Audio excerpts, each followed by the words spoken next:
So we want to be very strict as much as possible with time, because we also have international participants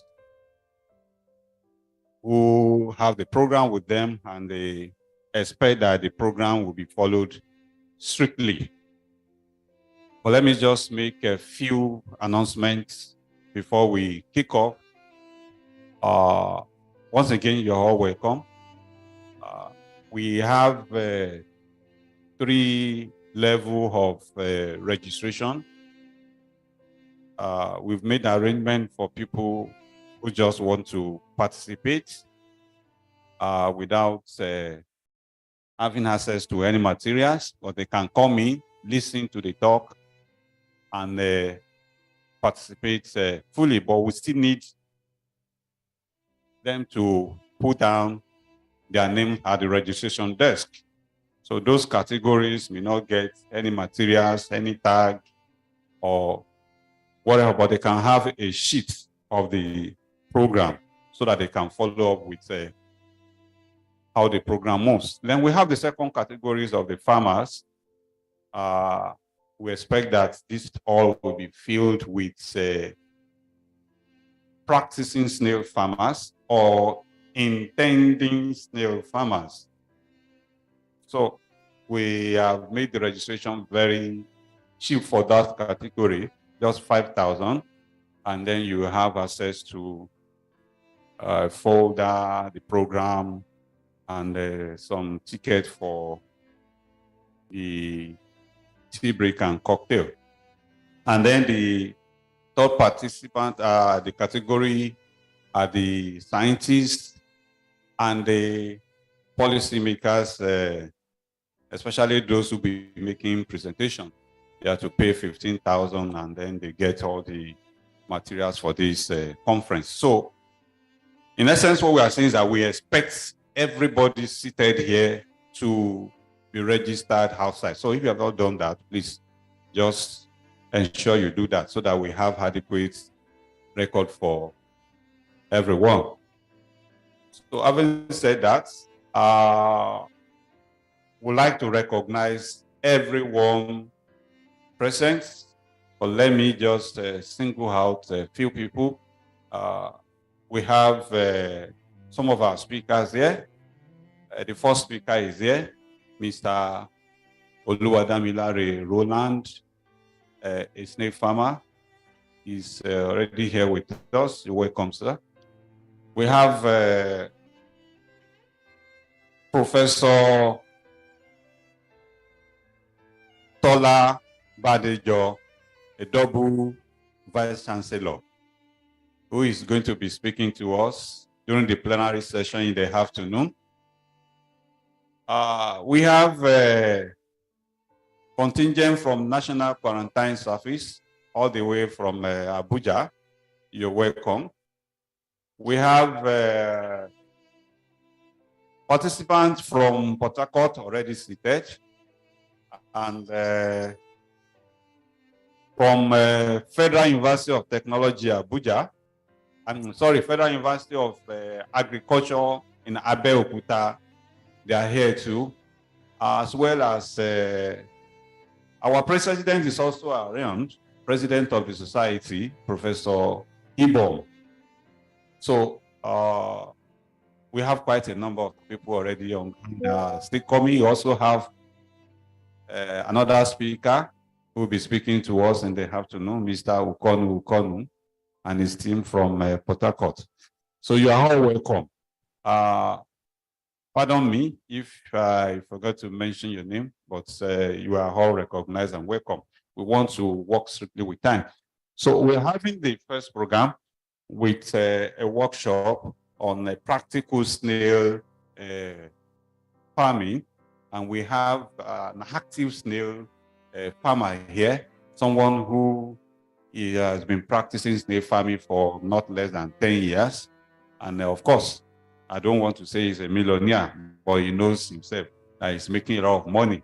So he's here to share that experience with us, for us to know that snail farming can be taken to another level, and it's something that can sustain anyone who is ready to stick with it and follow the principles demanded. So I don't want to waste much time because we have a few time. After him, we'll have another speaker from South Africa who will be speaking to us virtually. He's also a snail farmer in Pretoria in South Africa. So after this speech, we are having on. So I want to call on Mr. Oluwadamilare to please come on board and speak to us. Thank you.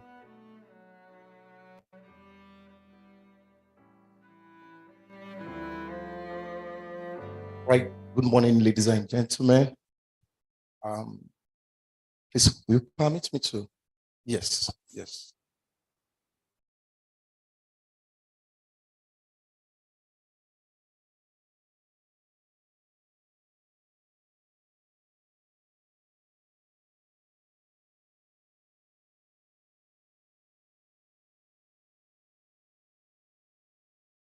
All right. I can't eat all joy and to the glory of God to be standing before you here today. And I see it as a rare privilege to be here today to share a little of what we've been doing or practicing in our farm and adding value to snail business across the globe. And I want to say thank you for all coming. Thank you for standing by to listen to this small boy. Well, to correct it, I'm not a millionaire because I'm just coming up. But I can gladly say that this is my 11th year in the business of snail. And as the brand implies, we're not mixing anything with it. We're not adding anything with it. It's just snails. So that's what the brand. The concept and the idea started back then in 2011, 2012, after I've tried so many other things that have failed. You know, I just felt after attending a conference like this back then in Lagos, and after the conference, I was just leaving. You know, I saw a lot, as youth now, how you collect people's contacts, you follow them online and see everything. So I was just going home. I was thinking that, okay, what's the next thing for me to do? But something just came to me like a nudge that day that there's this one thing you like so much to do, but you're not having major competitor on it. Back then, looking around, even when you tell people that, okay, I'm into snail business, I'm breeding snails, they would think maybe you are playing, or maybe you are not doing anything, or you're just wasting your time. So I had to go and redust my farm, and I had to start with an hutch box again. And from there, the journey started till we begin to grow, and begin to expand. And to God be the glory today.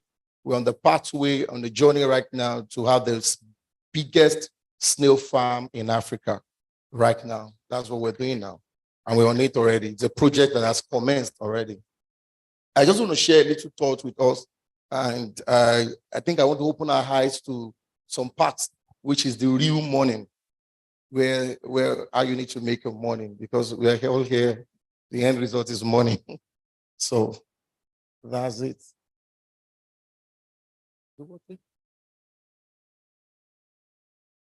All right. Snail farming, the production, the processing, and the packaging. So I just want to talk about why you should go into snail farming. We all know that snails, they are hermaphrodites in nature, and you have the tendency of when you start with a little number, them increasing once you can just manage it properly. But there's this part many people don't focus on. For us, we do this business as if we like the administrative part of it. So right now, I have some of my intern students here. If I called my manager now and asked him, okay, at this farm, how many snails are we having? I want to talk about Jumbo. You will hear him give me the active number because we take records. We know the exact numbers, the exact numbers of eggs, the exact numbers of day old.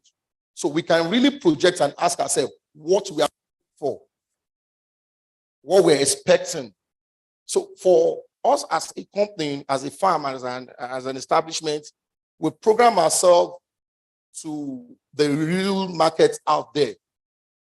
Because as it is today, to God be the glory, I may not be mentioning some, to God be the glory, we export weekly. So we package, we process, and we export weekly because the market is quite large out there. And I'm always glad to share it with people so that we can have more people in the business so that we can take over the market over there. So as we all know, part of the reasons why we should go into snail business, every one of us, is because the meat is nutritious and compared to every other meat. That's for me. And starting up the farm requires a little capital. I can tell you boldly that I started very, very small. But one thing is that I started right. And the right is I made sure that I had my hotbox and I was paying attention to every details. But why many people have failed in this is that as youth, as students, why many people have failed is just because they want to start in a perfect way. And I believe one thing, that an imperfect execution is more better than a perfect procrastination. So you starting with where you are, with the environment you have, with that little way, I can bet it with you, if you can focus and monitor your administration and do some things, you will get there. So start with little capital. So, and one of the things you need to focus on is your environment. Why many people fail in this business is because they don't consider some things. We had a case in Ogbomosho at one of our clients' farm, where he has a big farm, and in the premises of the farm, there's an elderly woman doing gari business. So at the time, there was mortality. So we did a lot of analysis with everything. So something that told me that, the heat production from factory will definitely be affecting the snails. So that was how we could curb it. So you have to look at your environment. I want to tell you boldly, you cannot breed snails in a noisy environment where there's traffic. You may have challenge. Because for us as a farm, we've been able to raise us all through the year. Some people say, they don't lay eggs in dry season. The growth is low. We've been able to maneuver it and leverage on what we have just to make sure that we have results and we produce in large capacity. So you need a very good and suitable environment, suitable soil. Suitable soil. If you're going into it for large capacity, like big market, sometimes you need to do some soil analysis and tests to check. There was a case in Lagos back then at Festa. The water they were using in the farm contains some elements of salt. So they begin to have problems. So these are some things you should consider also. The pen, so at least you must have something that's for aeration, humidity. And a pen that you know that it will not breed predators. And what are they? The wall gecko, cobwebs, lizard, and every other thing. Ants. So that means you must also prepare for the biosecurity measures while constructing your pen. And I also want to say this. When you are constructing your pen for your snail farm, please don't, how do I put it, short-serve yourself. Don't use some materials that are not solid, that are not tested and verified. It will eventually affect you. There's a big farm in Shagamu that they stocked about 17,000 points of lay snails, and they lost everything in 2 months. They lost everything in 2 months because of just a simple mistake. So when we got there to consult and to reshape and everything, it was too late. So we had to start back from the scratch. Okay, I mean, I don't want to go into this, the preferred species of snail and everything. For us, we've been working for a long time now for production of meat for AMO and AMS. And it has been yielding. So if you want to do extraction, because there are several segments, extraction of slime and everything and all kinds, the meat.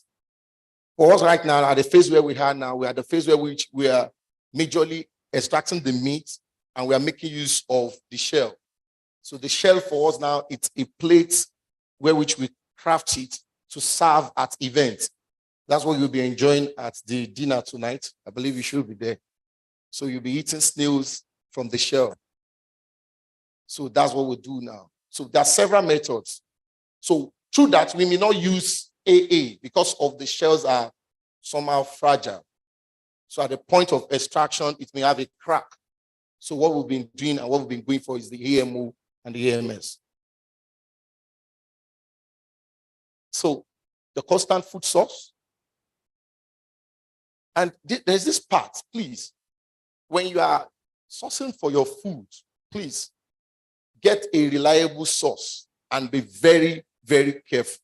I had a challenge back then that those guys were just playing. They were so careful. And they mixed some poultry pen feed in my own feed, like a mistake. So the staff on duty that day did not know, was just serving. And we had a high mortality. And also we should always check our staff. Some of them, they are very funny. I remember there was a time a guy left the farm, was going for an event. He didn't tell us. He left the farm and he prepared the feed that the snails are going to eat for 4 or 5 days and serve them excess. So we had a challenge then. So these are some things that made us some mistakes, some common mistakes. All right. Now, this is the part I want us to all look at. The money in the bag.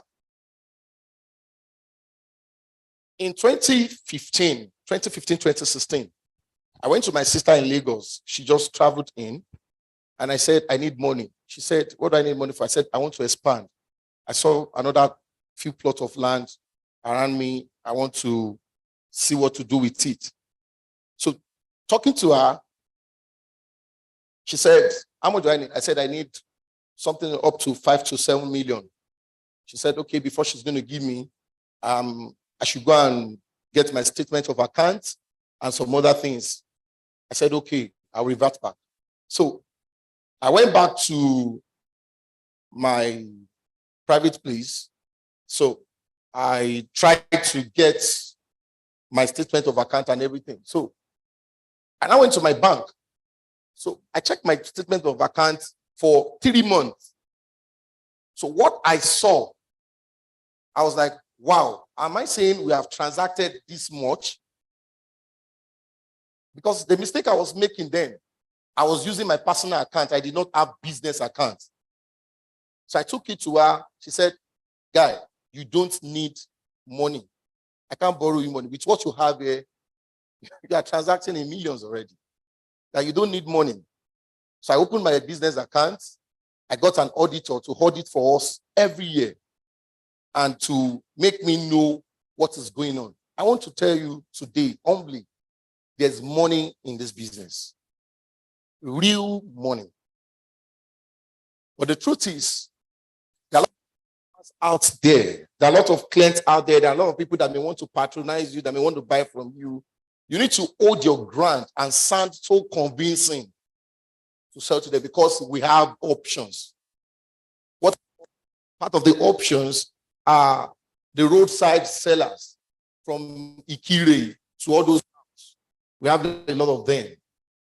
And sometimes they don't know that most of these snails we have on the roadside are carriers of meningitis and some other things, which may be dangerous.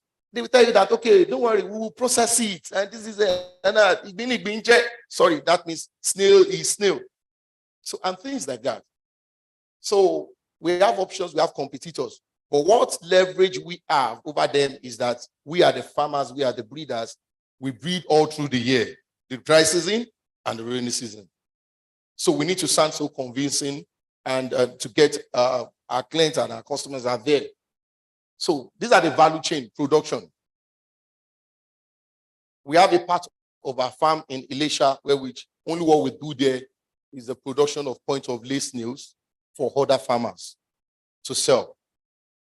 So, and we sell in the thousands and in the numbers. So you can come in at any time for your point of lay for AM, AMS, AF, and AA. So that's the production farm. That's all what we do there. So that segment is totally different. So you can make your money through production.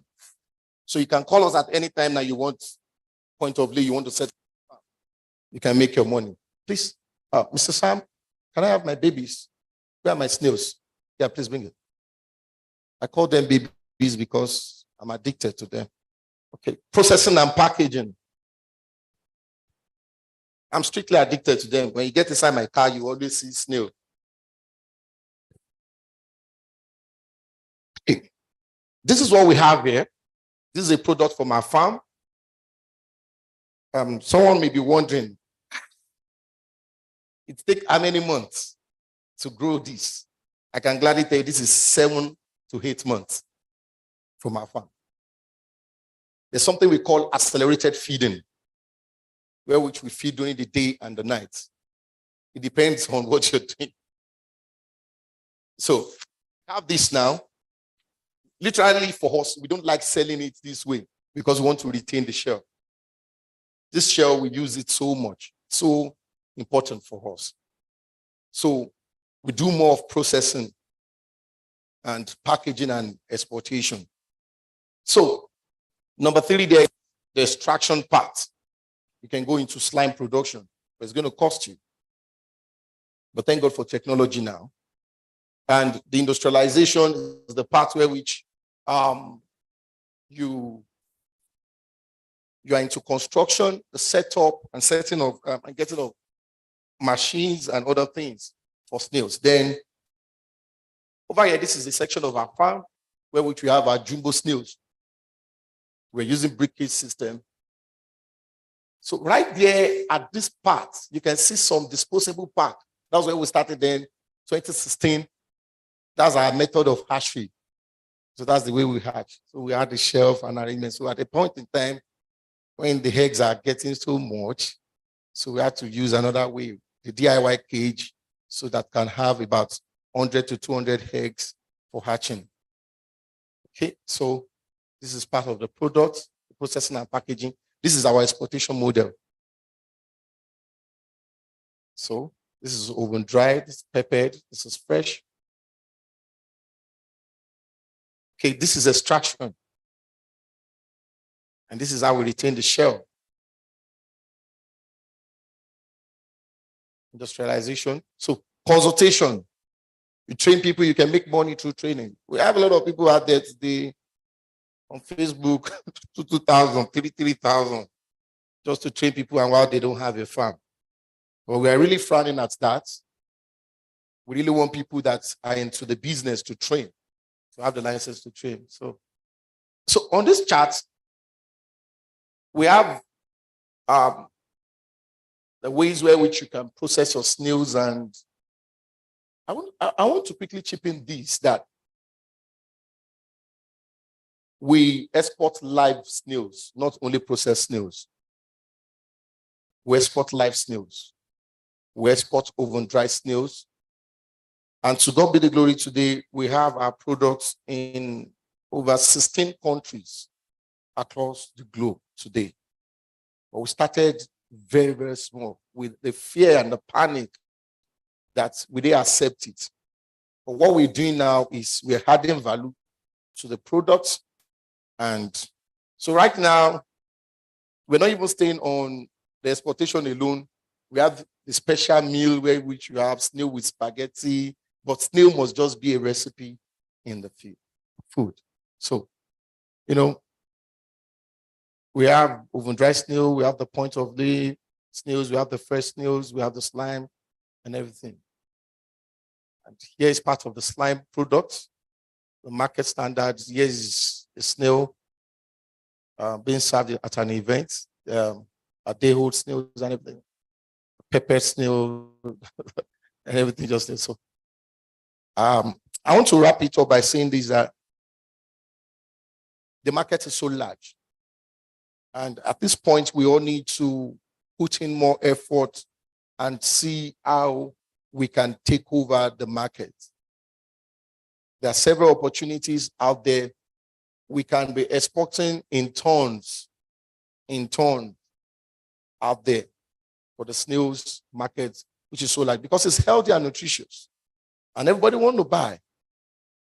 And some will say it's expensive. But the market is out there and it's very large. I want to say thank you for listening to me. Thank you for this real privilege and time. I'm Femi Oludare. Is it in order to give this out to someone? Maybe a lady and a...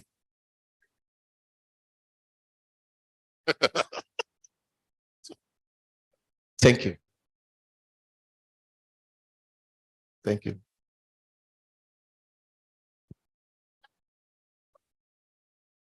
Can we please appreciate Mr. Oluwafemi Roland, who has done justice to this minor topic, and I believe he has aroused your interest to become one that will be interested in snail farming. If that is true, a round of applause once again. Thank you very much. Do we have reactions to what he has passed out across to us? If you have, let me give just 4 slots. 1, 2, 3, 4. Your hands up. Okay, number 1, sir. 2. Oh, that end. Anybody? Okay, I have 2. Madam, are you still interested? Okay, number 3, alpha, number 4, 5, 6. With the permission of the chairman of LOC, we give these 6 slots. But please do not go straight to the point, as we do not have enough time. Thank you, sir. Number 1. Thank you so very much to the organizers and also to Mr. Roland for coming up and encouraging us. My own model is that if I'm going into any business, I must be able to stick with it and earn enough to make me stick with it. I estimate my monthly needs to be about 500,000 naira. How much can I invest in snail farming that can guarantee me that income so that I'm retiring into a farm and I'm sure I won't lack? Thank you. 500,000 monthly income. Mr. Roland can take down these questions. You react to all of them. I appreciate the presenter. I have just 2 questions. The first one is, maybe it was deliberate or by omission. You carefully didn't mention the countries you export to. Can you help us if it wasn't deliberate? Then number 2, how do you handle this quarantine people at the borders where you export to? How do you handle the quarantine? Because they look at snail as some countries, it's an invasive species in some places. How do you handle export to such countries? You see the quarantine, animal quarantine people at the border. Thank you. Thank you. Mr. Femi, well done. My name is Dr. Favor, and I have a few questions. First of all, you tried, but I don't think you did justice enough. You practically, I said something to my colleague here, you just seem to want consultation. If you really want to encourage people into snail farming, which is what we are interested in, throw it out properly. You just picked the top, like food. Give details to an extent. It won't steal your job. There's something about Nigerians that I think I would like to point out here. That you are doing this business and another person doing it does not reduce your income. The market is larger than you, sir. You can't meet up. If everybody here goes into snail farming, we cannot exhaust it. It's wider than that. So please, there are young people here. They want to do business. They want to learn.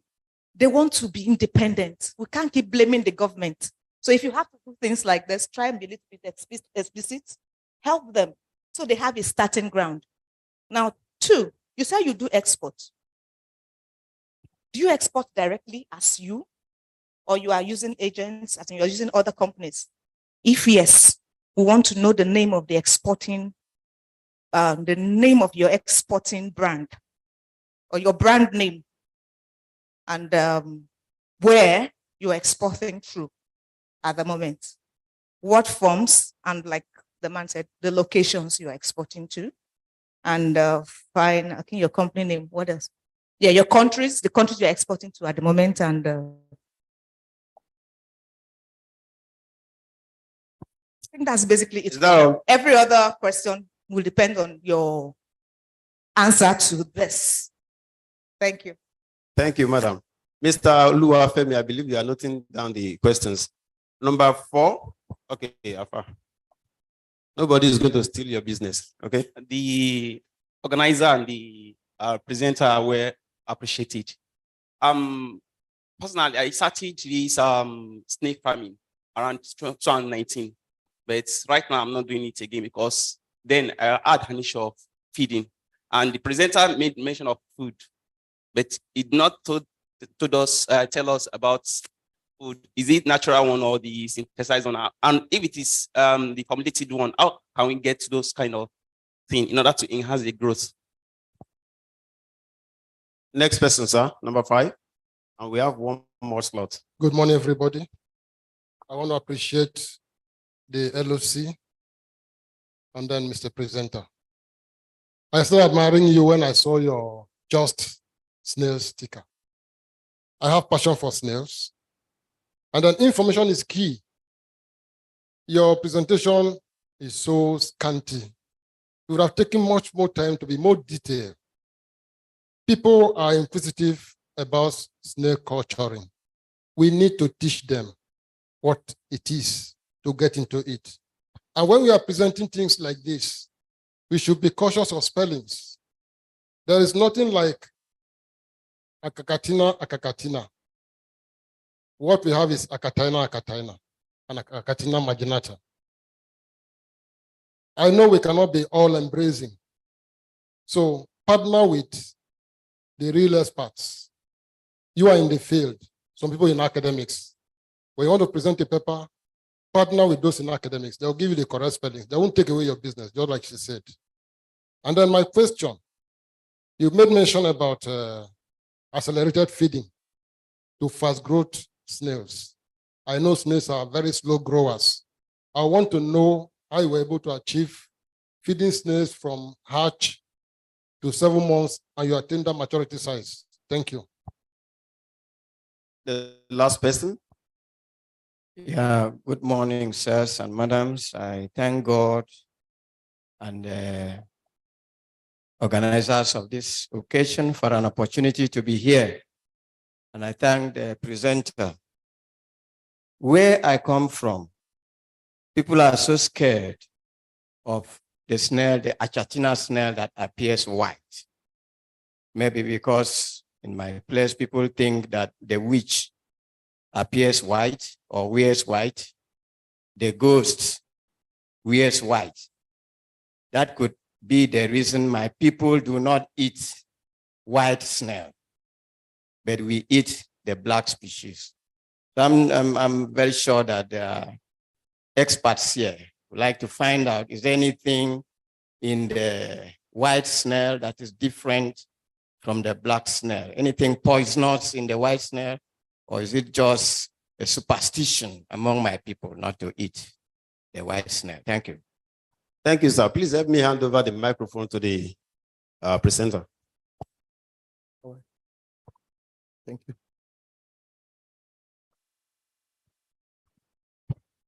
Sorry before you respond because I can see there are a lot of questions. It may take you a while to finish the response. The other presenter from South Africa is already online and is going to come on board in exactly 2 minutes from now. So probably I will plead that we take his presentation, and then the question, can be taken together thereafter, because we have to be very conscious of time. So thank you. While we await the online presentation, I like to address the participants why I like attending conferences. You will have taken enough time to prepare your slides for presentation, but you should be open for constructive criticism so that you can be better off. I believe we are here to learn one or two things.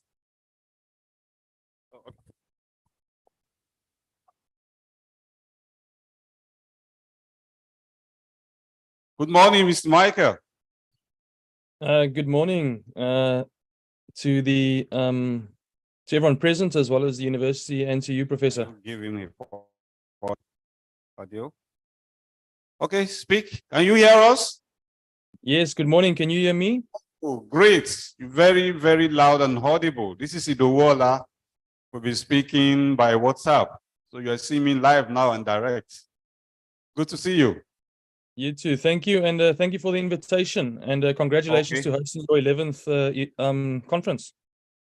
Okay, so you are home now. We'd like to listen to your presentation for probably 20, 25 minutes, and then there'll be some questions thereafter. Sure. Okay. Going to share my screen. Can you see my screen, Professor? Yes, your screen is already shared. Thank you. Okay, thank you very much. So basically what we would like to talk about today is the snail farming perspective from South Africa.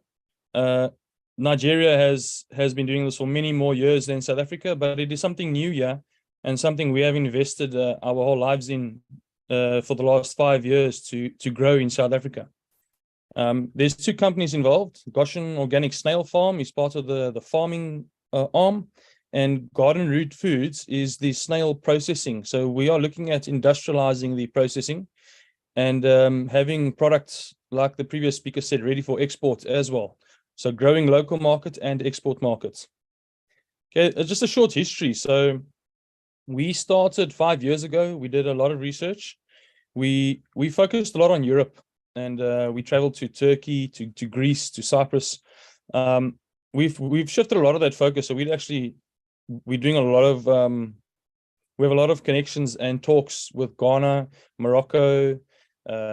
We've got some Nigerian compatriots that we are talking to. So we really have started focusing on Africa as well.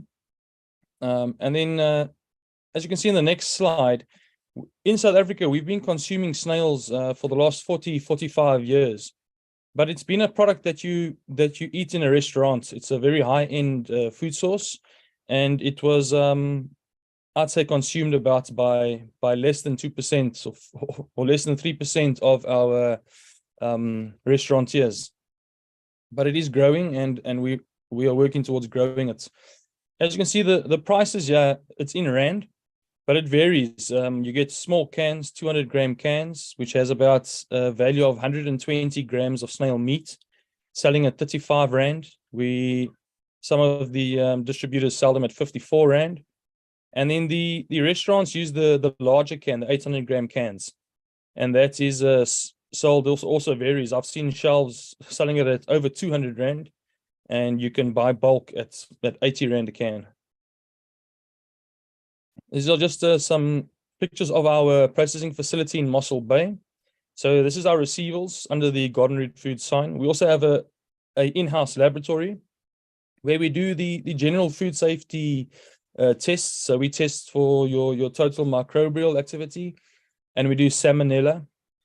There's actually a photo of our very first pallet of snail meat being transported to the cannery. All right, and then so these are some of the very first cans we made. After this presentation, I'm going to show you the photos of what we're focusing on now. So canning in itself is a very, very difficult process. A lot of hoops to jump through and red tape.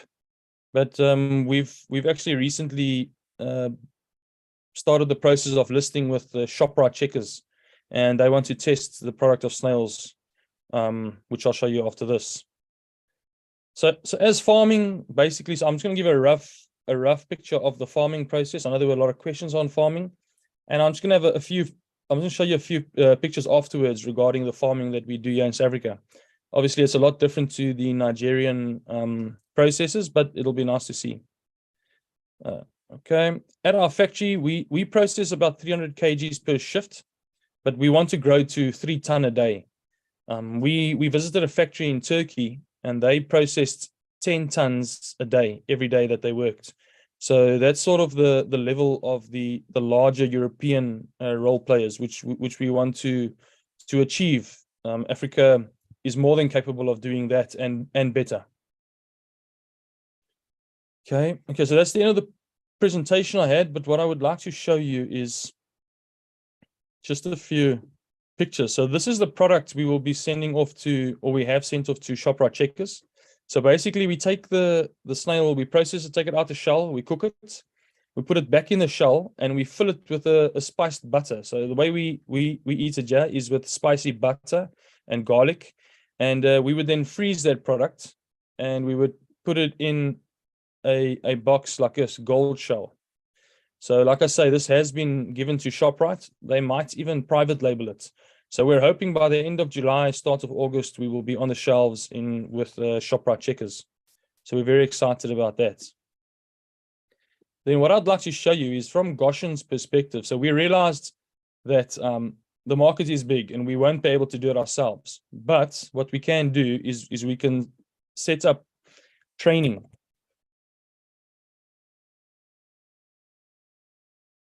So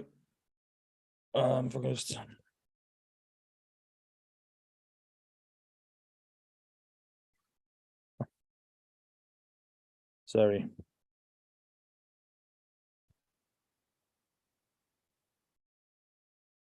So we started a manual. Now this is our manual that we give to our trainees.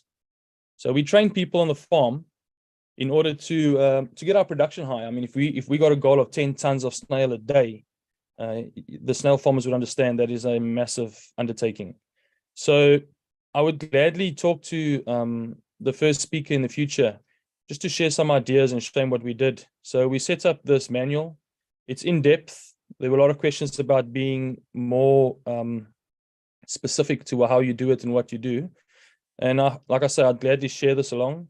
So there's introduction, there's a history, there's why we talk about heliculture, there's a test products we do, and snail gel, and caviar, and snail shells. And then it gets into the actual farming and which species we do. And yeah, like I say, this is just a good overview of how in-depth it is.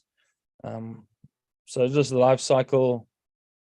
I'd like to show you some more of the actual farming. So it goes through everything. It goes through how you collect the eggs, how you breed them out, what are the different influences of the soil, the water, the temperature, the humidity, optimum conditions for breeding, optimal conditions for what to grow outside when you do your feed. It also gives you a homemade natural feed. So that's the accelerated feed we're talking about, as well as it gives you formulations to make that feed.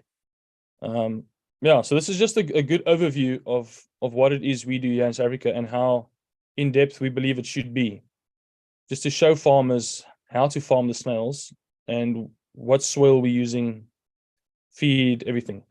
So like I said, I'd gladly share with the first reader, but like I say, you've been doing it a lot longer than us, so we'll learn a lot more from you. And also things like the actual drawings of our farm, how it's been laid out, engineering drawings of the farm and what it's been done. Okay, thank you very much. That's my presentation, and I'll gladly take questions. Yeah, thank you very much, Mr. Michael Burge. We have been educated. Can we appreciate it, please? This is our culture from Nigeria. We do appreciate good stuff. Thank you so much for your time. Thank you, Now, and I appreciate it. If you have reactions to what he has presented, can I please note your interest by raising up your hands? You have questions for Mr. Michael? He has presented to us what SNERI is like in South Africa, and I'm glad to listen to him that Nigeria is one of the countries that partner with ISFAM. So you have something to say? Comment? All right, sir, thank you. Thank you very much for your presentation. My own question, I'm by name John Habiono from Federal University of Agriculture, Abeokuta. I really want to ask two pertinent questions from your presentation. And the first one's centers on the species of choice that your company actually culture for commercial purpose. And I also want to know if there is a large market for the indigenous species of snails that we culture here. I mean, Acacatina marginata, together with other giant African land snails. That's the first one. Then I want to look at the housing type that are favorable to the commercial production of the escargots in your country. Thank you very much. Do we have any other? All right, sir. Thank you for your presentation, Michael. You showed a manual. Is it available to us? Are you sharing it online or something? The manual you showed in your presentation. Thank you. All right, sir. Thank you. You said Nigeria collaborates with you. I want to know specifically in what area are they collaborating with you?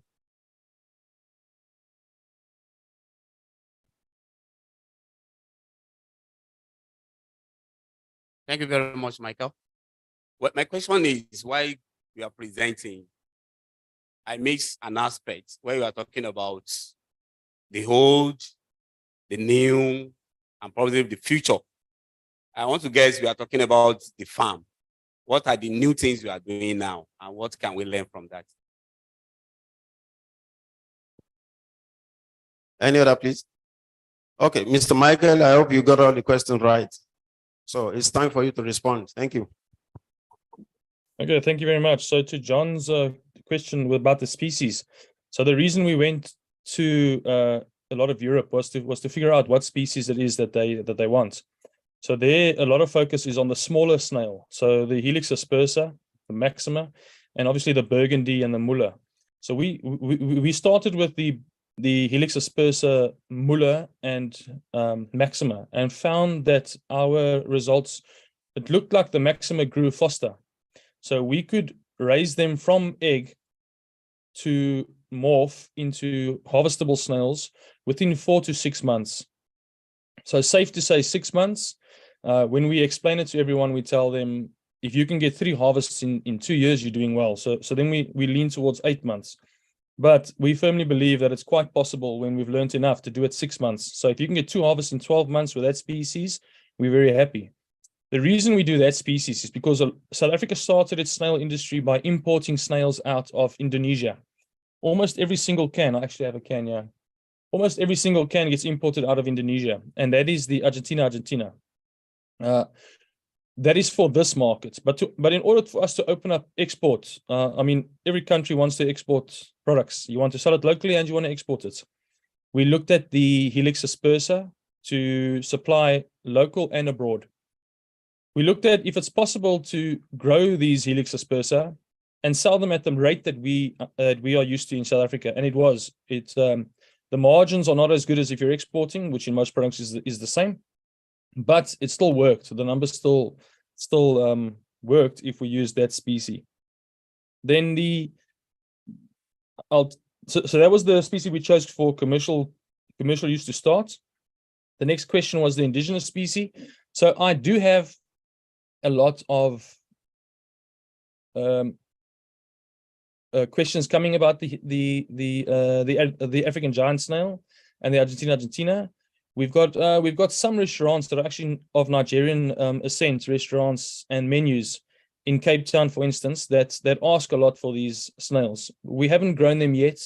We do want to start, but what these restaurants do is that they're importing out of Nigeria and Morocco. I know they get a lot of stock out of Morocco. So the idea is to also get the street food market in place. So we'd like to experiment with stuff like that. It's a new product on this that you would see in a market, for instance, on a street food market, and we're quite sure people out of curiosity would purchase it and try it. And we know it's healthy food, and we know it's delicious if you try it. Okay, then the housing type. So if I'm permitted, if I can just share my screen again, I will show you the housing type we use. So we use the open net system. It's here's a photo. So basically it's a shaded net that keeps the birds away, and it also gives you a 50% UV protection. And under that is where we have our boards and plants where these snails grow. So these vary in size. We've got a farm next door to us. You can actually see the nets on the left, the white nets. They're 1/2 hectare. Our farm is 1/3 of a hectare. And then we've got partners in the industry that are doing 3 hectares that have partnered up in the factory, in the Garden Root Foods factory. Let me just show you, yeah, in the manual. I'll also keep it open because I know there were some questions regarding the manual. So the net looks like this.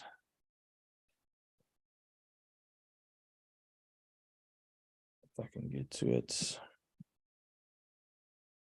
So this is how the inside of the net looks. You can see there's a Chinese cabbage being grown, and then you've got your roof above you, and you've got sprinklers hanging down from that. So this protects you from the wind. It keeps the birds away from your snails, and you've got sprinklers that wet everything. And these boards are where the snails live under. You can see these boards. So the wood stays wet, and the snails are underneath that. We've actually got a sketch of that board. And you'll harvest the snails off these boards.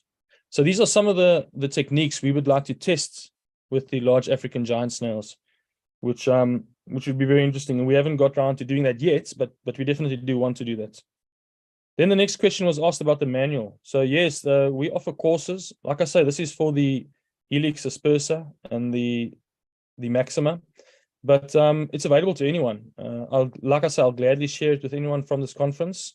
The industry as a whole is one of sharing knowledge and growing from that. Okay, then who in Nigeria? So the people I'm speaking to in Nigeria, they've actually got offices. It's a doctor. I don't want to share his name on this, on the actual, on the internet right now, but they were partners of about 5 individuals, and they're looking to come visit us and start up the Maxima, Helix aspersa Maxima in Nigeria. I'm trying to see. They got offices in Cape Town. I don't know where in Nigeria it is that they are all based. Sorry, that question I cannot answer. I thought I did have the answer to that, but I do not. But if I can ask their permission, then I will share it with Professor Ola, and anyone wanting to know that exact answer can just ask him after the conference. Then for the future, so like I said, what we did is we focused on the can, but canning is expensive and it takes long and it's very hostile. But so what we focused on was doing something less extensive. So cooking the snail and putting it back in the shell, like I showed you that product that's in the foil. So that's the sort of product we're focusing on now. So the future for us is like that. That's also one of your top sellers in Europe, is where they fill the snail shell with the cooked meat, so that they put the snail back in the shell. and you put your spices and your sauces in that shell and you eat it like that. That's the escargot. So for us, the future is to expand our factory. Farming wise, we've got 4 years of experience so far regarding this farming, and it's growing every year. So the offset for us is always the concern, because we're trying to join an industry that's been running for hundreds of years with escargot, and we're trying to supply our own escargot from Africa to them. So it's new and it's not tested yet. So there's a lot of exploring happening. We've sent a lot of samples to actually Isle of Man. We've sent samples to Mauritius. We've sent samples to Madagascar and to the DRC, as well as Thailand. Asia, we've sent quite a bit of samples to. So we're hoping the future leads to more exports. Okay, and those were all my questions. Yeah, thank you very much, Mr. Michael, for responding. Before I hand over the microphone to Professor Ola to actually appreciate you, our own culture again goes, since you have appeared virtually, we are going to appreciate you virtually. Can we please appreciate Mr. Michael? Thank you. Yeah, glad to have you online. And I believe the leadership of the Nigerian Malacological Society will still speak further with you for collaborative opportunities, especially the hands-on training for our students in terms of exchange program. Thank you, Professor Ola. Thank you. Yeah, thank you, Michael. It's a stimulating speech. I think we are all glad to listen to you and to get to know about what you're doing in South Africa and how your farm is faring. As mentioned, we get across to you. We look out for opportunity with our society, with our university, and with our students. So once again, thank you. And you can please stay tuned and continue to follow the rest of the program for today. I'm sure you are going to enjoy it. Thank you. Thank you very much, Professor. So I think we can have Mr. Roland to respond now, because we like to have our opening ceremony to start exactly by 12. So Mr. Roland, it's the time, and dish out more information this time around. They want to be millionaire like you. All right, thank you. I should first say one or two things concerning the sketchy presentation. The time allotted to me was just 30 minutes, and I don't want to go beyond that time. That's one. Two, we are always open for consultation, and we're doing currently now free consultation. That was part of the discussion we had with Professor Ola. That for anybody that registered through this conference, if they approach us, we are making it 100% free consultation. So we may not really stay back here to open up, and no, we're not competing. We want more farmers in the business. And today we have part of the beneficiary of the free consultation here, who happens to be our students, and they've been following and mentee on the journey. That's one. And another thing is accelerated feeding. You asked about accelerated feeding. We've been able to structure our farm in a way where we have it darkened during the day, and we give them the synthetic, that's the compounded feed. We had some particular ingredients into it so that it will attract them and they'll be able to eat through the odor. Part of it is the chicken meal and the fish meal. So, which most times will always attract the snail. We'll wet them so that they will eat during the day. And at evening again, they will eat. So with that, we can give you, well, we may not be able to talk into details of our composition, the breakdown of our composition until you come for consultation. We can't say it openly here. So with that, we've been able to raise those snails at good size within months. So that's what we do, and that's what we call accelerated feeding. And most times we also go local.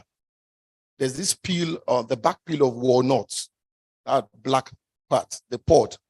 So there's a way we have to store it in large capacity and, to make it decompose. Then we feed the snails with it. It's so healthy for them. And some other things like that we do. So part of the things I did when I was starting, I did not just start because I studied animal health and production or one other thing like that. I went back to the market women to sit down with them for the period of 11 months as an IT to go and learn what snail business really is. Because they will tell you that they are not breeding. There's nothing that concerns them about hatching, but they are selling. But they have the way they store it. They have rules, they have ethics. They will even tell you, you cannot touch it at the high. When you press it at the high, you will go blind. So I even studied the tribal parts that when the traditionalists, they will come, they will tell you this is the type of snail they want. This is the size of it, which answers this question. Like that white snails, we sell it most times at very expensive rates for all those herbalists and all those people like that. So that's part of the things that gave me the experience over the years. Then also doing research and doing more follow-up on the business. So that's that. I also want to answer the question of the exportation route. When we started back then, before we started exporting, we were just covering Southwest Nigeria, then from Ibadan then. But one thing that gave us a leverage was we built network of farmers. So we encourage most people, we do free training. Then sometimes we encourage maybe youth, even students for interns, and sometimes we set them up. So there's a major platform we have which if you have a landed property, if you don't mind, if you can construct, we will give you free point of lay snails. So our return back is that so that we can buy from you at a cheaper rate after you've been able to raise them. Because there was a time which our farm was congested and we're not having spaces again. That was during lockdown time. So after then, we were able to build more people. We had several networks of farm far back to Anambra. That's around Onitsha, Opiweka, and all those areas, Benin, and some other places like that, Lagos and Ibadan. So right here today, if we have a very large order, sometimes we just call them, what do we have there? What do we get there? We'll monitor and we even consult for them. So aside that, what other thing we do for our exportation? Yeah. We tried using GIG as part of the logistics channel then, and we also use DHL. But most times we ask our client, okay, do you have your own export route? Do you have your own logistics channel, or we should use ours? So currently now, the countries we export to, one of our major products, the major countries that take our product is UK. And we have our own walk-in store in UK at Sunderland. So currently now, we've been able to now spread down to US, Sweden, South Africa, Germany, Belgium to be precise, and even Ghana, Cameroon, Cote d'Ivoire, and I'm trying to pick up some, but we have all the right. But you can always follow us, please. You can follow us on Instagram. Just type in snails, so you can see our exportation channel, our routes, and what we do. So with that, and we also have our local model of exportation. That's through cargo, which is less expensive. That's what we do. We have it there. What else again? So someone asked about 500,000 naira income. And how can I? Well, I will first respond to that by saying you first have to, like, maybe there's a trial period. I didn't just arrive at this point this way.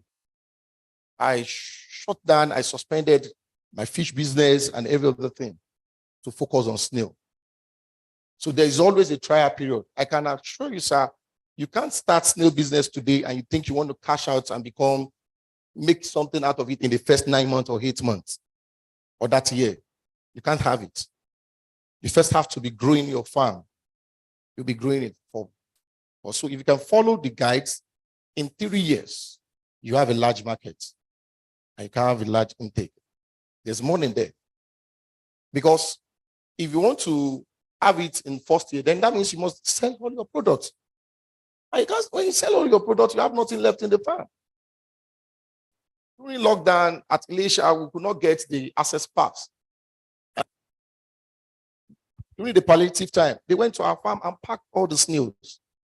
We had to start back from the scratch. It took us years to start back again. So, and growing snails, well, everybody will believe it's slow. And truly, they are slow. Snail business will teach you patience, how to be humble, how to wait. But silently, you're making your money. The time of waiting for us, we've been able to devise what do we do at the process of waiting, at the time of waiting. Should we be setting our point of late? Or what do we do? Or we go for outdoor events, for crafts? Or what do we do? Consultation. So these are some things we do at our waiting period. We all have a waiting period in the business. That's just the sincere truth. But the money is there. So that's just that. And some of the natural foods we use, that's watermelon. So we have network of farmers, all these aboki that bring in watermelon somewhere around the Bongon area. So most times when they're coming, we buy load truck from them, which are waste. So we extract, we remove, we remain the rain. So the red parts, we discard it and we give the snails. So we also have our own farm where we plant watermelon also to feed the snails. I think I've done justice to the questions. Is there another?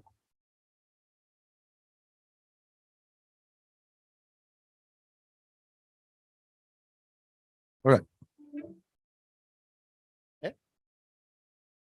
Quarantine issues like across in Nigeria.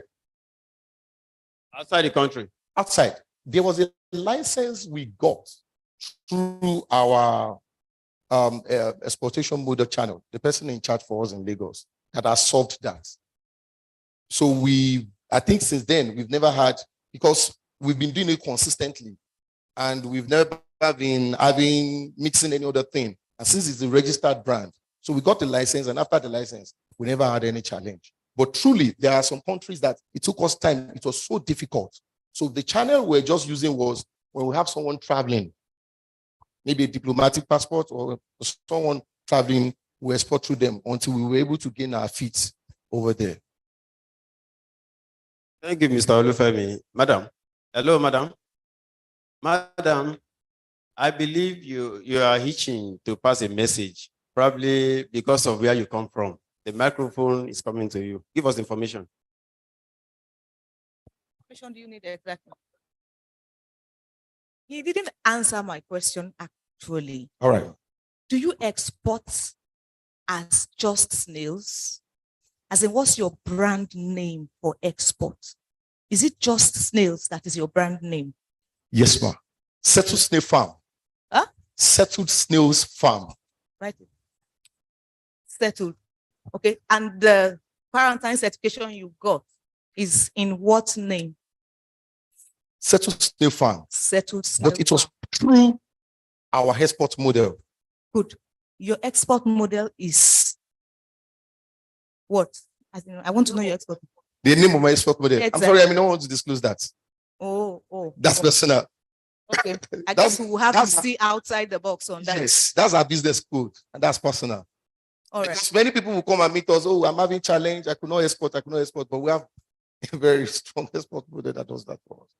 Okay. And I don't want to disclose that. That's our business to code. pass a message here. A quick one for those who are serious about snail production and you want to export snail. The Nigerian Agricultural Quarantine Service is one of the, if not the only agency that actually facilitates exports and of animal products. Let me be specific right here. So whatever animal products you want to export, visit any of the quarantine offices. We'll guide you on how to go about it. And snail is one of the major things we export. In fact, it's very rampant. I told you can't exhaust the market. It's so wide that quarantine service. The snail market is open. Many as are into farming and want to go into export, visit the quarantine office. My Say something. Please, let me just Please, add let's- something. On Protocol Dilo, what she's saying is very important because we've had challenges where people will export because of their wrong procedure of export. The country will be banned to export to such country. That is why we are asking you these questions, because if you are doing it and we don't have you in our database, one day you might run into problem.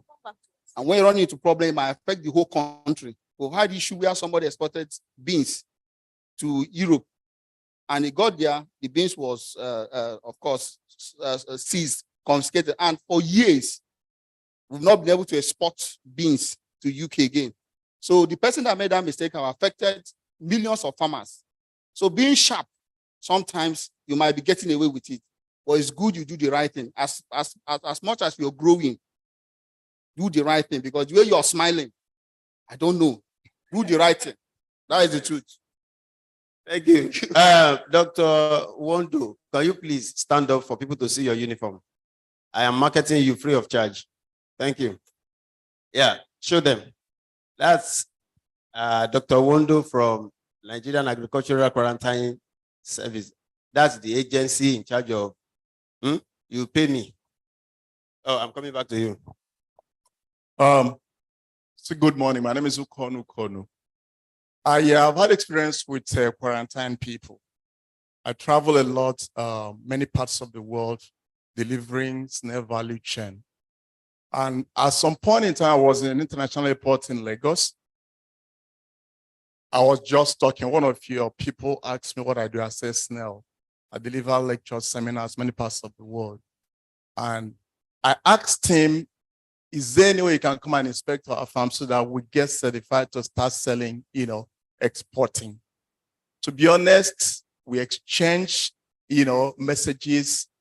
I agreed to pay for logistics for the person to come. If you call Lagos, say it's Abuja. I gave up. So seeing you here this morning, I was very encouraged. So maybe it has changed. At least people can hold on to. And this place would be like a testimony that we saw you here, because I'm going to open that channel again. I know there's a lot of business, a lot of market in exporting snails. If you go abroad, they keep selling you Helix Asphasia, commercial, etc. But I keep defending our own local snail, giant African land snail. Anywhere I go in the world, I defend it. So we need your help, please, to come back to empower us, to equip us to confidently start exporting our own snail. That's my comment. Thank you. Yeah, thank you. Before I give the microphone to Dr. Wondo, kindly note that the manual for training as presented by Michael Bridge is going to be available to us through Professor Ola. So if you are duly registered for this conference, you can be rest assured that you get a manual. I'm coming to that side. All right, good morning, everybody. Mine is just a little discretion or big digression from the quarantine thing. You mentioned everything, but you didn't say anything about diseases. Is it that you've not encountered any disease, or there are no diseases that affect snail or something like that? Then in addition to what you said, sir, we have contact points as a quarantine agency. Our website, naqs.gov.ng. Anything you need, you can get it there. Contact points, emails, numbers. You must not rely on an individual. Maybe the person is not very robust, because within the quarantine service, we have departments. Some are plant-based, some are animal-based, others are aquatic-based. So maybe the person you met, maybe it's an admin staff. So it may be, yes, it's possible. It's possible. So if you want to maybe get more details on anything concerning quarantine, you can just go on our website. You can even follow us on our social media handles. On Twitter, we are very active. So that's just the little thing I have to check. Yes. Yes.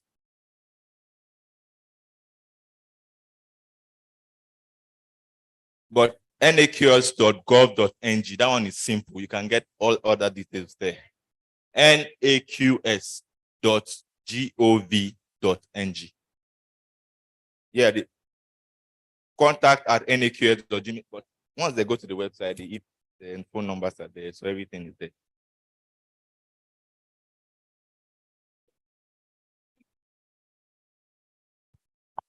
You are going to pay extra registration fee, Dr. Wondo, you and your team. All right. I am Segun Edele from a National Biotechnology Agency and the Center Director, Biosecurity Center. My questions go to the National Quarantine. Please, Madam, you are my colleague. I'm for National Biotechnology, please. The essence of we in the ministry or agency to show how we can impact to the grassroots. You have some knowledge about in snail production. But once you are here as a national quarantine, and this is the sisters of knowledge to make impact to the grassroots, I will love if you can present your mandate and how to the people, so that's not that just coming Google access you. What are you doing in your agency, in your ministry, in your agency? Then show it. Then the question will come, because that's essence. This is the center of knowledge. We are, when we are in the ministry or agency, we have to let them know what our impact. Right? I'm also, we are our colleagues. So please don't hide the information. It's the national problem. That's the essence of we be in the agency. So I will glad.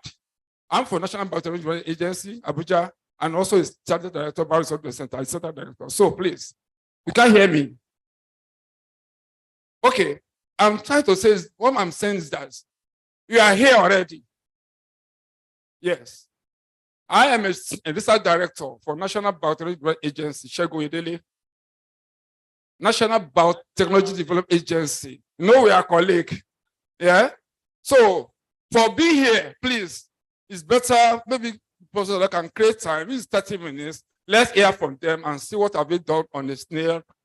Either both of the disease, because we are talking a very good point about disease. There's a very strong disease in snail production, which, anyway, when you got there, I will ask more questions on this. So we want to know you more and the impact. That's the essence of you here. Thank you. Thank you very much, sir. Okay, you are not in uniform. NAFDA does NAFDA have a uniform? Anyway, the one you are wearing is a uniform already. So thank you for coming to this conference. We are having good interaction among ourselves. There is going to be more time for this. But before then, the next item, before we move to the next item, there are some mythological beliefs about snails. You agree with me? Because there was a question from this country that traditionally people believe white snails are meant for the ghosts, Igbiosha in Yoruba language. Also, the Yoruba parlance would say, nobody can predict the pregnancy stage of a snail. But scientifically, technologically, we have been able to defy this. You need to see Professor Ola. He is known on this campus as the professor who can predict the pregnancy of snails from the shell, because his inaugural lecture actually addressed that. You can see the impact of science. Also, another belief is that that is, snail is accompanied by easiness. You know, you remember in the time of old, when pregnant women are about to be to travail in labor, the traditionalists will always recommend Igbito Quinu, that is the giant African snail. Not that the pregnant woman will eat the flesh, but there is something embedded in the emolin, the liquid content of this snail. We did some research in our laboratory right here in OAU Animal Science Department with Professor Ola as the principal investigator, and we came out to find out the mystery behind this. And I'm glad to tell this audience that the scientific rationale behind Erokwesenitigbe has also been documented in our laboratory. We know the scientific values, the components, the composition of this hemolymph that are responsible for the easiness. If you care to know, see me, see Professor Ola, visit our lab. Thank you. Well, this is not the right time for me to start introducing people, but this is a preamble. Tips of the iceberg. This is just a little introduction of what the conference is all about.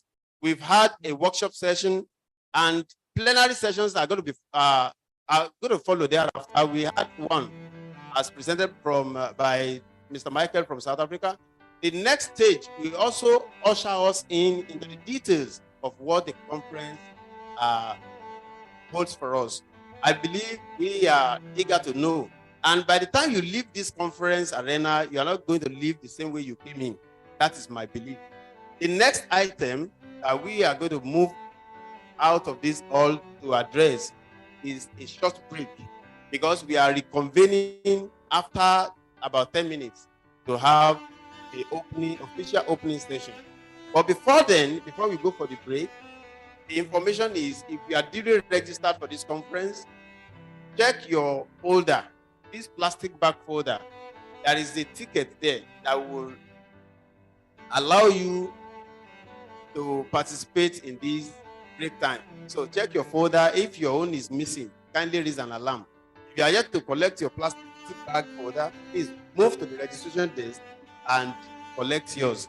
And if you have not registered, I am encouraging you, please move to the registration desk and get it done. We can use the next few minutes to interact, greet one another by your side, interact with people, meet people from the Nigerian Agricultural Quarantine Service Department and NABDA, National Biotechnology Center. Development, thank you. Any other thing? Do we have any other agency represented here? So the time is coming that I will do proper introduction, but we have our fathers here, our professors here. My daddy is here seated, Professor. I'm not fit to call you that name, Professor Tito. Professor Badijo. Here is our father. You are welcome, sir. Professor Tola Badijo. That's why I said that. Sir.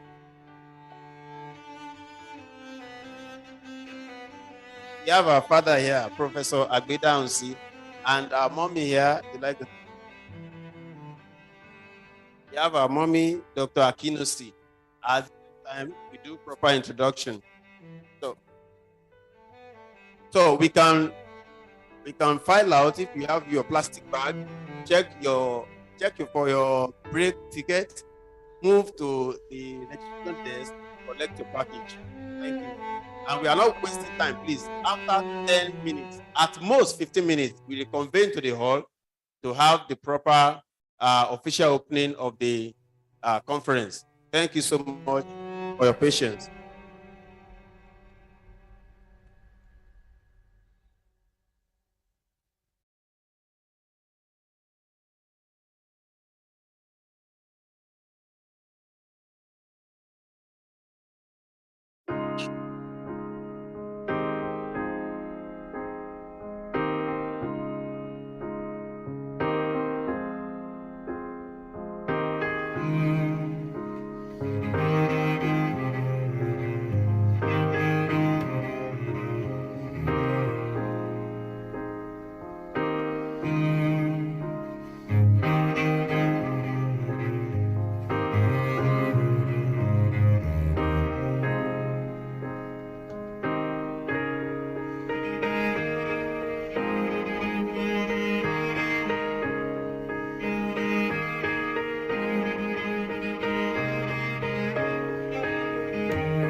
Àyàn àgálù àgbèyìn o. Ẹ jọ̀ọ́ ẹ bá mi pàtẹ́wọ́ fún wọn. Let us give them a round of applause for representing us culturally. I welcome everyone in the name of God that we all believe in to this great occasion of the 11th edition of Nigerian Malacological Society Conference, holding at Oladile Ajose Lecture Charter, Obafemi Awolowo University, Ile-Ife. Today, 17th July 2023. You are all welcome. I'm always excited at a forum like this when I see elegant people, radiant people, that the glory of Almighty God is showing forth on our faces. If you are not healthy, if you are not in good state of mind, you would not have been here. Can you clap for yourself, please? Thank you. We had a session, workshop session in the morning to introduce us to this second phase. And by the grace of God Almighty, we had the first plenary session, and it was a very robust discussion we had with Michael Bridge from South Africa. And I believe you are all here to learn one or two things as regards snail production, because we all need good source of animal protein, particularly in this part of the world. If you eat well, you look well. As we commence this ceremony, the official opening ceremony of this 11th conference of NSM, Nigerian Malacological Society Conference, it is my pleasure to welcome all of us. And right seated here, you will see some people are colorfully dressed, including myself. If you don't see color, I can see color on my dress. I believe you are colorfully dressed too. But OAU is located in the cradle of Yoruba land. So we cannot do away with cultural heritage. And you have seen the tip of the iceberg as demonstrated by our drummers and the playing of maracas. I really want to appreciate them for ushering us in culturally in a traditional way. For those of you who are not from this region, who are non-Yoruba speaking people, you are going to learn not only snail production, but more about our cultural heritage in Ile-Ife. And to corroborate that, you have seen amidst us our royal fathers, our fathers who are the custodian of cultures. If you don't know what they stand for, we have two prominent traditional rulers here, and so many royal fathers accompanying them to this hall. It is my pleasure to bring them to the notice of the audience in a humble manner. I am not worthy of introducing them, but I think as somebody who they would gladly adopt as a child of culture, they will permit me today to introduce them. So in Yoruba land, we don't clap for royal fathers. We do not clap to appreciate them. The moment I introduce them, just shout, "Kabiyesi." If you like, give a standing ovation to represent them. To respect them. First on the list is our royal father, His Royal Majesty, Oba Dr. Oyelude Adekunle Makama, Tegbosun III. Tegbosun III, CON, the Olowu of Owu-Kuta Kingdom.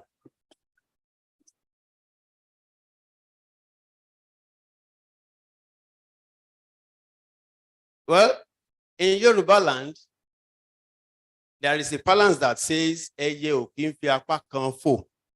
A bird cannot fly with just a single wing. So he has come in his colorful entourage. And we have a list of royal fathers who have followed him down here from Owu-Kuta. We have on the list His Royal Majesty Oba Dr. Kazim Adio Orioye, the Onigege of Igege Kingdom. Kabiyesi, sir.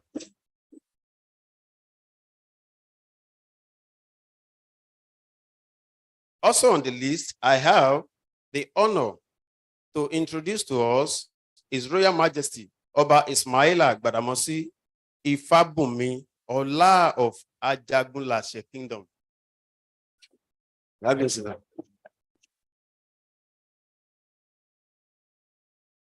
Next on the list, I have the privilege to introduce to us His Royal Majesty Oba Mashood Alamu Oparonke Onishara of Fesu. Fesu, thank you. It is my honor to also introduce to us our royal father, His Royal Majesty Oba Asimiyu Agbuluaje, the Oloburo of Ogburo Kingdom. Thank you. The last but not the least from Owu-Kuta, I have the singular honor to introduce to us the High Chief Duro Balogun, the Balogun of Owu-Kuta. Karaoleo Baba.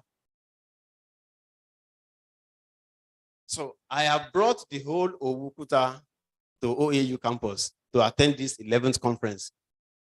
Next on the line of introduction from the palace is the Kabiyesi, the Ogunshua of Modakeke Akoraye land. Baba.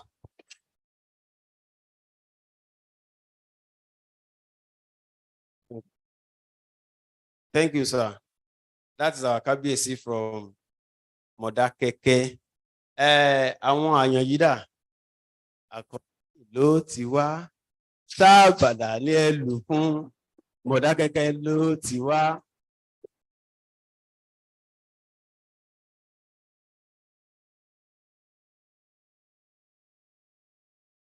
Thank you very much. Just like I said earlier on, Baba did not come elegantly into this hall alone. We have in the entourage list, I have the great honor to bring to us Chief Mrs. Tejumade Ishakeye. That's our mother from Modakeke. I also have Chief James Adetunji Karaoleza. I have Mama Mrs. Monirat Yusuf. I have Baba Sunday Oladele Karaoleza. Baba Mashood Oni. I have Professor Adesoji Obayomi. Thank you, sir. Chief Bashir Ola. Kalaulisa. Then I have Chief Samson Sangolana. Kalaulisa. There is another eminent personnel that came with Baba. That's Baba Adetunji.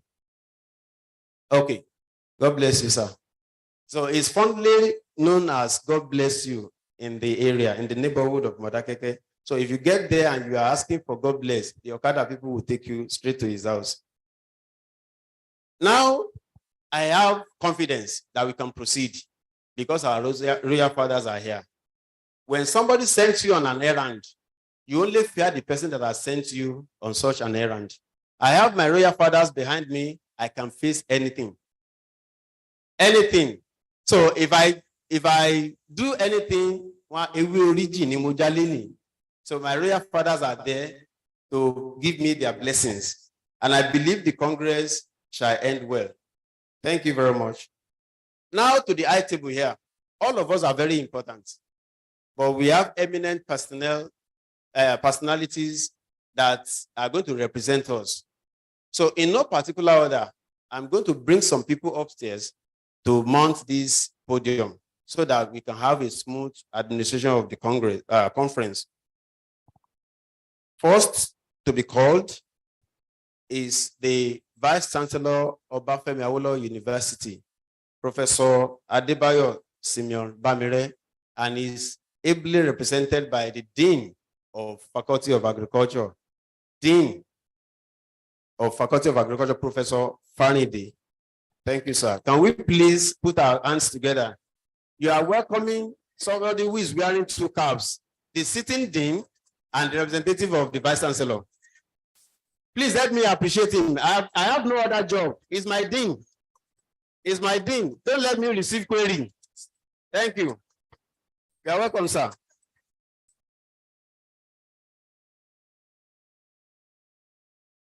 Thank you, Mr. DJ. It is my honor to bring to this exalted table at this particular epoch-making event the president of Nigerian Malacological Society, the one who is hosting, who has asked us to come. And that's the president of the association in person of Professor L.A. Ibom. Can we appreciate it, please? Thank you. You're welcome, sir. He's our president. Let's keep applauding him until he mounts the podium. Thank you.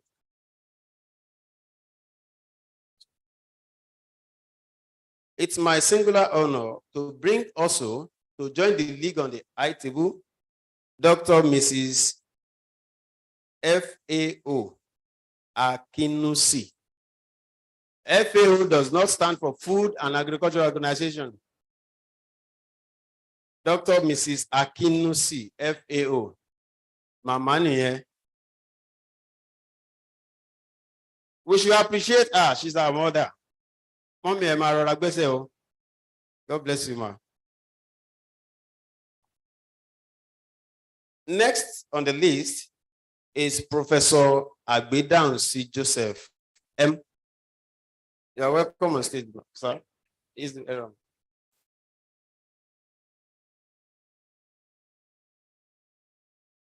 Thank you, sir. Yeah. Oh, we didn't. Thank you. While Professor Agbedansi is coming up, I want to humbly invite my own daddy, Professor Tola Badejo, that is popularly known as Tito. Professor Tito is my father. He's a zoologist. He's a professor of Nigeria. Thank you, sir. You're welcome, sir. Then I have the pleasure inviting to this exalted seat Professor A.F. Adiromu. Professor A.F. Adiromu. Thank you. And the last but not the least, I have the singular honor to bring up here Professor E.A. Folorunsho, representing the Dean of Faculty of Science. Professor Folorunsho, E.A. Thank you, sir. You're welcome.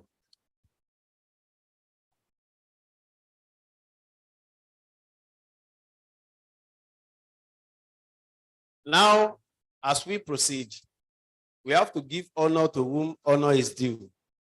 This honor at this particular hour is due to our dear country, Nigeria. Nigeria is an independent nation. And if you are an advocate like myself of a better Nigeria, can we be upstanding, please, as we take the national anthem? DJ. The second stanza is a prayer.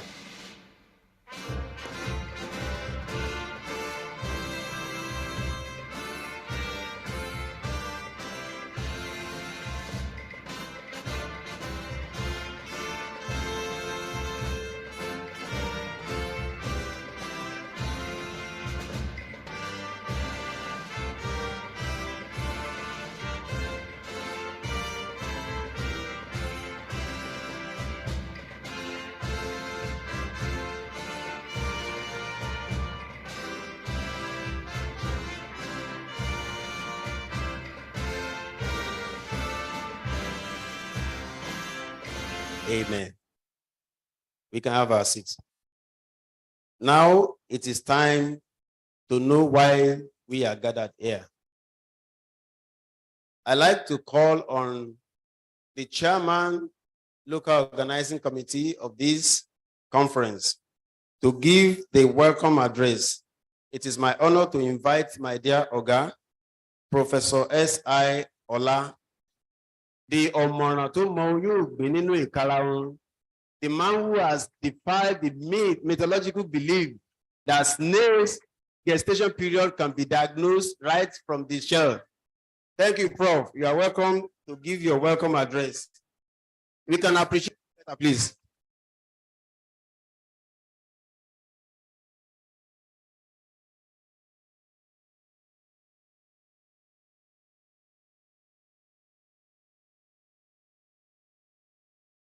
Ó kí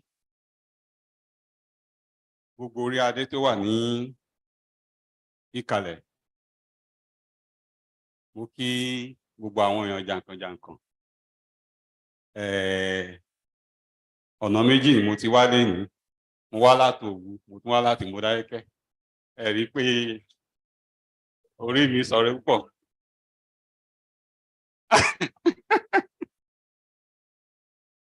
It's my pleasure to welcome everyone to this conference. My greetings to everyone on the high table, to all the participants.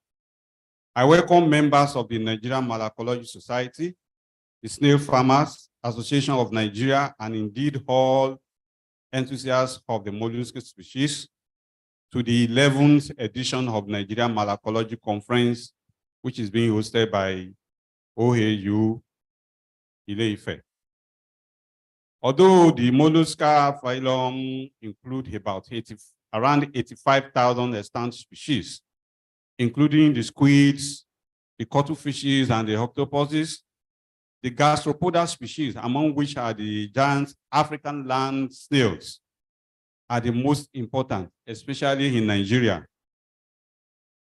Thus, NMS, which started in 2012 as Network on Giant African Land Snails, shortened as NETGAL, has witnessed more of its attention devoted to the gal species. It is my utmost expectation that this year's conference will witness significant success and impact as presentations are lined up on both scientific and practical aspects of the mollusc industry in Nigeria. The importance of the mollusc, gals in particular, cannot be undervalued. The Acatina and the Acatina species have been known to be delicacies in Nigeria. Most people eat it with relish, and many are ready to pay the premium to have it in their diets. Of recent, the possibilities of exportation of gas to Europe and Americas has added top economic importance to the cultivation of these crawling, harmless, and friendly species. Few snail farmers who are into exports can boast of a buoyant domiciliary account. The hard shell left over after snail meat is retrieved readily finds uses to supply calcium in the diet of livestock animals. They are equally used as absorbents in water industries. Perhaps the greatest economic turnover from gas, for which is yet to be adequately tapped, will be the medicinal and pharmaceutical uses of the snail fluid called the hemolymph, which is generally wasted in the processing of snail meat. I'm delighted that at this conference, an entrepreneur will be exhibiting and making presentation on a locally fabricated equipment to extract hemolymph from gas. One of the forces of this conference is also to galvanize the Snail Farmers Association of Nigeria, which at best could be described currently as a nominal association. It is our hope that the Osun State chapter of the association will arise from this conference, through which a national rebirth of the association will be engineered. I wish to conclude by appreciating those who made this conference a successful one, including the executives of the NMS, members of the local organizing committee, the invited speakers, authorities of OAU, the awardees and sponsors, particularly the Oluwo of Owukuta, whose donation and presence made the opening ceremony a wonderful and memorable event. To all the participants at this conference, from far and near, virtual and physical, I hope the individual expectations from this conference will be met. And I wish everyone the benefit of the sacrifice to attend the meeting. While you are here, meet the participants from far, please take advantage of the conference to explore the glaring beauty and greatness of Great Ife, the Africa's most beautiful campus. Tours to the only natural history museum in Nigeria, the zoological garden, and other important places within the university have been put together by the LOC. I encourage you not to miss out in these thrills.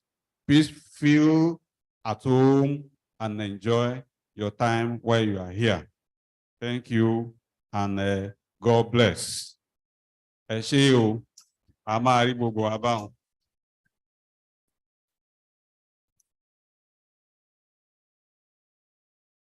Well, I don't think we should be miserly with appreciation. You can do it better, please. Thank you very much. From the welcome address of Professor S.I. Ola, I'm able to deduce something, and that goes in line with the common saying in Yoruba land that ewúrẹ́ ní tòun di méjì lọ́dọ̀ ìyá ẹ̀, òun lọ́mọ, òun tún lọ́kọ ẹ̀. That is, a male goat is the husband of the mother and at the same time, the child of the mother. So Professor Ola has portrayed himself as somebody who has come from Owukuta and Modakeke. I wish I could have such a story to tell. Can we appreciate Professor Ola once again? Thank you. Now it is time to bring the president of this noble conference to the podium to address us. And it is my honor to call on Professor L.A. Ibom, President of Nigerian Malacological Society, to give his presidential address. Can we appreciate him?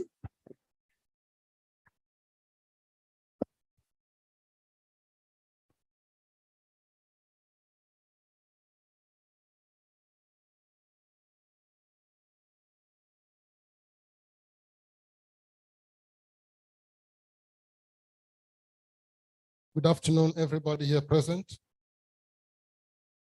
The Vice Chancellor of Obafemi Awolowo University, Professor Bamire, ably represented by the Dean of Agriculture, the Dean Faculty of Agriculture, ably represented, the Dean Faculty of Science, also ably represented, the Head Department of Animal Science, our royal fathers here present, Kabi Ozio, NMS Steering Committee, Council, Fellows, and Executive Committee members, keynote speakers, plenary speakers, and workshop facilitators, LOC Chairman and Secretary, Chairman, Scientific Committee, and other members of the LOC.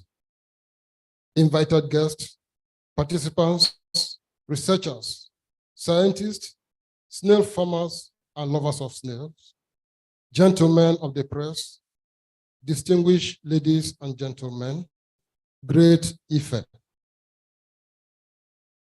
I had to take a chronicle of the society right from inception to date as my address in this 11th year of our outing.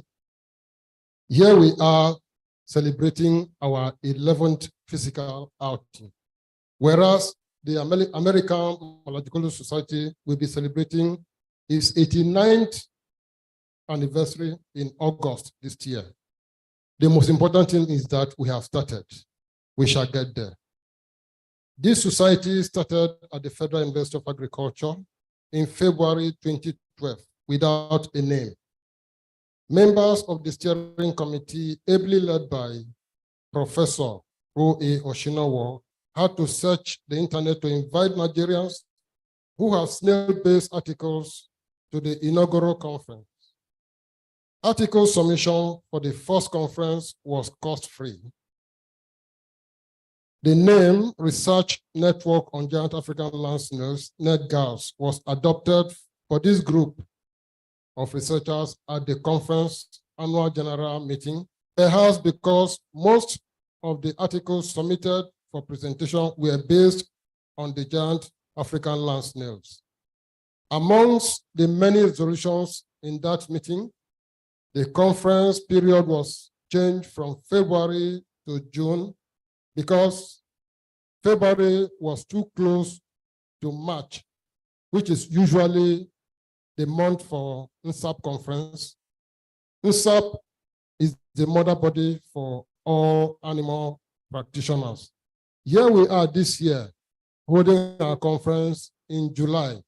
Reason being that because of the political situation in this country this year, NSAP moved its conference from March to June. And so we also, in honor, move our own from June to July. A caretaker committee was also constituted, and Dr. Mrs. F.A.O. Akinisi was the president. The second edition of the NetGALS conference was still hosted by the same institution in 2013. The Asian city of Abeokuta again played host to NetGALS members as the Federal College of Education, Abeokuta, hosted the third edition of NetGALS conference in June 2014. The fourth edition of that conference was hosted by the Nnamdi Azikiwe University, Awka, in 2015. At the Awka conference, an executive was inaugurated to pilot affairs. Dr. F.A.O. Akinisi again emerged as the pioneer national president of NetGALS. Attendance at these editions of our conferences was always impressive and a fanfare, as it is always a meeting point for snail researchers, snail farmers, and lovers of snails. In June 2016, the University of Calabar hosted the 5th edition of NetGALS International Conference.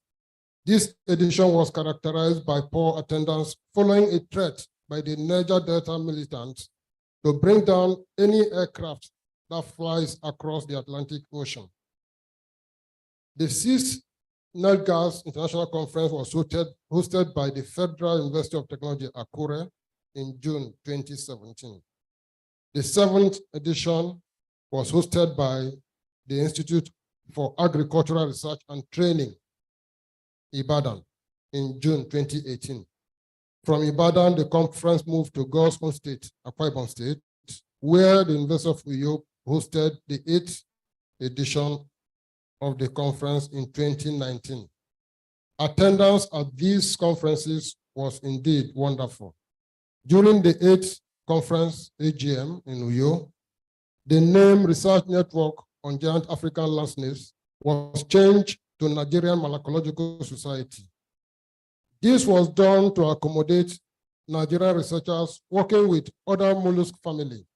Besides, the name harmonized NMS with the global trend and made our journal, Journal of Molluscan Research, more highly rated. The first to the 8 NetGas international conferences were physically attended.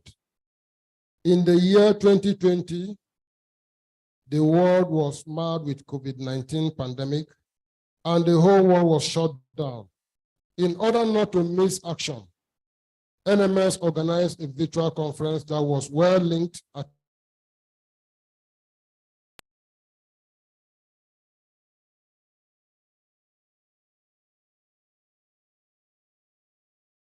the 9th edition of NMS International Conference post-COVID-19 was hosted by the University of Port Harcourt in June 2021.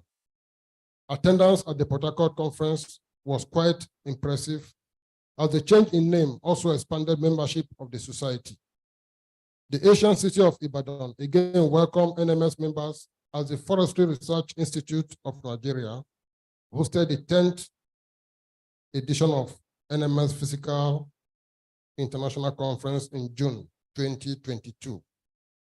It was indeed another memorable outing, as the society's decade of physical conferences was commemorated with the investiture of our very first set of fellows of the Nigerian Malacological Society, FNMS. They included Professor A.O. Oshinawa, Professor M.O. Onagbeson, Professor S.A. Onadeko, Professor A.B. Ido, Professor B. Okon, and Dr. F.A.O. Akinusi, our Mama Snail. The ceremony was quite colorful. At the AGM of this 10th NMS Physical Conference, there was a change in baton in leadership of NMS. My humble self was elected national president to succeed Dr. F.A.O. Akinusi. Here we are in the ancient city of Ife, Nigeria's town of arts and culture. As the Obafemi Awolowo University, a first-generation citadel, Africa's finest university in terms of landscape, and a place of arts and science, where men and women seek knowledge, play host to NMS members for the 11th Physical International Conference of our great society. Indeed, it is my first outing after emerging as the national president of this great society. On behalf of my ESCO members, I hereby express our gratitude to members of the steering committee, council, fellows, and NMS members for the confidence reposed on us. God, who has been keeping us and brought us safely to this conference, will see us through in Jesus' name. Amen. Permit me to, on behalf of the steering committee, council, fellows, and distinguished members of NMS, welcome everybody here present to this auspicious conference, third Malacology Ife 2023, with the theme, MOLLUSCS for the living, food security, medicine, and research. The theme for this year's conference is apt, considering the potentials of mollusks in bridging the animal protein intake deficiency gap of Nigerians. The quest to explore and exploit the drug components embedded in mollusks and the need to conscientize Nigerians in order to intensify research on mollusks for economic breakthrough is an event you won't regret attending. God bless us as we enjoy the scenery of the beautiful city of Ife. Thank you, thank you, thank you.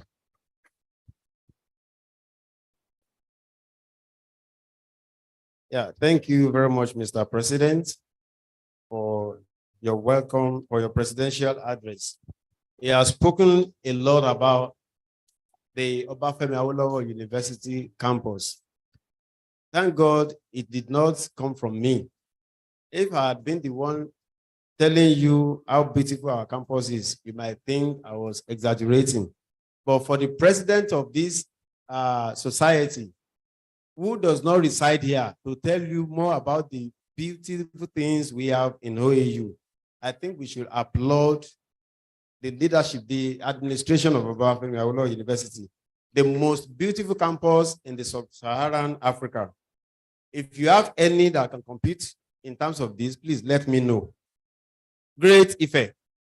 And that ushers me to recognizing all members of Faculty of Agriculture here present. If you are here, just wave your hands.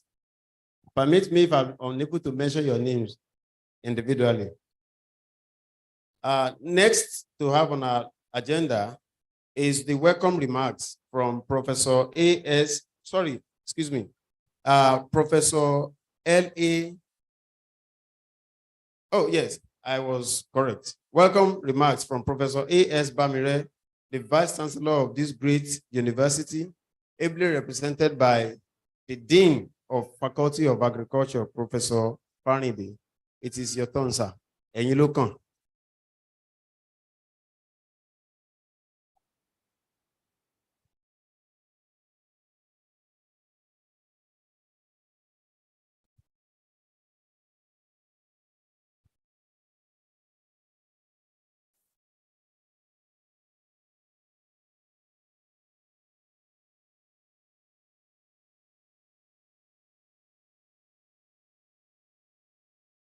I say good afternoon to everybody present here.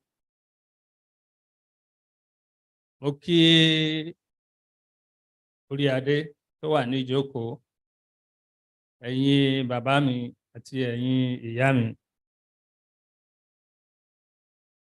Kí adé pẹ́ lórí, kí bàtà kí ó pẹ́ lẹ́sẹ̀, kí ẹṣin ọba kó jẹ oko pẹ́.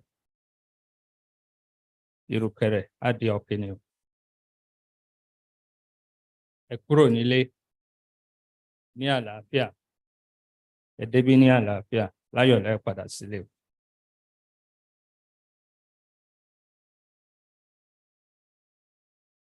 I'm very happy to be here this afternoon as the Dean of the Faculty of Agriculture, representing the Vice Chancellor, Professor Adebayo Simeon Bamire. Greetings from him.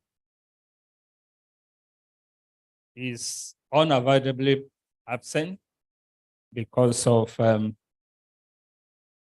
assignment. It has to be in another place, having management meeting presently. In fact, I should be with him by 12 noon for a briefing, but for the importance of this conference, he has asked me to stand in for him. So, the President, Malacological Society of Nigeria, eminent scholars and personalities on the IT, ladies and gentlemen, it is my pleasure to be here this afternoon to welcome you all to this occasion. The 11th conference of Nigerian Malacology Society of Nigeria is a welcome development. And we are happy to be the host this time around. The focus of this conference, which is MOLLUSCS for living, it is an important topic. And to me, at the end of the conference, we are expecting that we will have created enough awareness about the potentials of mollusks or snail for a living. We see it, or many people take rearing of snail on a small scale, just to eat it as delicacy.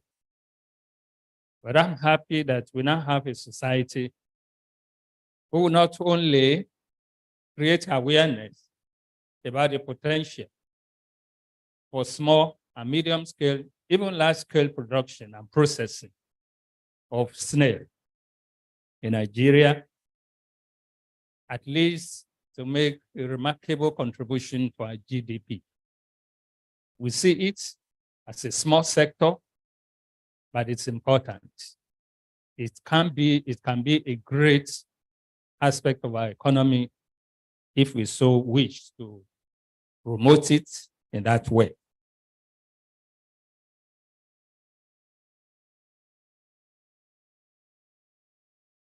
It is important that as scientists and as society, apart from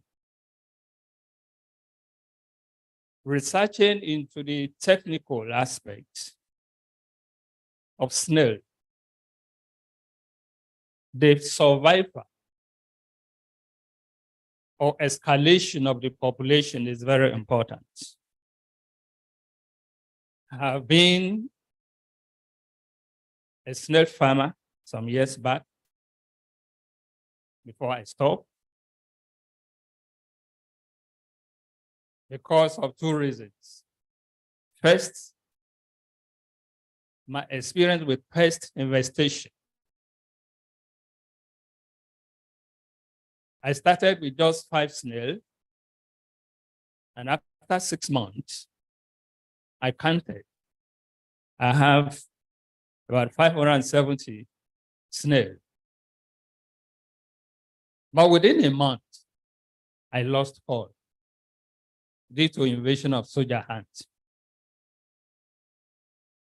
So it is a menace that can destroy what we have invested in. And I'm calling on the scientists to look into the security of our investments, even right from the location of the housing. And another area I want us to look at as scientists is the economic aspect, which is most relevant to our living, creation of jobs for the younger ones, and boosting the contribution to our GDP. We should be able to come up with the housing size relation to the quantity, and then the profit will be made. You know, I narrated my own experience. I started with 5. And after 6 months, about 570. Perhaps if that problem had not come, then at the end of the 2nd year, that place may not contain them.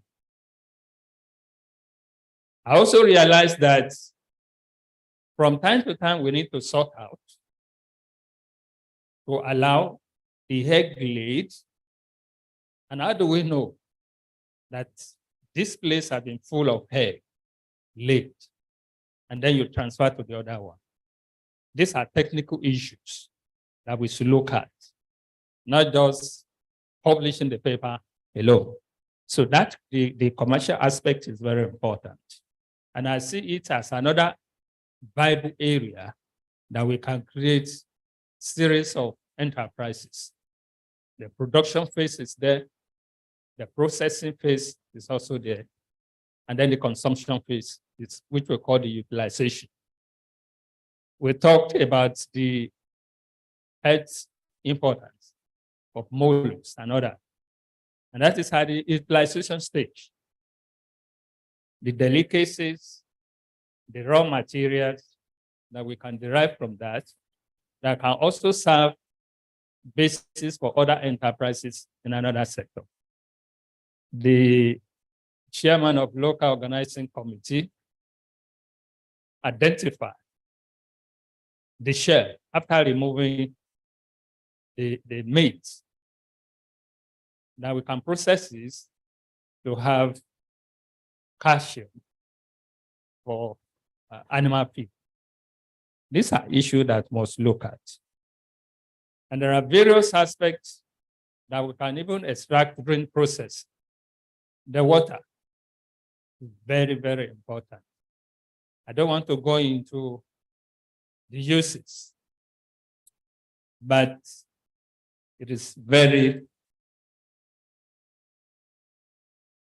highly good for cure of some of diseases that we thought cannot be cured. So on this note, I want to appreciate the society, the president, down to the local organizing committee for what you have put into this conference. And I wish you success at the end of the day. On behalf of the Vice Chancellor, Bafemi Awolowo University, Professor Adebayo Simeon Bamere, I declare this conference open. Thank you very much. Thank you, sir. Well, that applause is not for the Vice Chancellor of Bafemi Awolowo University. Okay, thank you for doing it better. Thank you, sir. Our able dean representing the Vice Chancellor of this great citadel of learning. Well, the only thing I could bring out from his welcome address, welcome remarks, is that he also has experience in snail farming. And I want to humbly admonish us that you don't only observe during this conference, please pay attention. He started with 5 snails. Within 6 months, the number increased to 570, but in a month, he lost all of them. Do not only observe, pay attention. It's my pleasure to call the next person to address us, to give the keynote address, is no other person but Professor A.F. Aderomu, Provost, Federal College of Forestry. Friend, Ibadan. I think I'm correct. You are welcome, ma'am.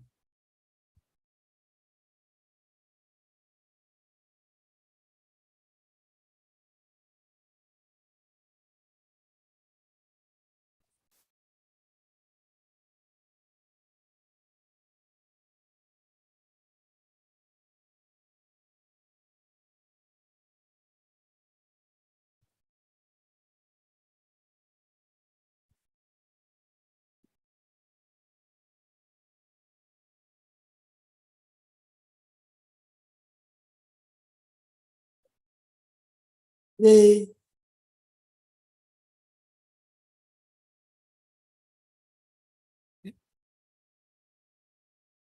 Vice Chancellor,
the Vice Chancellor of Bafemi Awolowo University.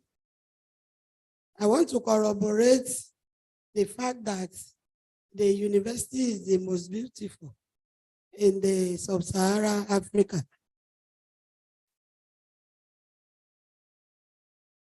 The president, Nigerian Malacological Society,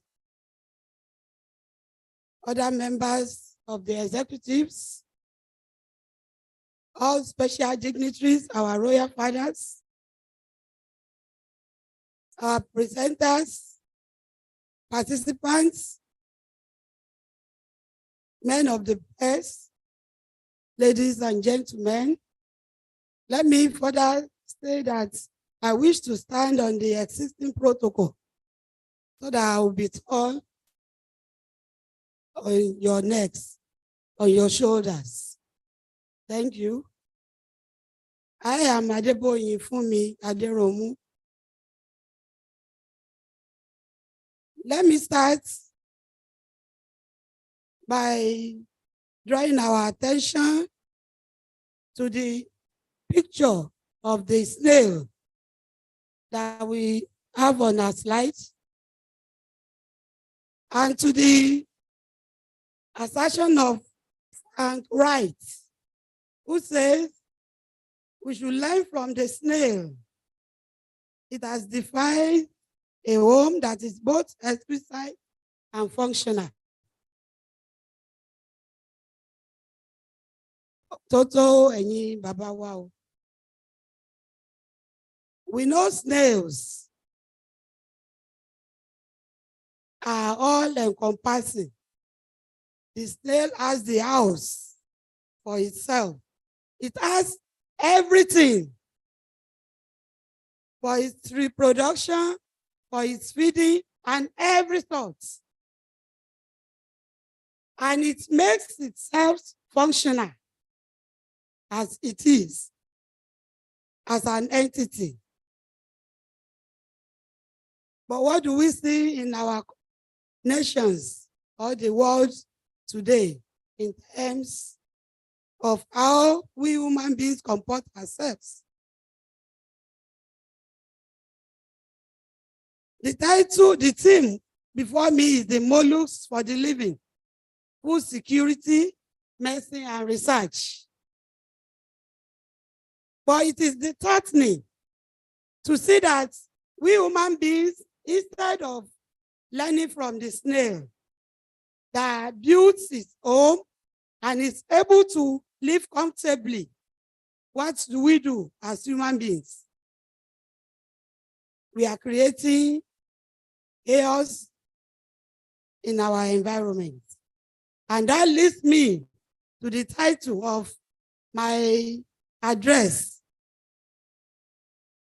which is terrestrial mollusks. I want to speak on the diversity, threats, conservation, and sustainable utilization in Nigeria. Terrestrial mollusks, diversity, threats, conservation, and sustainable utilization in Nigeria. We all know the importance of snail. We all know that in forests, we have tangible and non-tangible elements. We all have major and minor components. We also have wood and non-wood forest products. Amongst the non-wood forest products of importance is this snail. So we all know that snail comes from the forest. I want to go to the preamble.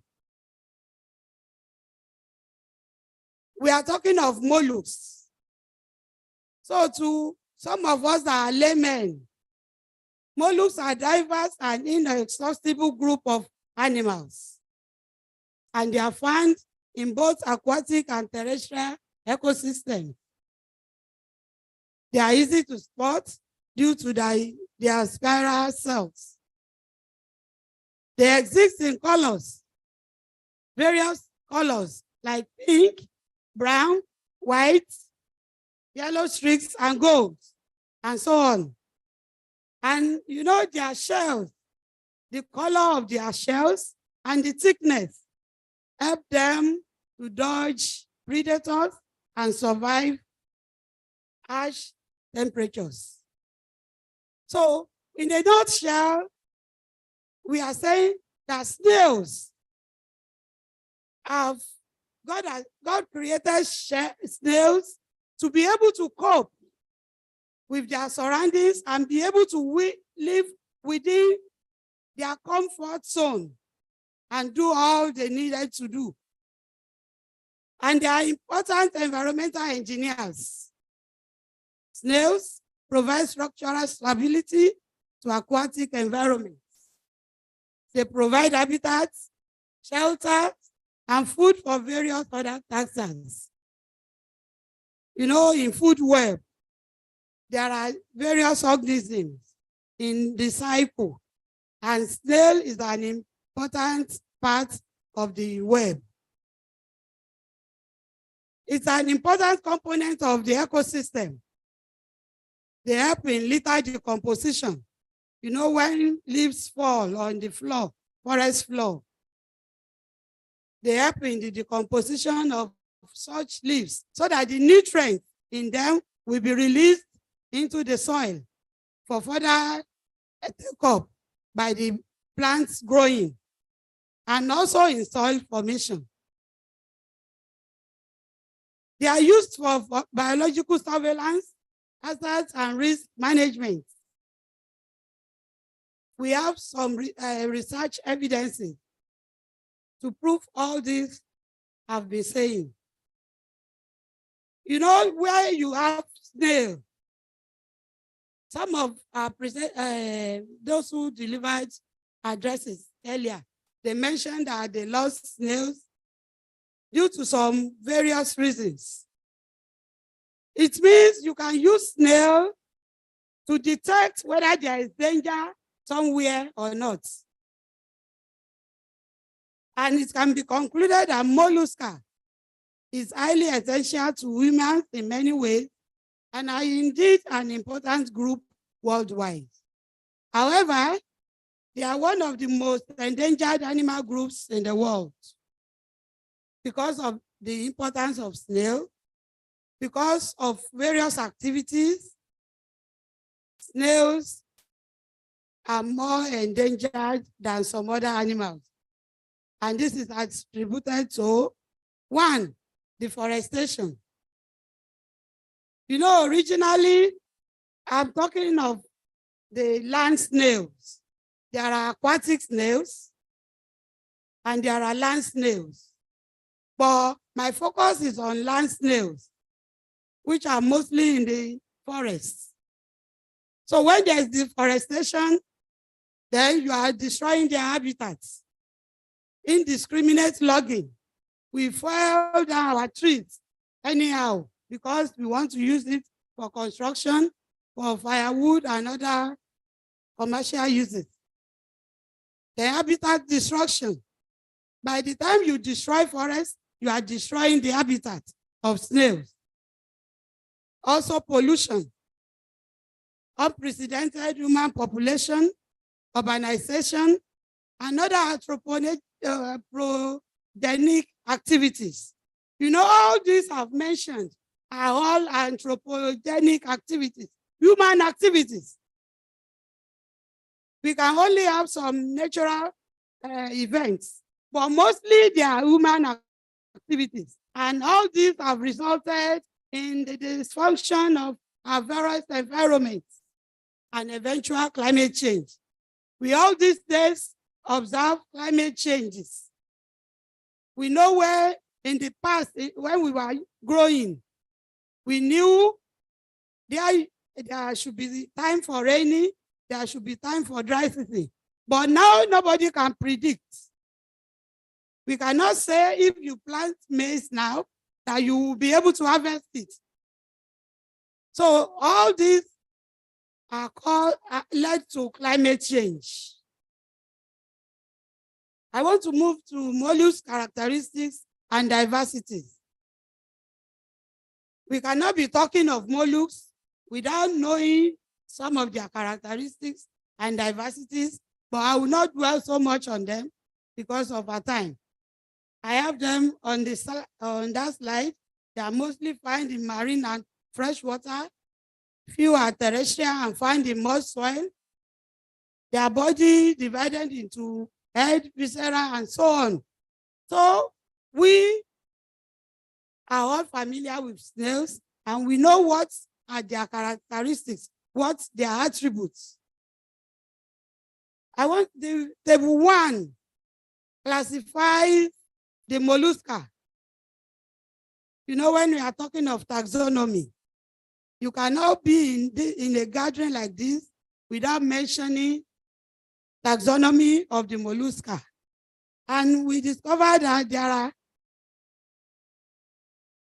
7 classes in the family, in the mollusca. There are 7 classes.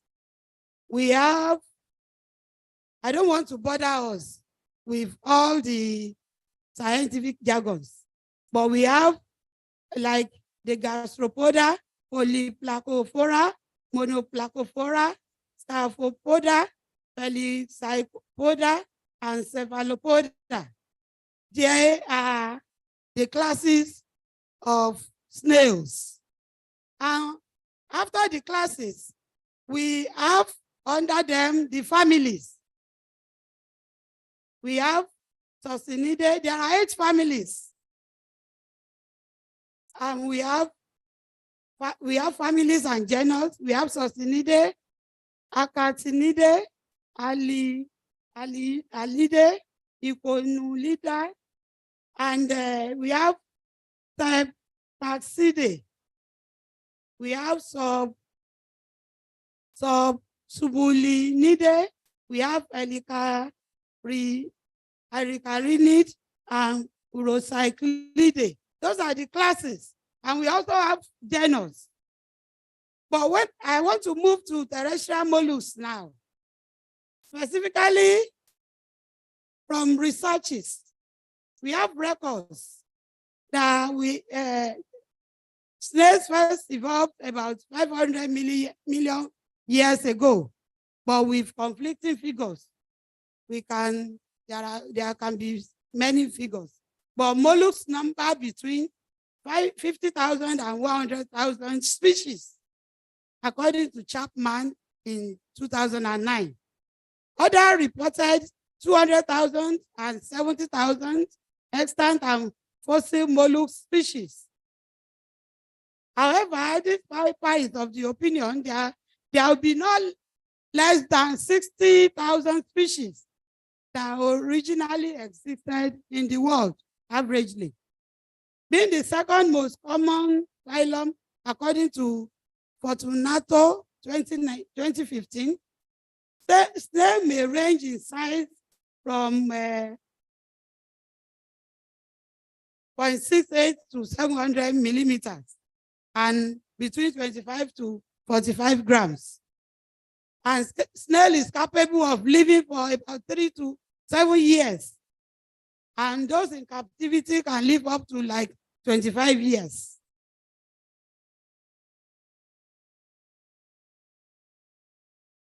Let me move on. Land mollusks are sensitive to moisture differences. You know, on land, they need moisture. The person that talked to us during the plenary session mentioned moisture when you are rearing snail. Let me come to Nigeria. Nigeria terrestrial mollusk species diversity. Their most abundant species was large in subulinid class. And studies indicate that this species is at great risk of extinction. You know, I am talking of the natural occurrence of these snails. We sincerely appreciate the domestications, but in the natural habitats of these snails, we discovered they are at great risk of extinction. When you move along Ibadan, coming down to Ife here, you see that the number of wildlife poachers of snails has greatly reduced. greatly reduced because of the aforementioned points. You remember I mentioned deforestation and all sorts. Because of those factors, they have greatly reduced in the wild. Even we know that behind our houses, we used to find them when it rains. But nowadays, you hardly see them because of urbanization, because of so many things. Mollusk species therefore need urgent action to be taken on this extinction. And the mollusk species richness and diversity are significantly higher in natural forests than degraded forest reserves. We know in the natural forest, they have all they need to survive in terms of food, in terms of protection. Our natural forests are going into extinction, and it's a worrisome issue. In 1594, individuals of terrestrial mollusks belonging to 22 species and 6 families of these Acarcinidae and so on were reported to be found in Gashaka Gumti National Park in Taraba State. But land gastropods in Nigeria are listed in table 2. You know, the gastropods, they are very common, these black ones, and most of them, they grow to be big, and that is what we so much cherish. Then when we are talking of the natural habitation and feeding of these snails, they display a level of intelligence that allows them to adapt to different environments and solve problems related to their survival. That was why I brought to our attention the other time that should we learn from snail? Because this statement tells us that they display a level of intelligence that allows them to adapt to different environments and solve problems related to their survival. How are we solving our problems as human beings? We know there's an inaugural lecture delivered by one of our professors that when the last tree dies, the last man dies. So even before the last man dies, it means all these snails will have been gone, except for the domesticated ones. Wild snails in particular have developed better cognitive abilities due to the challenges they face in their natural habitats, such as finding food and avoiding predators. Snails need moisture to survive. So if the weather is not cooperating, they can sleep up to 3 years. It has been reported that depending on geography, snails can shift into hibernation, which occurs in the winter, or estivation, also known as summer sleep, which helps them to escape warm climates. For the enclosure, simply has some substrate, mostly fresh, unfertilized soil, with some leaves and sticks. Moss is also a great addition that can hold moisture in the enclosure. You know, once there is moist around them, they will hardly die. Feeding. One of the most interesting facts about the animal is the sheer diversity of different feeding strategies. Depending on the species, they run the gamut between an herbivorous and carnivorous, or even a parasitic lifestyle. So they can make do with whatever is available to them. Land snails tend to feed exclusively on plant matter, that is leaf stems, bark, fruits, and even algae. Most species have rows of small teeth and a rough tongue called a radula, or others are filter feeders using an incurrent and excurrent siphon to consume food, as illustrated in Figure 1.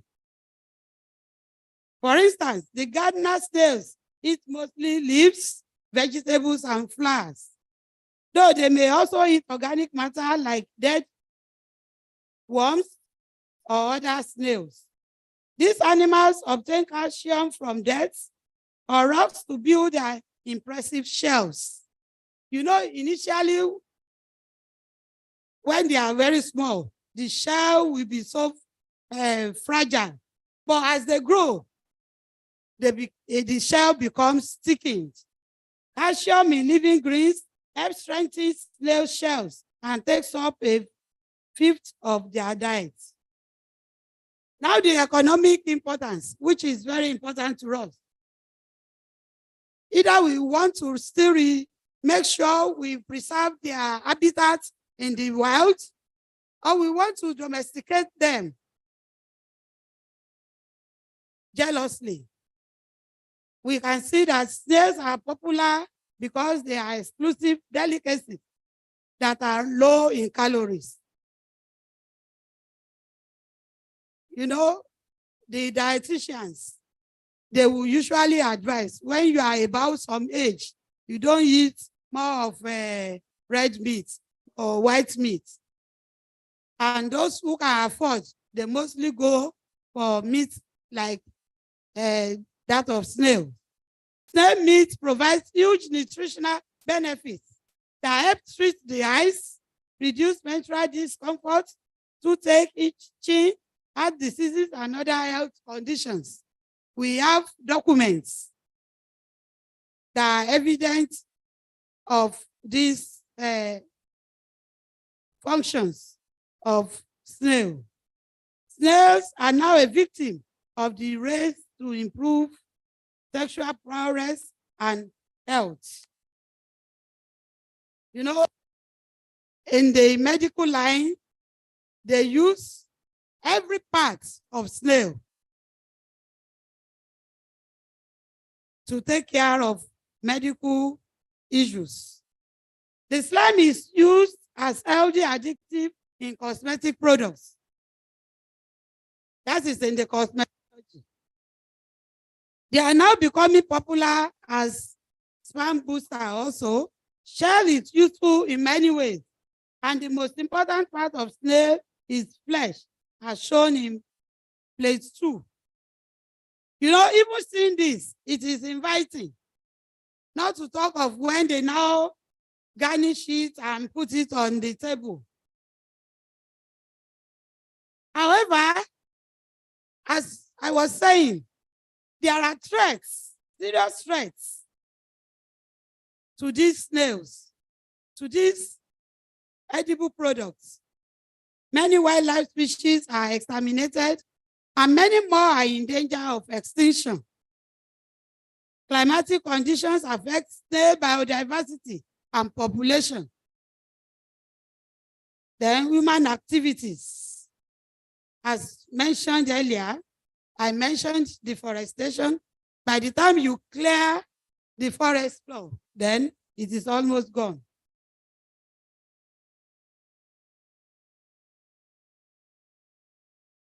Then all other human activities as use of pesticide. We do agriculture, we use chemicals. All those things will clear the snails. Slash and burn agricultural system, population growth. We know what this can result to. Environmental degradation is extremely severe all over the forest, and the illegal felling of trees, destruction and burning of forests are majorly causing habitat loss due to human population, urbanization, and developmental growth. Terrestrial mollusks appear to be critically endangered, thus the need for their conservation and management. The following are conservation measures that are suggested for sustainable management of the species. We should discourage illegal fellings, and we should also discourage conversion of natural forests to other land uses. Instead of converting forests to agricultural land use, we can make it an agroforestry plot so that the two can stay together. We must stop overexploitation. We must stop illegal harvesting. And we must stop illegal harvesting of wildlife and endangered species. Forest areas should be designated as protected areas for biodiversity conservation and should be directly under government supervision. The use of pesticides should be reduced, and our research on forest resources should be strengthened. Reforestation to restore the natural forest should be encouraged, and domestication of these animals will help protect them and prevent the rapid extinction of the species. Biodiversity rules and regulations need to be updated and strictly enforced. And in the case there are none of the biodiversity regulations, I know there are regulations, but we must ensure enforcement, strict enforcement. And when we implement successfully, we can ensure, we can be sure of having enough to eat, enough to use for other purposes like medicinal, cosmetics, and other uses that we have identified in terms of the mollusks, the snails. I want to sincerely appreciate if we in the Nigerian Malacology Society can embrace and join us to say that destruction of their natural habitat is frowned at. We should frown at the destruction of the natural habitat of snail. And so the domestication can also go a long way to take care of all our needs. In conclusion, this paper has observed that the population of the terrestrial mollusks biodiversity is increasingly declining. It is a known fact. And it highlighted the threats to terrestrial mollusks biodiversity as habitat loss and degradation, overexploitation of natural resources, climate change, pollution, the spread of invasive species, and the lack of effective policy in copying these negative practices in Nigeria. For the sustainability of terrestrial mollusks biodiversity, therefore, appropriate protection and management measures has to be taken by relevant stakeholders. Foresters are stakeholders, and this society is a stakeholder. Our royal fathers are stakeholders, so that the habitats of this species will be sustained, will be retained, and will be maintained. Thank you, and God bless.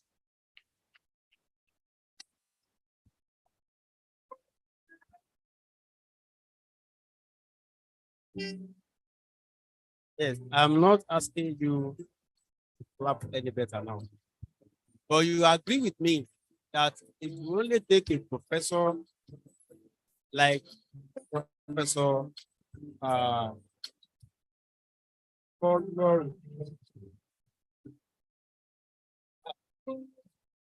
Professor Aderogu, I beg your pardon, to do justice to this topic, She has put everything together to enlighten us and tell us what it takes right from the start to engage in snail farming.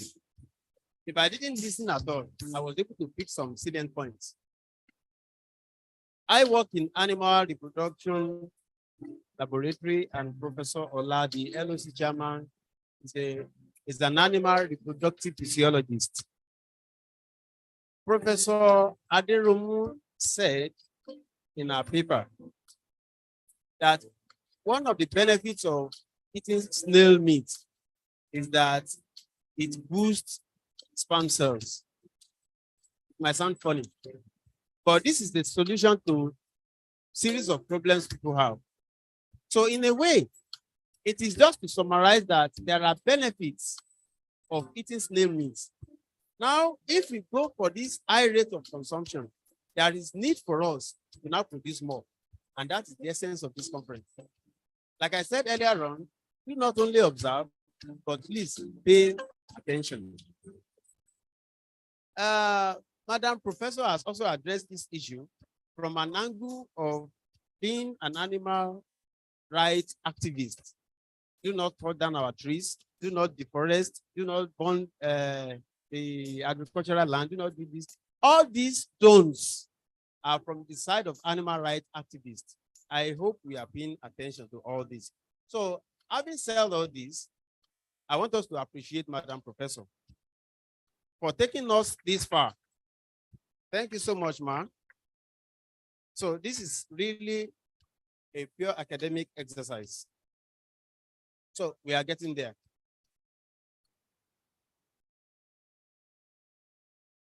The next thing we like to do now is the investiture of 2023 Nigerian Malacological Society Award. And before I call the person to anchor this, it will be my singular honor to bring once again to the podium the LOC chairman, in person of Professor S.I. Ola. Thank you.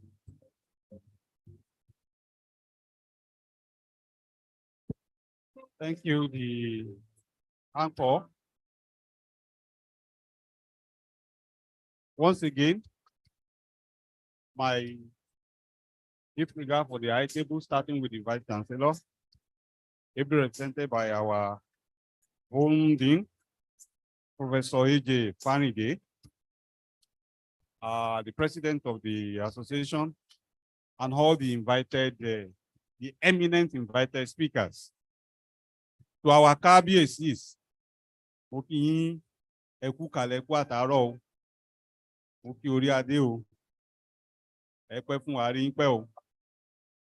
I just want to introduce this investiture before I hand over to the former president of the association, Dr. Mrs.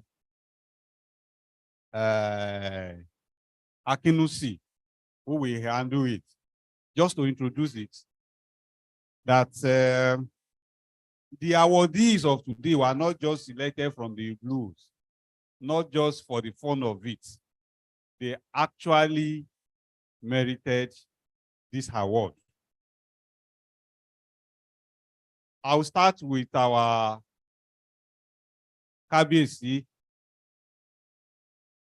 Olowo of Owukuta,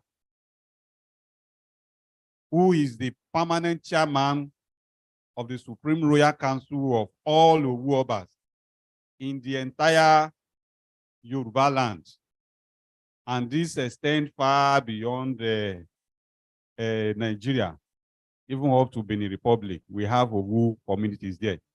He's the current permanent chairman of all the Owu Obas all over the world. But that is not the basis for the award today. It will interest us to know that KBAC is a deep lovers of the wildlife. KBAC has devoted a significant section of his palace for keeping wildlife.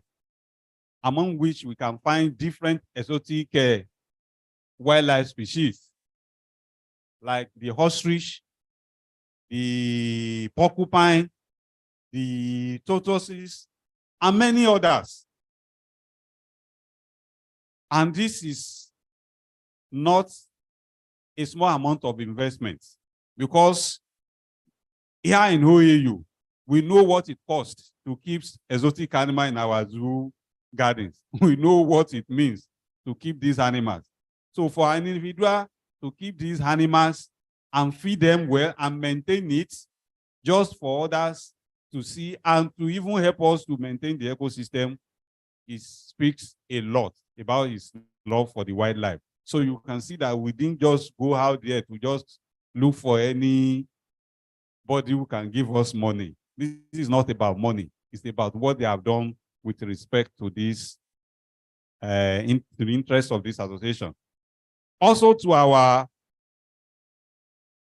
home eminent, distinguished, and cerebral Kabiyesi,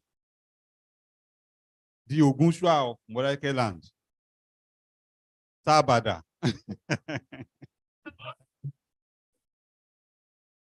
Well, Kabiyesi is my father, but we didn't choose Kabiyesi for our work because he's my father.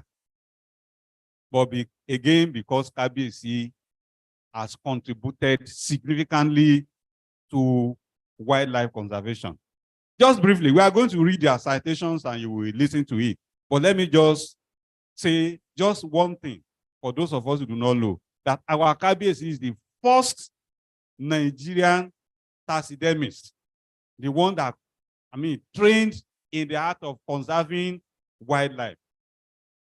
So our museum here at Ife, for those of us who have been there or those who would go there during this conference, you will see a lion that looks like a real lion, or a baboon that looks like a real baboon. It was this our Kabiyesi that preserved them while he was still working with us here before he retired. So these are some of the things that qualify them. And then we have our distinguished personality in the agricultural practice, those who have distinguished themselves in the promotion of snail rearing. They are also picked out for this award. So I hope you will agree with me that our awardees really merit this award. So I hand over to Dr. F.A.O. Akinusi to anchor the award ceremony.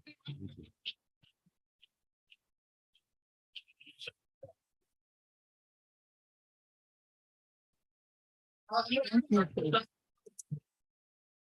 Thank you. Thank you. The Vice Chancellor of the University of Ife, incidentally, my alma mater. I attended this university between the years 1974 and 1978. So I'm happy to be back home. And I had nostalgia when I climbed the Agri-Foyer yesterday, because that's the faculty where I finished from that year. So I'm happy to be back home. Great Ife. Great. Thank you very much. And for this investiture ceremony, I'm happy to be called upon to handle this.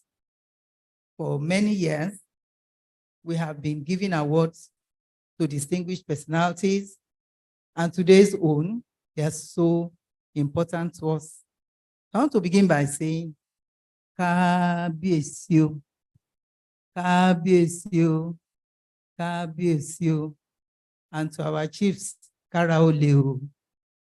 I welcome every one of us to this great occasion. It's a big job, but I thank God for the opportunity to be able to do it. I'm going to respectfully start from the first awardee, our own dear father, the Olowu of Owu Kuta. Olowu of Owu Kuta. So, sorry, please. While the citation is being read, our royal father will remain seated. Thank you, sir. No, sir. Our royal fathers will remain seated while the citations are being read. And I want to call upon the citation reader in person of Professor Awodiran. Our daddy, sir, where are you? To take the citation. Professor Awodiran. Come, sir.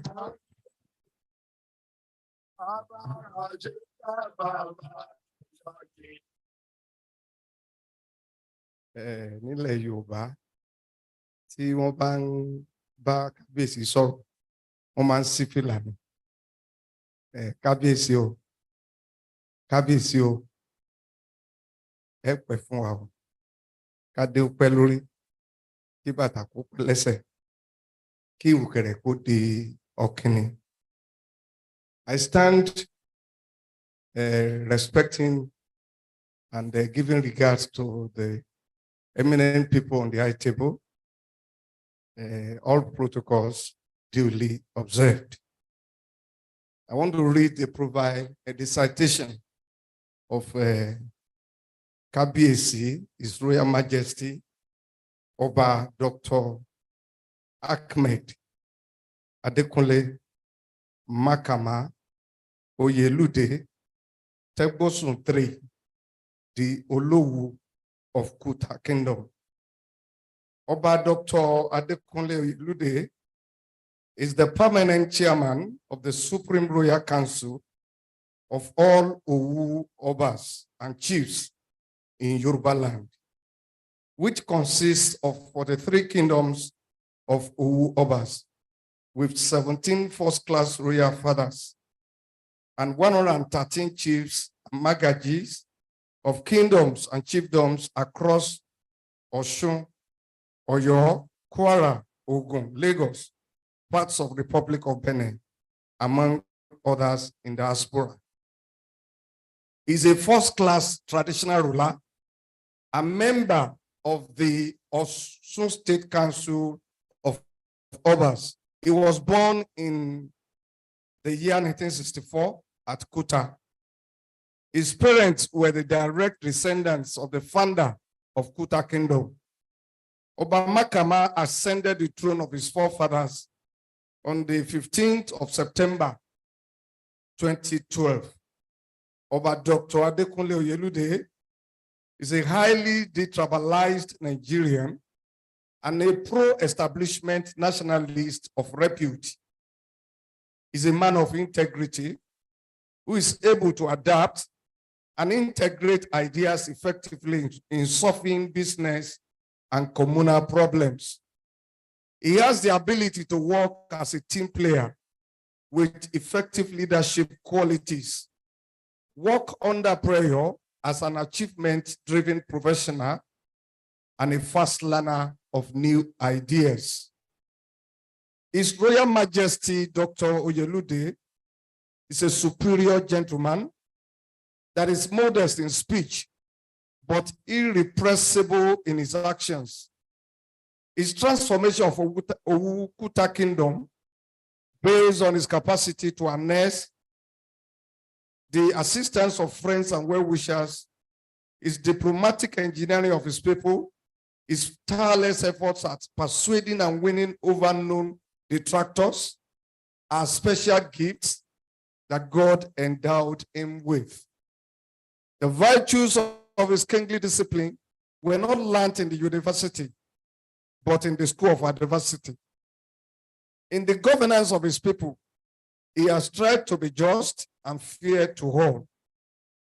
To be perfectly just is an attribute of the divine nature. To be just to the best of his ability is the glory of a good king. As a good king, he will forever remain as a landmark on the road of humanity and will forever be a reference point in Owu Kuta and the nation at large. Oba Dr. Ahmed Adekunle Oyelude is happily married, blessed with good children, and very well supported by his Oloris. Oba Oyelude has business interest in the Nigerian and foreign economies with investments in aviation, building construction, property development, specialized products, women and material resources development and management. He chairs the boards of 5 companies, including 2 international organizations. Also, is engaged in social works, especially in the areas of social audit, counseling, and leadership training. His hobbies include traveling, private zookeeping, reading, meeting people, and lawn tennis. Awards. Among his several academic certificates prior to ascending the throne includes certificates in structural designs and development, diploma in integrated structural systems, and BSc civil engineering. Among the many awards conferred on him are honorary doctorate degree, Chartered Institute of Public Resources Management and Politics, Ghana. Fellow, Chartered Institute of Public Resources Management and Politics, Ghana. Grand Patron, Young Leadership Association of Nigeria. National Patron, Manu. Associate Member, Nigerian Institute of Management, NIM. Member, the West African Telecoms. Member, African European Corporation. Member, Nigerian Youth Organization. Member, Civil Liberties Organization. International member, the International Youth Council. A commander of the Order of Niger, CON, by President Muhammadu Buhari. Oba Dr. Ahmed Adekunle Makama is being recognized today as a distinguished personality in wildlife conservation. This is because of his love and commitment to private zoo management. In his opulent palace, today is a section dedicated to wildlife conservation with provision for tortoise, ostrich, porcupine, deer, exotic birds, and many others. I hereby present Oba Dr. Ahmed Adekunle Makama Oyelude, Tegbosun 3, as the Olowu of Kuta Kingdom today, as a recipient of Distinguished Royal Award in Wildlife Conservation, presented by Nigerian Malacological Society. Congratulations, Baba. Kabiyesi, congratulations. Thank you, Professor. I have the honor of inviting the Dean, Faculty of Agriculture, to do the presentation.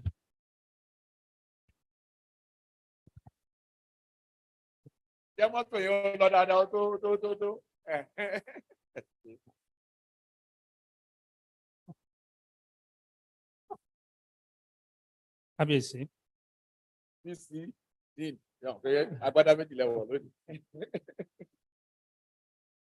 I have the honor to present to you this distinguished Royal Award, Nigerian Malacological Society. Present this award to you His Royal Majesty Oba Ahmed Makama Oyelude, Tegbosun 3, the Olowu of Kuta Kingdom, in recognition of your Highness' significant contribution to wildlife conservation, including molluscs in Nigeria. Presented this day, 17th day, July 2023, during Malacology Ife 2023. Congratulations, sir.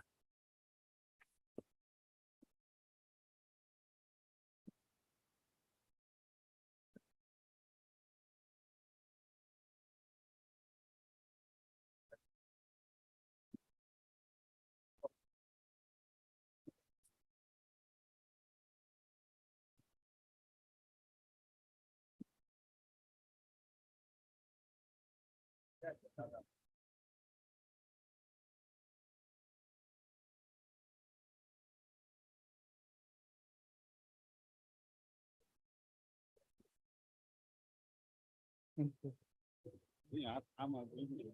for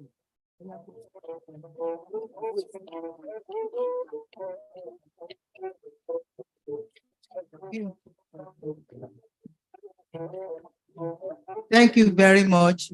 Can we all please give a round of applause to KBAC, the recipient of this award from the Nigerian Malacological Society? Adúpẹ́ sir, adé apẹ́ lórí, bàtà apẹ́ lẹ́sẹ̀. Thank you, sir. Our second awardee is another KBAC, the Ogunsua of Modake. And I think I heard something said by the Ologu that time. He called him a name. So can I call the name also? Sir, but congratulations, sir. So he's the second awardee today, a recipient of a Nigerian Malacological Society Award. And I want to call upon Dr. Shoyedu to please read the citation. Thank you, sir. Please come.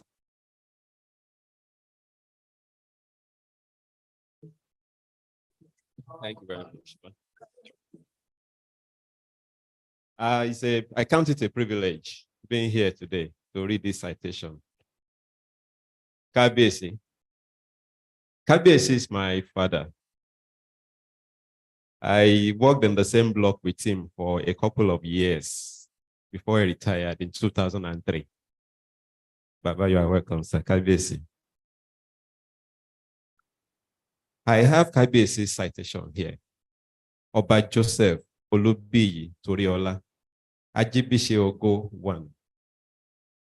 Oba Joseph Olubiyi Toriola, Ajibise Ogo 1, the Ogunshua of Modakeke, was born into Ile Ogo compound in Modakeke to the family of late Chief and Mrs. Samuel Bolaniwa Toriola on 3rd April 1942.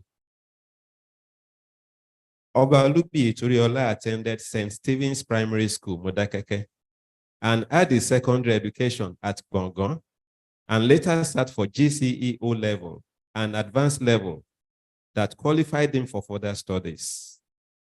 He won a UNESCO scholarship to study at the Center for Museum Studies in Jos. He holds a higher diploma in taxidermy from Northwestern School of Taxidermy, Omaya, USA. Kabiyesi moved to Bern, Switzerland, to complete his studies in science museum technology. And he has the privilege, like Professor last said earlier, of being the first Nigerian taxidermist in 1971.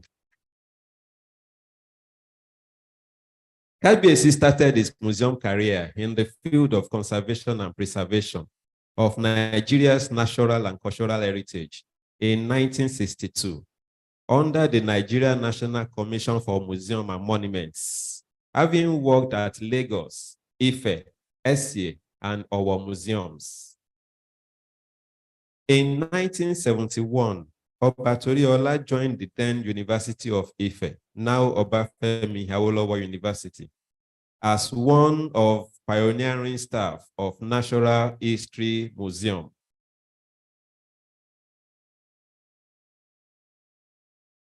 Oba Toriola was asked to curate the University Natural History Museum from a sub-unit in the Department of Biological Sciences to a full department, the first of its kind in Nigeria.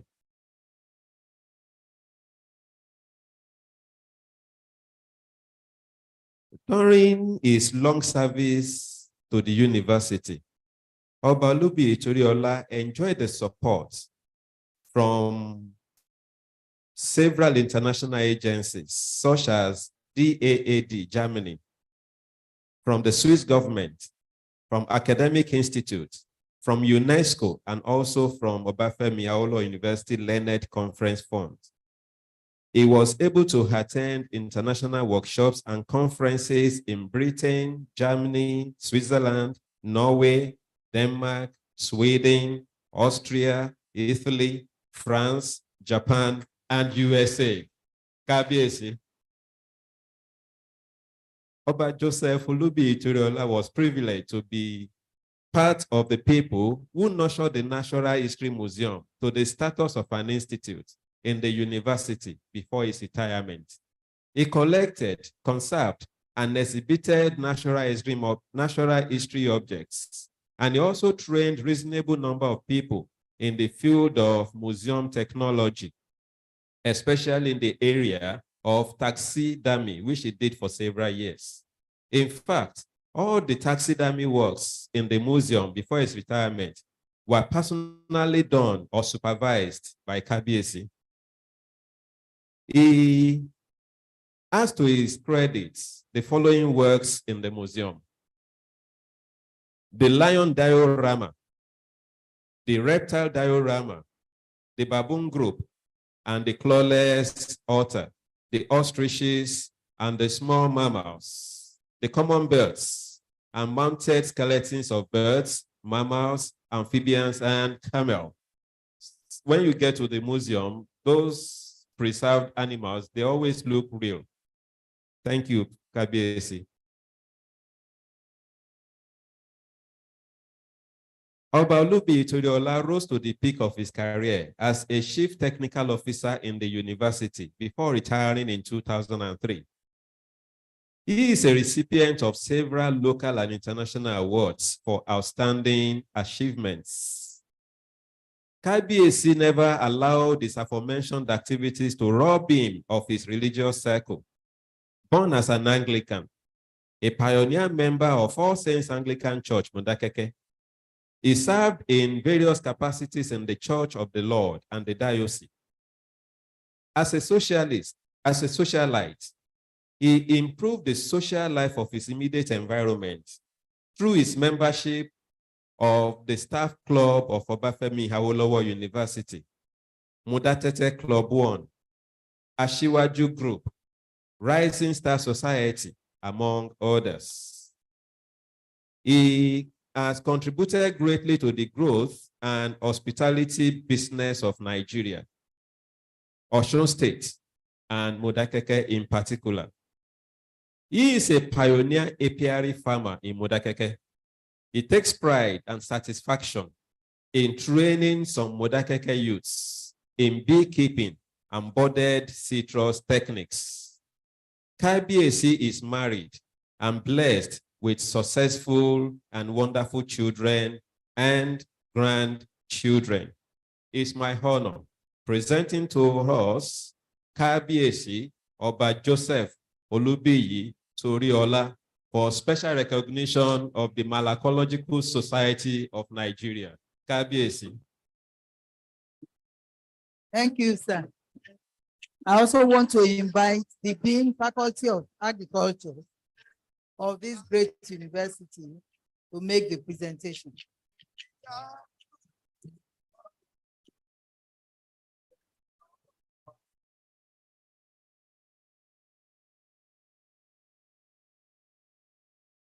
I have the honor to present this distinguished Royal Award.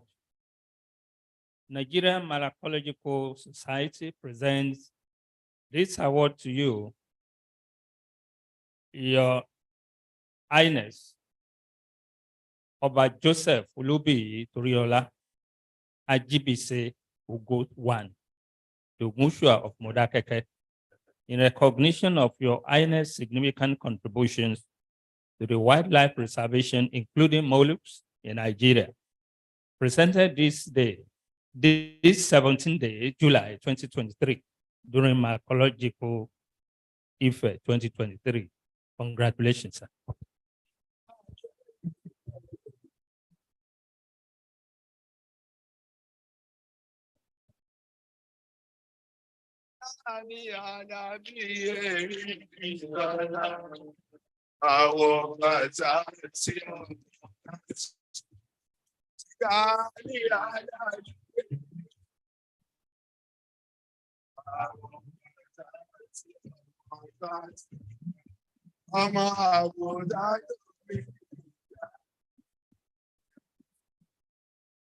ọkọ balẹ̀ ọkọ àríkẹ́.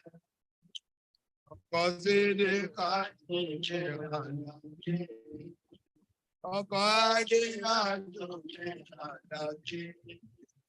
Bàbá Gani bàbá Sọ̀rájò. Bàbá bàtà ilé kárí bàtò ààrẹ. Ṣé ó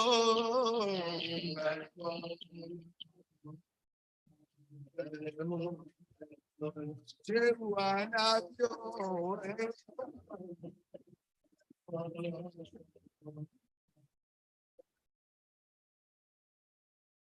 Ènìyàn tó bẹ́ẹ̀ ni ta ló bẹ́ẹ̀ káyẹ̀ sí? Ènìyàn tó bẹ́ẹ̀ ni ta ló bẹ́ẹ̀ káyẹ̀ sí?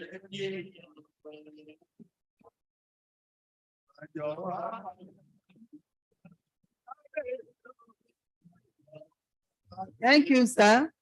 Thank you, House. Kábíyèsí, congratulations, sir. Adúpẹ́, sir. The third awardee is in person of our own snake slime man. When you talk about snake slime, when you talk about machineries for extracting snake slime, since he started featuring in Netgals and Malacology, we have known him. So even before I mentioned the name, he knows himself and many of us know him in person of Mr. Ukon. You're welcome, sir, for the award. Thank you. Please come over. And I'm calling on Professor Hussaini to read the citation. Thank you, sir.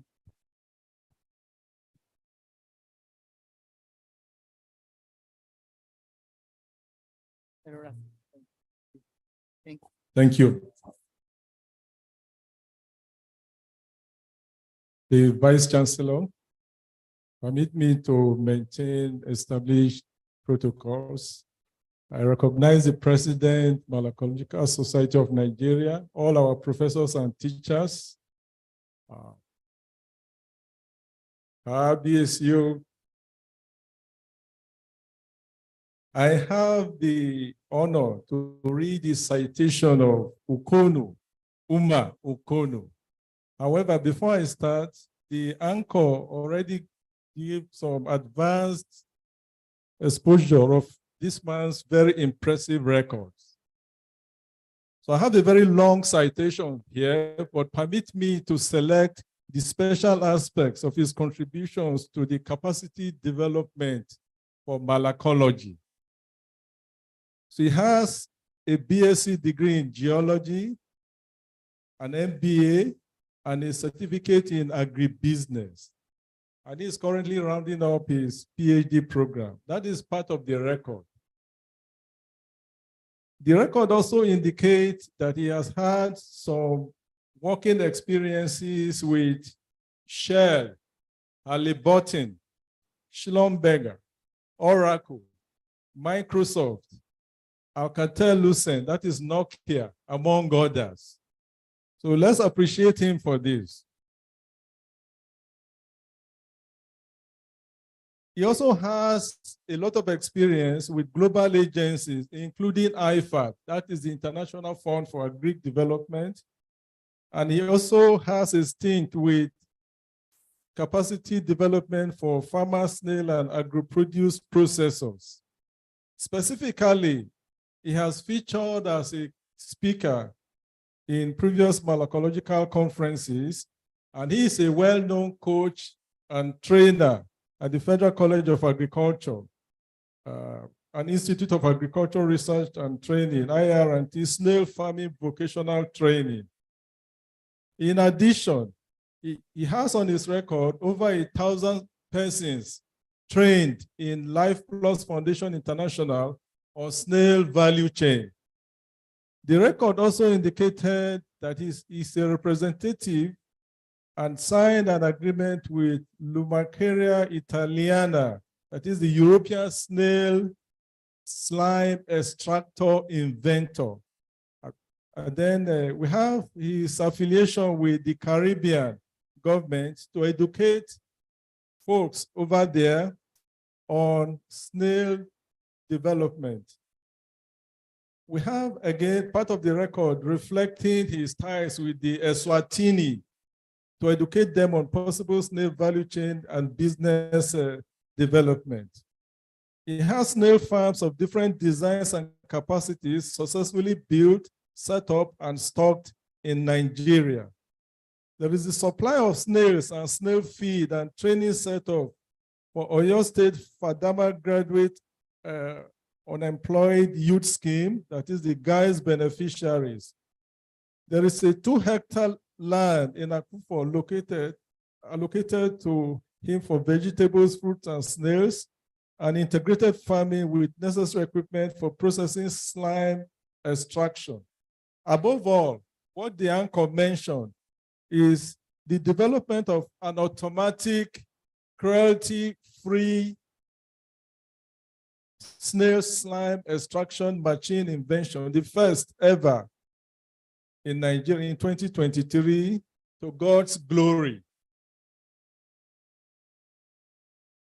So it's on this account that the Nigerian Malacological Society is presenting Mr. Okonu today as a recipient of the recognition award in heliculture practice in Nigeria, as presented by the society today, 17th July, 2023. Congratulations.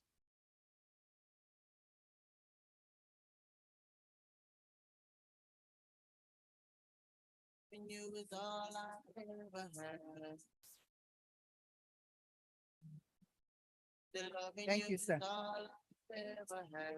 So I would like to invite the president, my successor, in person of Professor,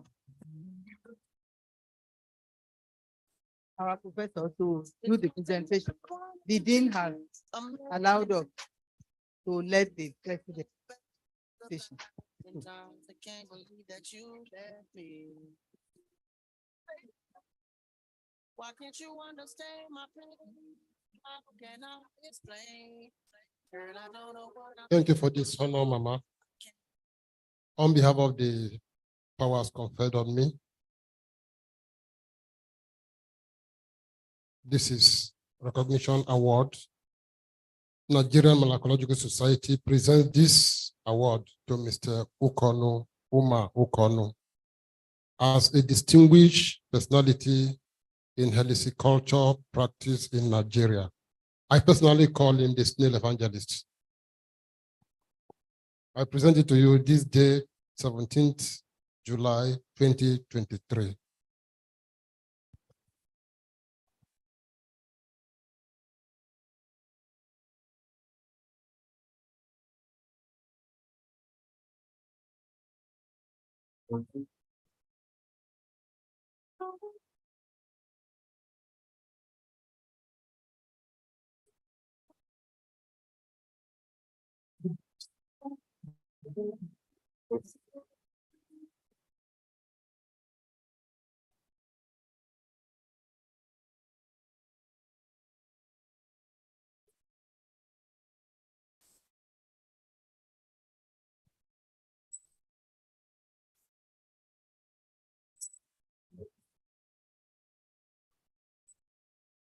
sitting on my porch watching the law as they ride past in their patrol car.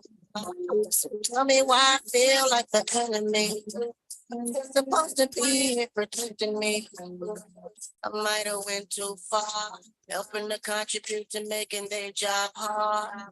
Serving things like these people ain't no enemy. I can't believe I'm out here. Last but not the least, we have our fourth awardee in person of Mr. Olufemi Roland. And I'm calling on Professor Hussaini again to read the citation. Thank you, sir. Mr. Roland. Thank you. I have the citation of Mr. Oluwafemi Oludare Roland. Roland is a snail farmer and the CEO of Settled Snail Farm, and also the lead consultant of Just Snails Hub. He's an accomplished snail breeder and entrepreneur, and enjoys using his skills to contribute to the exciting agricultural advances that happen every day. He graduated from the Federal College of Animal Health and Production Technology, Ibadan, in Animal Health and Production Technology Department. He has consulted and saw through several agricultural projects, including snail farm development, community trainings, livestock farm buildings, and a couple of others. He also brings sensible farming tips to people of all ages and income levels. He currently lives in Osogbo, Osun State, Nigeria. So we have before us what is not written here. I listened to his contributions during the beginning of the program, and I heard from a star and a talent in this regard. So I hereby present Mr. Oluwafemi Oludare Roland today as a recipient of Recognition Award in Heliculture Practice in Nigeria, presented by the Nigerian Malacological Society. God bless you, sir. Thank you, sir. I also just want to make an addition to him in the morning. And I love the way he handled the question. He was asked about something, and he had to deal with the secret of what he does. And my answer, I didn't know what we were going to say, but my answer then was, Coca-Cola has never given anybody the secret of their mix. I hope this man is also not going to give himself out. And he didn't, so you kept it to yourself. I wish you success in your work. I hereby call on our president to also do this presentation. Thank you. Money no day for heaven, you know. Come down from heaven. I wanna be on top things. I wanna be doing things. I wanna be. It is my honor, my privilege to present this recognition award. Nigerian Malacological Society present this award to Mr. Oluwafemi Oludare Roland as a distinguished personality in heliciculture practice in Nigeria, this 17th day in the month of July 2023.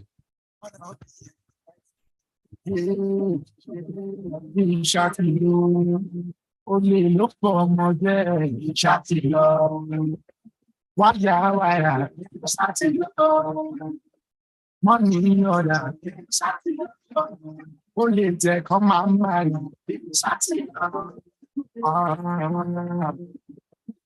Mommy, we making money differently. I say, mommy, I'll go pull up your sleeve.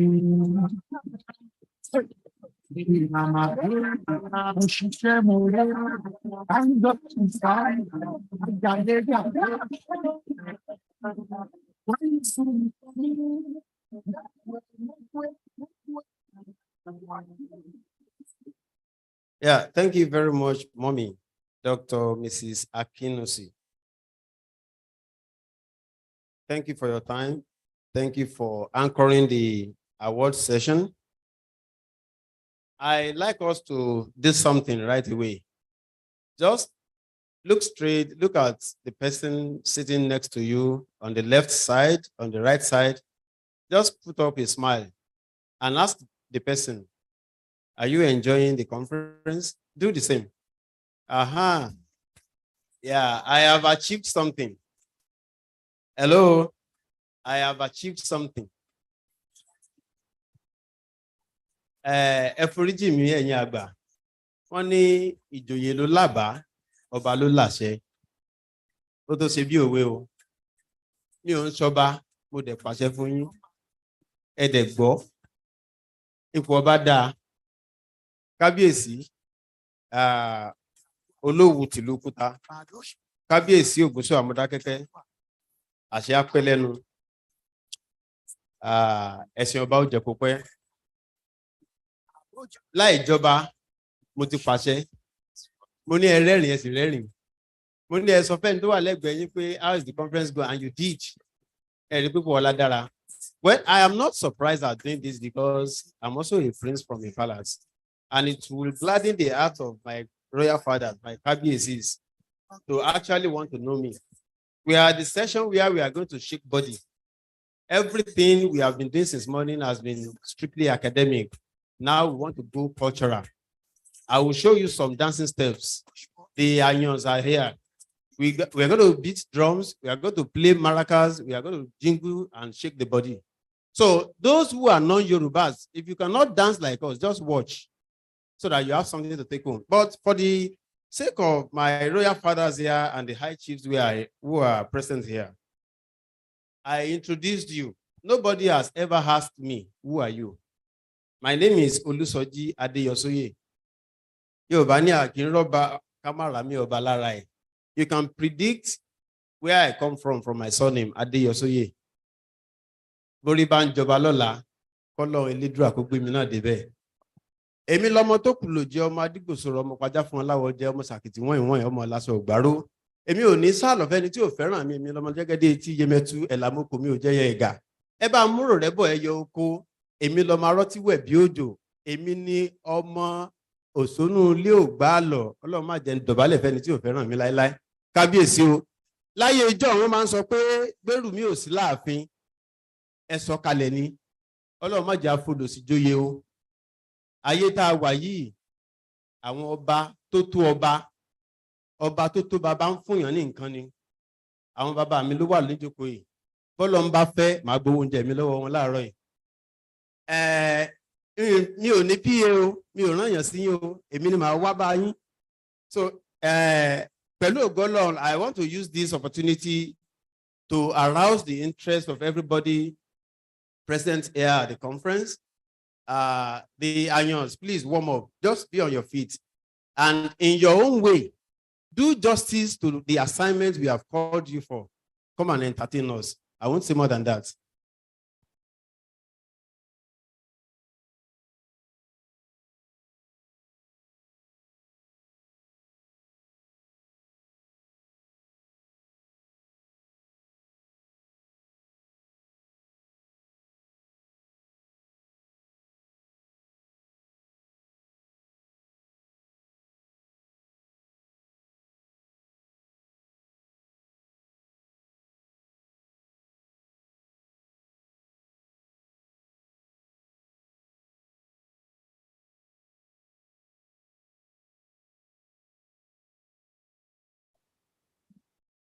Ìbá pé ìrọ́bù àwọn ẹni tó fẹ́ ní ẹni abẹ́ làmọ́ àwa ò fẹ́ ní àṣẹ o.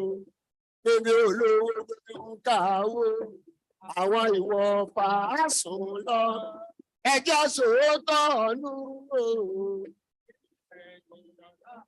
Kábíyèsí oríire lẹ́mú wáyé o. Oríire lẹ́mú wáyé o. Oríire lẹ́mú wáyé o. Oríire náà ní sáwà gbogbo. Ní sáwà gbogbo. Àdó mẹ́ta lọ́dẹ yàgbá o. Ọ̀kan fọkàn sí, wọ́n fọkàn sórí kiri. Iná ní sáwà gbogbo. Òrùn ní sáwà jọ̀dọ̀. Àdó mẹ́ta lọ́dẹ yàgbá o. Fọkàn sí, wọ́n fọkàn sórí kiri. Kásẹ̀ ilé ìjà lọ. Ilé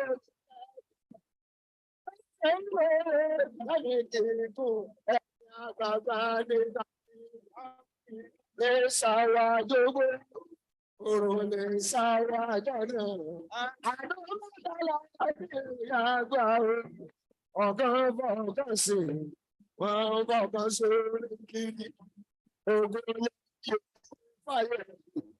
Fire ni ilé àgbà. Níbi tó ń fa kíkẹ́kọ̀ọ́ lọ́nà kẹ̀kẹ́ sùkú ẹ̀. Ìyá mi lọ́la dé ọ̀run. Jẹ́ kú ẹ̀. Ní kú tó ń lé mi ní ayé ọ̀run. Ilé ní sàrà dógó.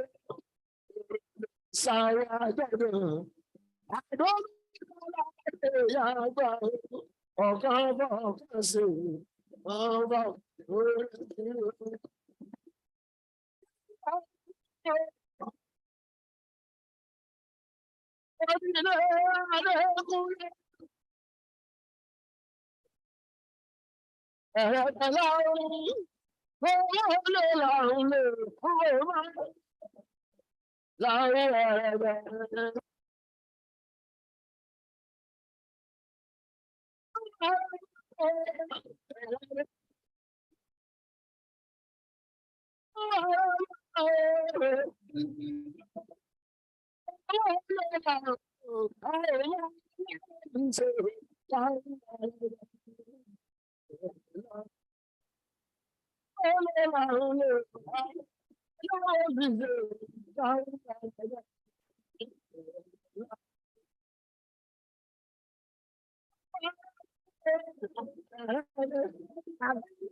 Silence takes over. Staying all we need to stay. There's endless possibility in the moves we can make. Your kiss is giving every indication. If this heart of mine is right, by the time it's time, it's up. The stars of the sky to love. And when the morning comes, it's gonna find us together in a love that's just begun. By the time it's time, it's over. Hearts are to the heavens above, and we get closer and closer and closer. By the time this night is over, let's take a slow and easy ride. Just lay back and let love take us over. There's magic here with you and I, and it's gonna take us all the way. Let's find some kind of deeper conversation. Darling, if it's right, by the time this night is over, the stars of the sky to love. Yeah, can we settle down, please, as we continue the conference? In a love that's just begun, by the time it's night. Yeah, I want to quickly call on Professor K.O. Ademolu to anchor the next item of the agenda, and that's presentation of Nigerian Malacological Society 2023 journals. Can we appreciate him as he grabs the microphone? Thank you.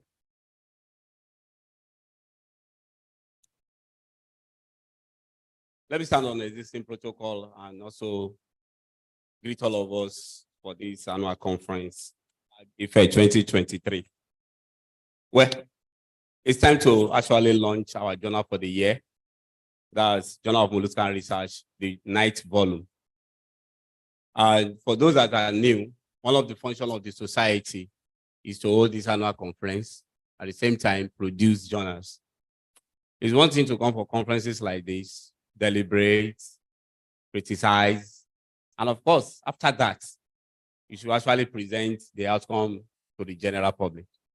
One medium by which we do that is through this journal. And I can say that this is the only journal on mollusc research in Nigeria. At the same time, thank you very much. I wish to say that in this volume, we have all aspects of mollusc research. Is it medicine? Is it physiology? Is it nutrition? You find papers or articles published here. So without wasting our time, I want to actually first call on the president of the society, that's Professor Ibom, to help us launch this journal. That's volume 9 of JMR. Professor Ibom.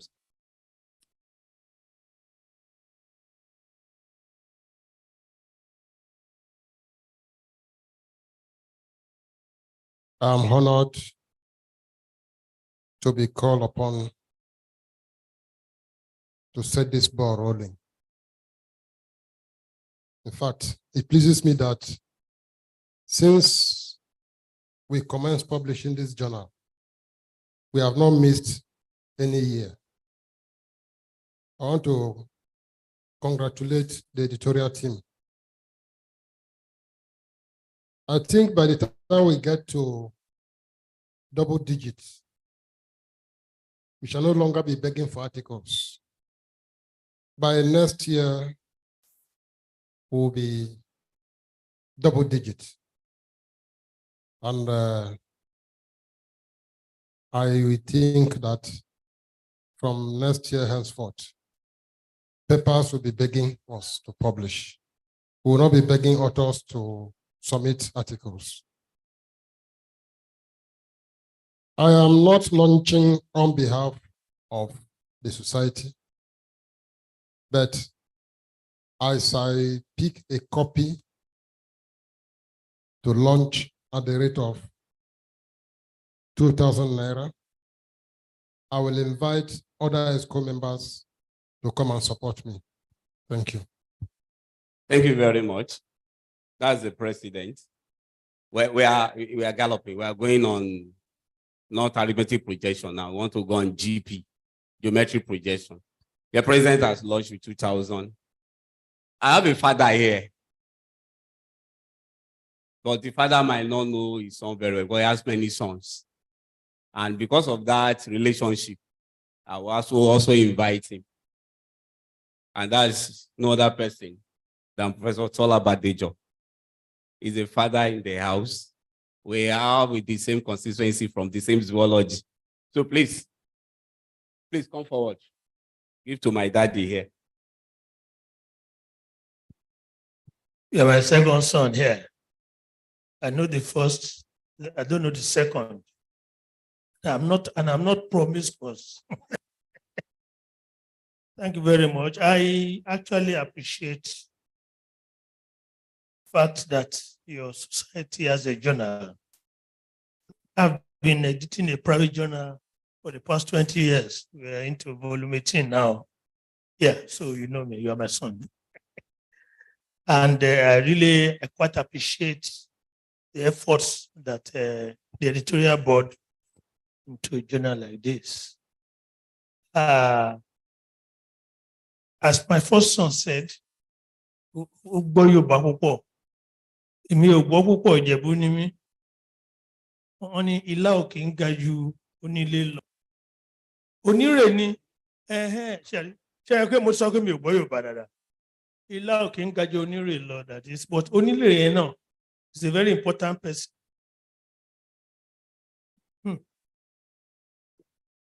Lónírè, òkèta ló ń kátè ní president. Èmi ni ilá, I'm going to launch for the same amount. Thank you. Thank you. Thank you very much. So who gave you? The president. Oh, yeah. Daddy will give you. Well, thank you very much, sir. Still on the high table. We won't be so selfish or biased. Please come to the rear. There's a professor at that end too. It will help us to launch. Professor, I go down see. Yoruba will say, I see be like that. So that is there today. It will help us to launch. Thank you very much, sir.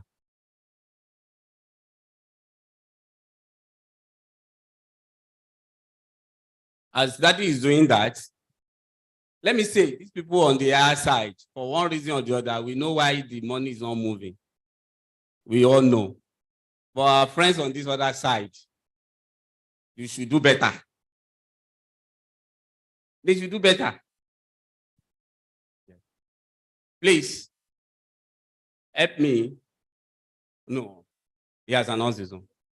Help me give it to our quarantine serviceman, Dr. Is it Konu? We want to, yes. Help us quarantine the journal. Yes, you launch, you quarantine, you recommend. Exactly. So, in a tangible sum, as you are going back to the service, you have something to show. Thank you very much.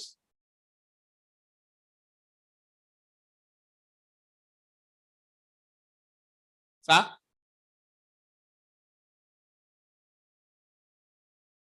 Himself. Okay. It's below standard, sir. We are starting from 2 for 10,000. Good. Please appreciate that. Thank you very much. On behalf of quarantine service, it's okay. Others are members of the house. They are friends of the house. So we want to, on behalf of Professor Molly, IRNT, 2 for 5,000. Thank you very much. Yes, Badijo. Thank you very much. Well, we have a good friend there. Farmer. No, Nabda is not here. Nabda has left.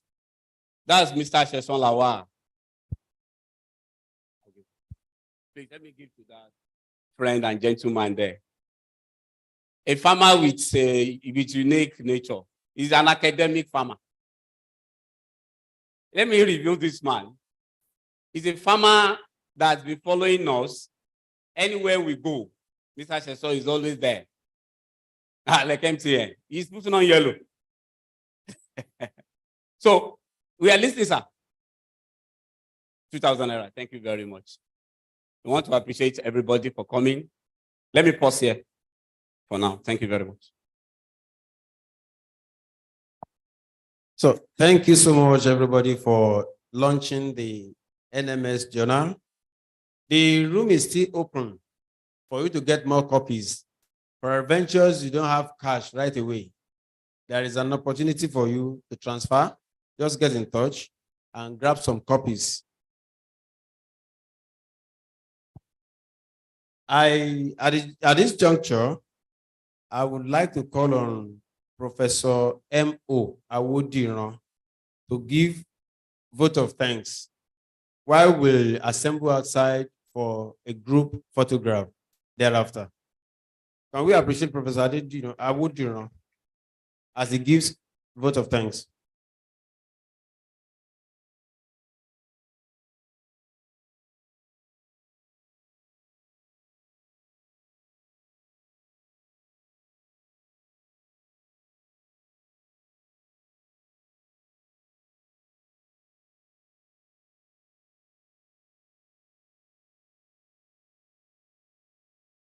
All right. With the permission of the LOC chairman and his deputy, I've been mandated to proceed with the program because it was intentionally designed that at this juncture we close the the first plenary session. But now we shall proceed to the second plenary, and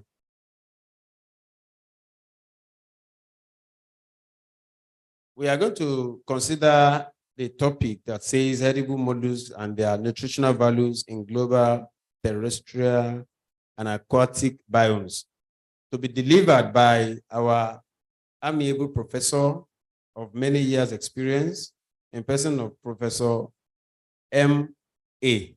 Badejo, popularly known as Tito. Yes, sir. Yes, sir. And you look, sir.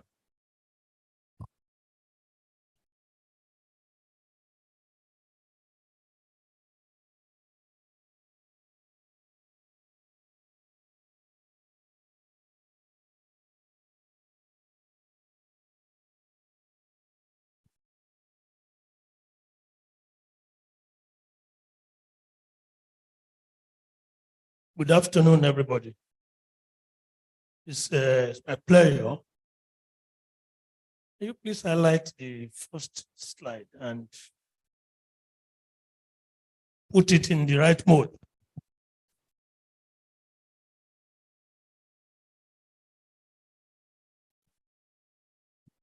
In the right mode.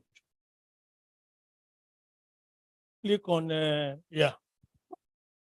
So it's my pleasure to be here with you this. Is the provost there, the woman who presented the paper? Oh, she has left. Okay, I was just, because I always tell my students, when you, yeah, which one goes forward? Forward. Thank you.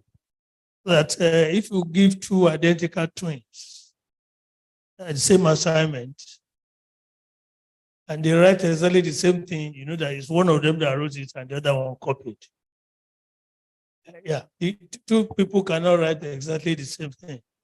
Both of us were exposed to want to see your front, not your back. Both of us were exposed to the same team, and we were asked to pick a title of our choice. I did that. She did her own too. And we are not going to present similar or identical, but there is a great overlap. What our presentation I wish you were here to just see how somebody walking from another location says certain things. But it's just like looking at a coin, head and tail, the same coin, but there are differences. So I'm going to talk on edible mollusks. The upper part has been covered in aquatic and terrestrial biomes, in the globe.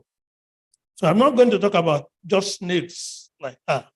I'm going to talk about mollusks in general.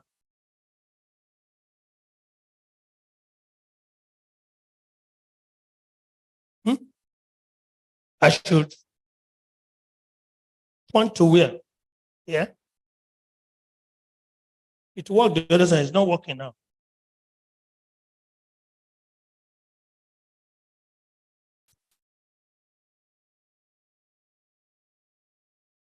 There's something I should point to.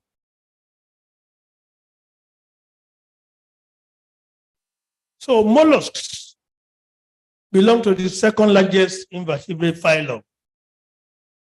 The name is derived from the word mollis, which means soft.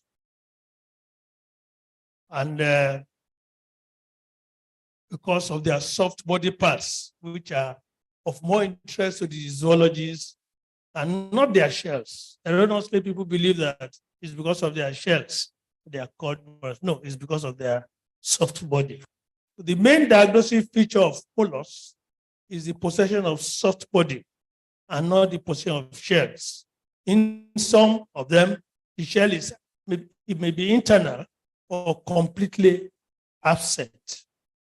So almost all there's a big, because what is covering, can you remove it? Almost all mollusks are free living. Yeah, I think that thing should be removed totally. They are free living. The snails and the slugs are terrestrial. The bivalves, these are the clams, the oysters, mussels, cockles. They live in fresh and brackish waters, while other forms are completely marine, like the octopus, the squids, okay, and some snails. Many snails also live inside water. The shells of some members are used as cowrie. I'm sure you know that the cowrie that used to be the currency in the olden days, they are shells of snails, of mollusks. Okay? And a few freshwater forms live as intermediate hosts of some parasitic worms. The aquatic forms are either free swimmers or sedentary. That is, they just stay in one place for life. The sedentary forms are attached to the earth surfaces such as rocks, shells, or poles inside water. Some simply float on surface waters, while others burrow into the sediment below.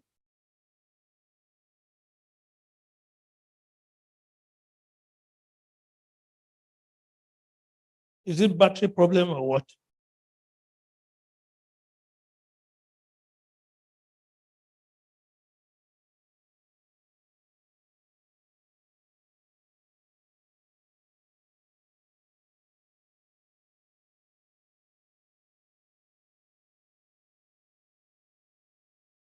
So the habitat of terrestrial forms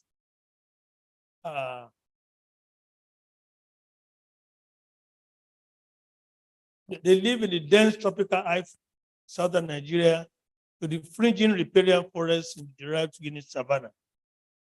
Now, the dry season is from November to March each year, especially in the southwestern region, or rather in the southern part of Nigeria. So, but when it is dry, they estivate. Estivation means trying to cope with the dryness. They secrete something to cover their soft body, and they won't eat. They don't need anything except to just survive during that period of dryness.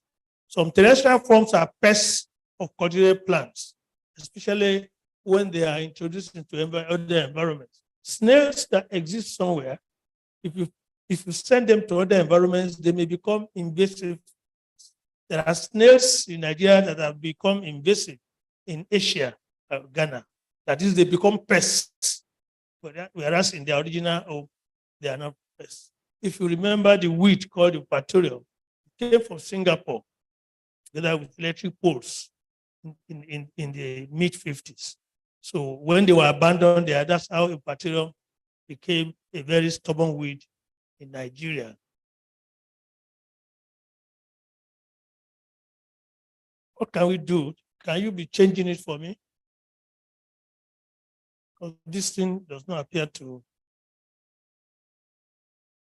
Or should I bring my hard copy?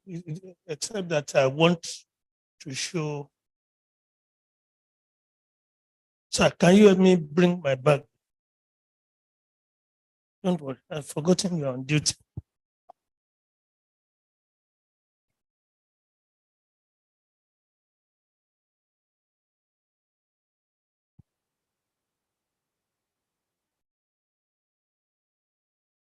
But I will still need you to move because I have some nice plates, photographs of I want to show.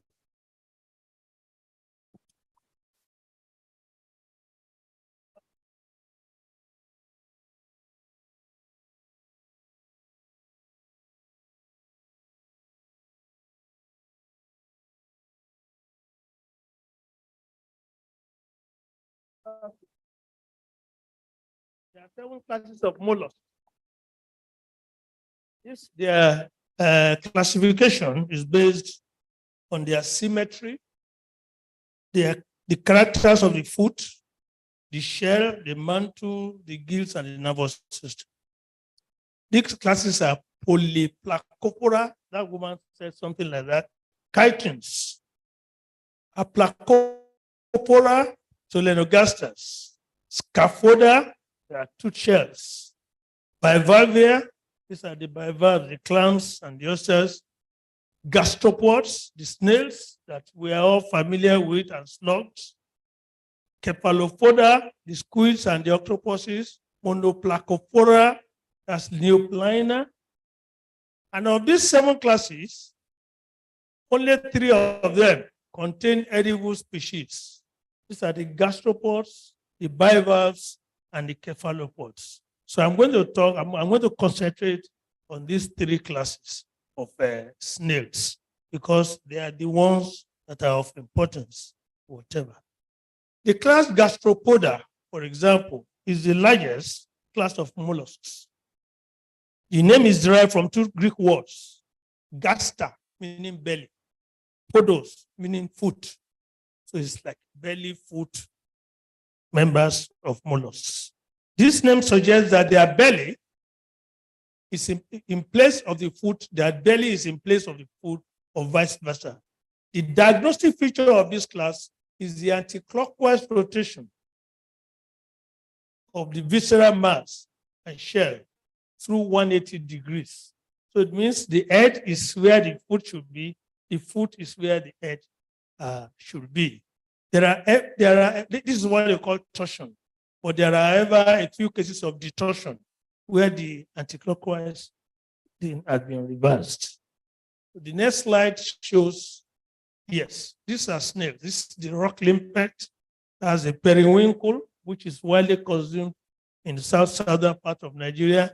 That's a cowrie shell, not the one we use for as currency in the olden days, but another species of cowrie shell. Many of them are very many in the environment. As a dog whelk, carnivorous, and of course that is the sloth. Next slide.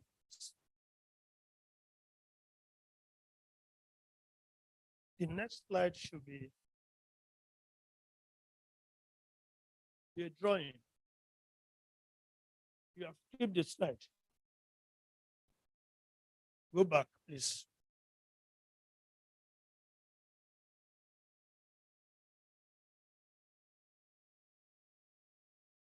This is about buyback. The one before this.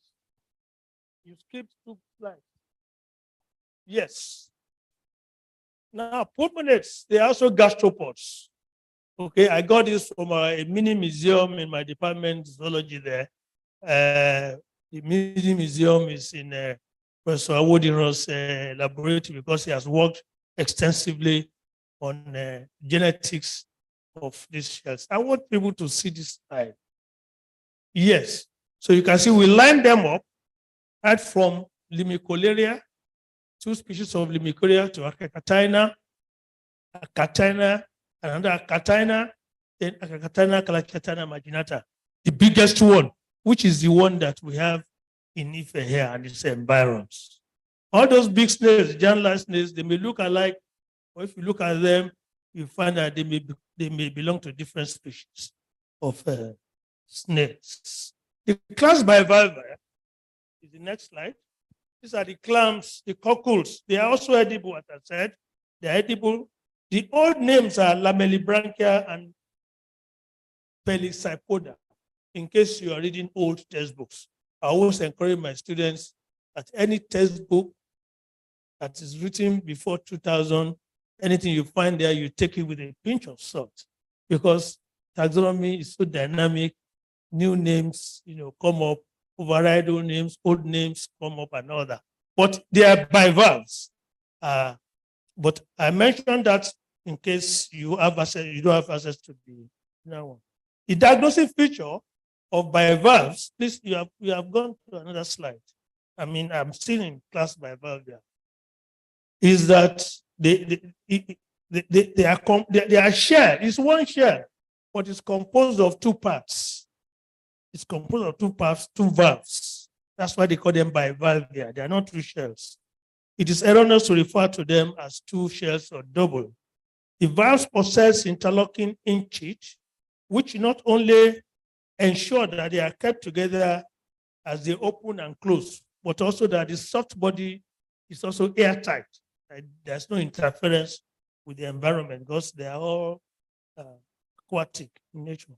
When that enters their shell, okay, that is yes. When that enters the shell of oysters, pearls are produced. Pearls. They are very costly. They are not like diamonds. They are not dug from the ground. They are actually manufactured by snails, by these fibers. Pearls are very expensive. So people have to dive into the marine or freshwater environment to be able to get pearls, which are ornaments used by women. The head is rudimentary. As a result, most sensory structures are located along the border of the mantle, where there are so many species, Senilis. I've taken students to the field on many occasions, Takwa Bay, Edop. We have gone as far as Edop. There are many of them, you find them at the shore. They dig faster than your spade can dig. I remember Ensis, which looks like a razor blade. Once you spot it, it starts digging and you may not be able to find it. So these are bivalves. Next slide shows their illustration, their photograph. Next slide, yes. You can see the clam. They are not 2 shells. I showed it that way so that you see the interlocking teeth. The soft body is inside. That's the razor clam that I said digs fast. These are mussels. All of them are edible. I've lived in Netherlands before, and every land in Netherlands is below sea level, so they have a lot of seafoods there. This one, they are attached to the aerial roots of rhizophora in mangrove forests, all over the place. Once from Escravos to Edop in the South, where I've gone on field trip with my students, they are all there. Next slide. Class Cephalopoda is the next one. These are Malaysia. Oh, very delicious. I ate squids, I ate octopus in Malaysia. I was afraid because I used to teach them, but I went for a conference and I found that it's a delicacy in Malaysia.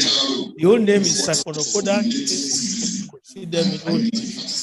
They are mostly highly organized. They are marine, pelagic, and the posture of their anterior posterior is their main characteristic.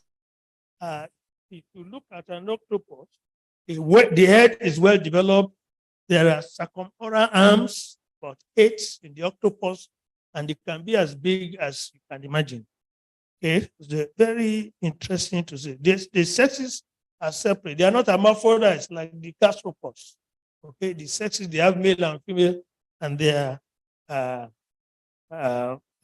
directions are set. This next slide to see what an octopus looks like. I told you I wanted to use my own laptop. You know? I believe this is a function of your laptop. Press again to see octopus. It's going to crawl in. Yeah, that's octopus. You can see the oral arms. Sometimes when you see the arms, that's the anterior thing. But there are times when they move in reverse direction and the arms will be in front. I mean, will be at the back. The body will be in front. If you Google and go on the internet, you will see even videos of octopus. The next one, please press this. Next one is the squid. The sepia press, please. Yeah, that is the squid. That is another species of cephalopods. Very, very complicated animal. Now, edible mollusks, to go now into that, like introducing it. Edible mollusks have been served as food to humans right from prehistoric times.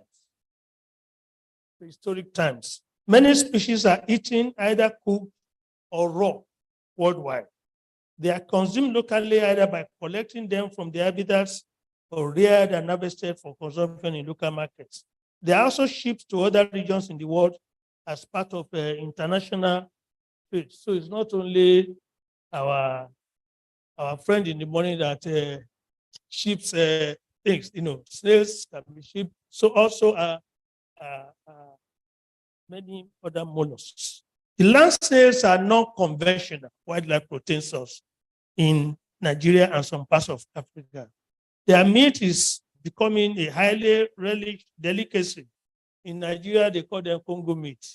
If you visit restaurants and joints, say you want Congo meat, it's nothing but snail. Snails consider an important source of animal protein for many coastal communities in Nigeria. Now, in the medieval, in the 16th century, a pope was reported to be an avid eater of snails. He introduced the tradition of eating snails during Lenten period. Up to today, the Orthodox Catholic Church considers snails as fully Lenten. Okay? For those of you who are Catholics, you may not know the reason. It's just the choice of a former pope in the 16th century. In the Mediterranean basin, that's Spain, Italy, and all those Mediterranean areas, there's a tradition of consuming snails, most especially Conus aspersum, the most widespread species of garden snails, which was classified under the name Helix aspersa over many centuries, but is now belongs to the genus Conus. I'm saying this because of those of us who are in basic zoology, talking about systematics and taxonomy. Somebody working in one part of the country might have described a species maybe some 100 years ago or 50. So another person from another part of the country might not have had access to that original description, and he describes it and gives it a new name. So whenever that is discovered, that new name is sunk in synonym. It's regarded as a synonym of the old name, and it will revert to the use of old name. So that's why in this paper, I try many people will call it Helix aspersa, whereas it's actually Conus. Now, in the Mediterranean basin, that's Andorra. Oh, yeah, that's like a repetition.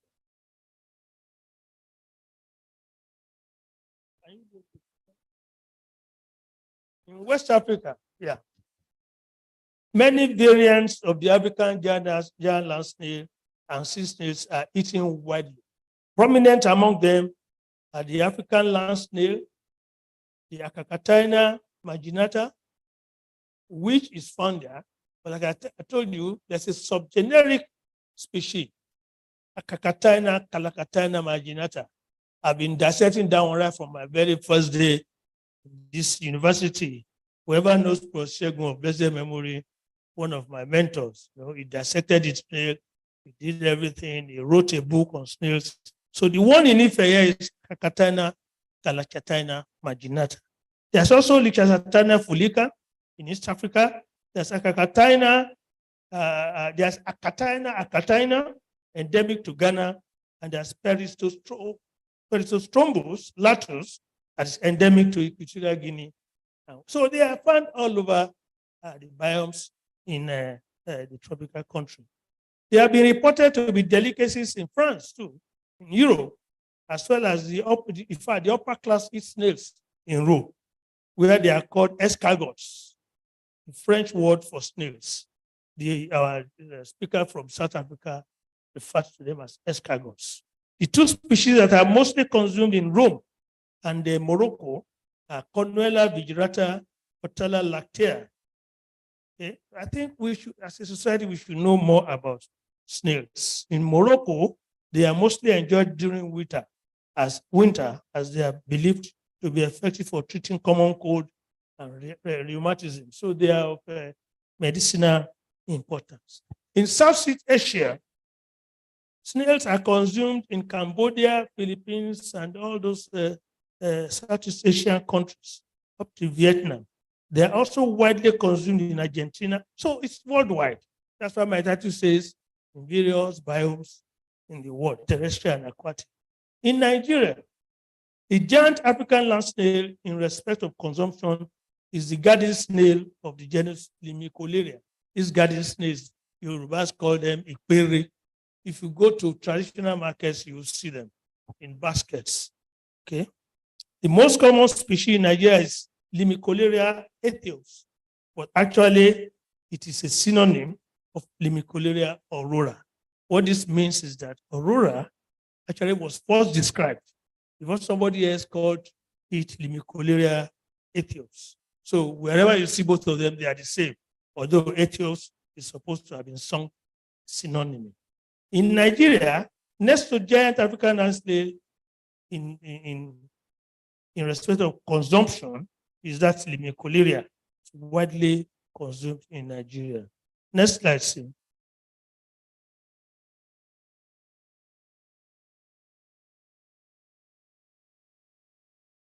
If the biodiversity of some Akatini snails in southwestern Nigeria has been extensively reported by one OK in 2013. I don't know whether it's okay or okay, but I know that he works in FUTA.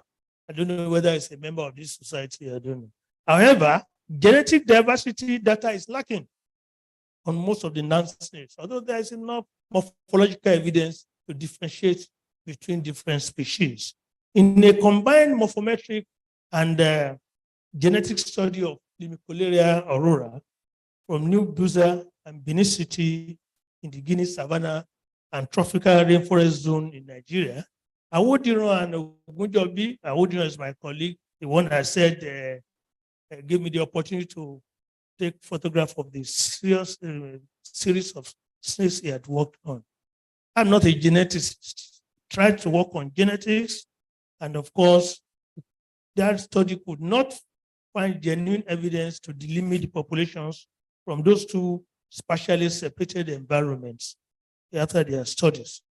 But that's just to tell you what has been done in Nigeria, Limicolaria, and several species of them. Now, it's an invasive species called Limicolaria flammei. It's endemic to Nigeria. But when it was introduced to Asia, it became a pest, became a serious pest. That's why I said snails are invasive species. So what is the nutritional status? The nutritional status of these snails that I said are edible.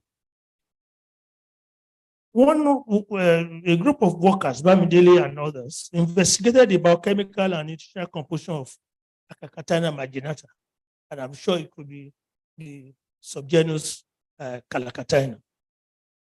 From 5 southwestern states And this study revealed that though higher concentration of lipid, protein, and glucose were recorded in snails from Oyo State than from other neighboring states, the snails from other states were also equally nutritious in terms of what they contain as food components. In a more recent but similar study, Fabuaro and some other workers, the proximate composition of the flesh of 4 species of giant lice were investigated. The names are there, as well as their mineral composition. The findings revealed that crude fiber was not detected in any of the species, but the carbohydrates and the fat content were also generally low. So they reported that the values of iron, they also investigated found iron, magnesium, calcium, phosphorus, potassium, and sodium. They found that they were very, very high in this species of cells, while heavy metals such as cobalt, copper, and lead were not detected. So it means if snail is grown in an uncontaminated environment, so in a contaminated environment, it's most likely that they will get this. But when it's in a very healthy environment, you don't find this whatever. Unlike crustaceans, crustaceans actually they store heavy metals. So if you consume them without preparing them very well, you may likely get. Although somebody now worked in the laboratory and found that snails can actually absorb lead and cadmium, and they reported that if you suspect that your snail was picked from a contaminated whatever, you need to process it very well. Sometimes the one is advised to starve the snail for 5 days. You don't give them anything to eat so as to purge them of the heavy metals. Many edible snails are intermediate hosts.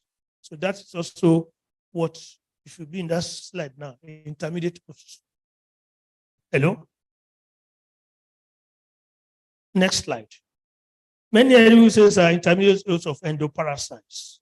So some workers in Futa, Olusi, and Co., they conducted a survey of the African giant land snail as the intermediate host of intestinal parasites in Akure metropolis. And the study revealed that the African giant land snail is susceptible to helminth parasites, parasite infection, due to their feeding habits. So they therefore recommended that snails must be properly washed and cooked before consumption. So it's widely accepted that all animals contain carotenoids. Yeah, I want to concentrate a little bit on carotenoids, which they obtain by ingestion. All animals, not only snails. Vitamin A, for example, is one of the substances that animals obtain from the ingestion of carotene. Carotenes are carotenoids that have no oxygen.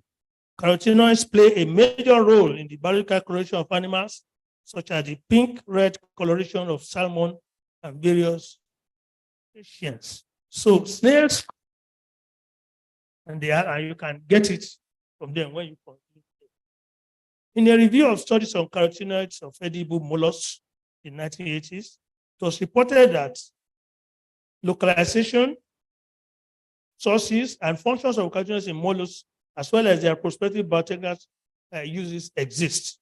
This author reported that marine gastropods get their carotenoids from micro and macro algae that they consume. He reported further that gastropods have diverse feeding habits, which include herbivory, carnivory, detritivophagy, that is feeding on detritus, decaying organic matter, and carrion eating. Herbivorous freshwater and terrestrial that was feed on the tender parts of aquatic and terrestrial vascular plants. Decaying vegetation, feed on them too.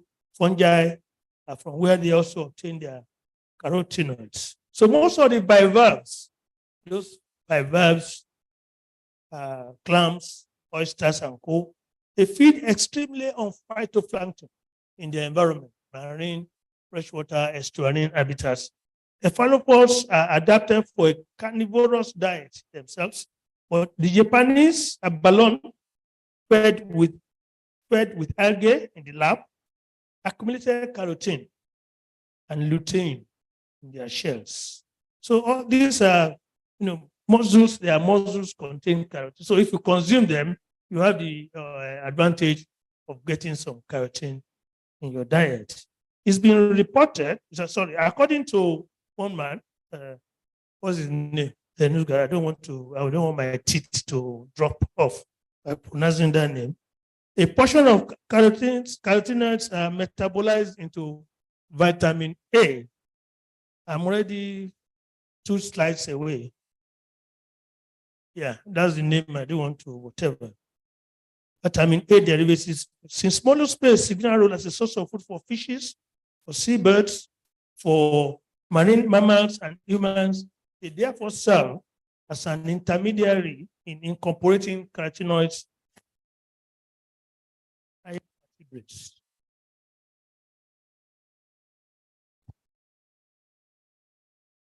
Somebody has also reported that marine gastropods have elicited much interest among biochemists and pharmacologists in the search of naturally occurring chemicals which may act as anti-tumor agents.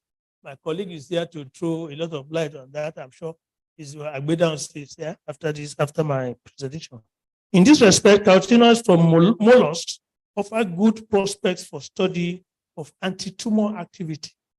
Carotenoids are also used in the food industry as natural food additives to provide yellow, red, and orange pigmentation to foods. A range of popularly consumed food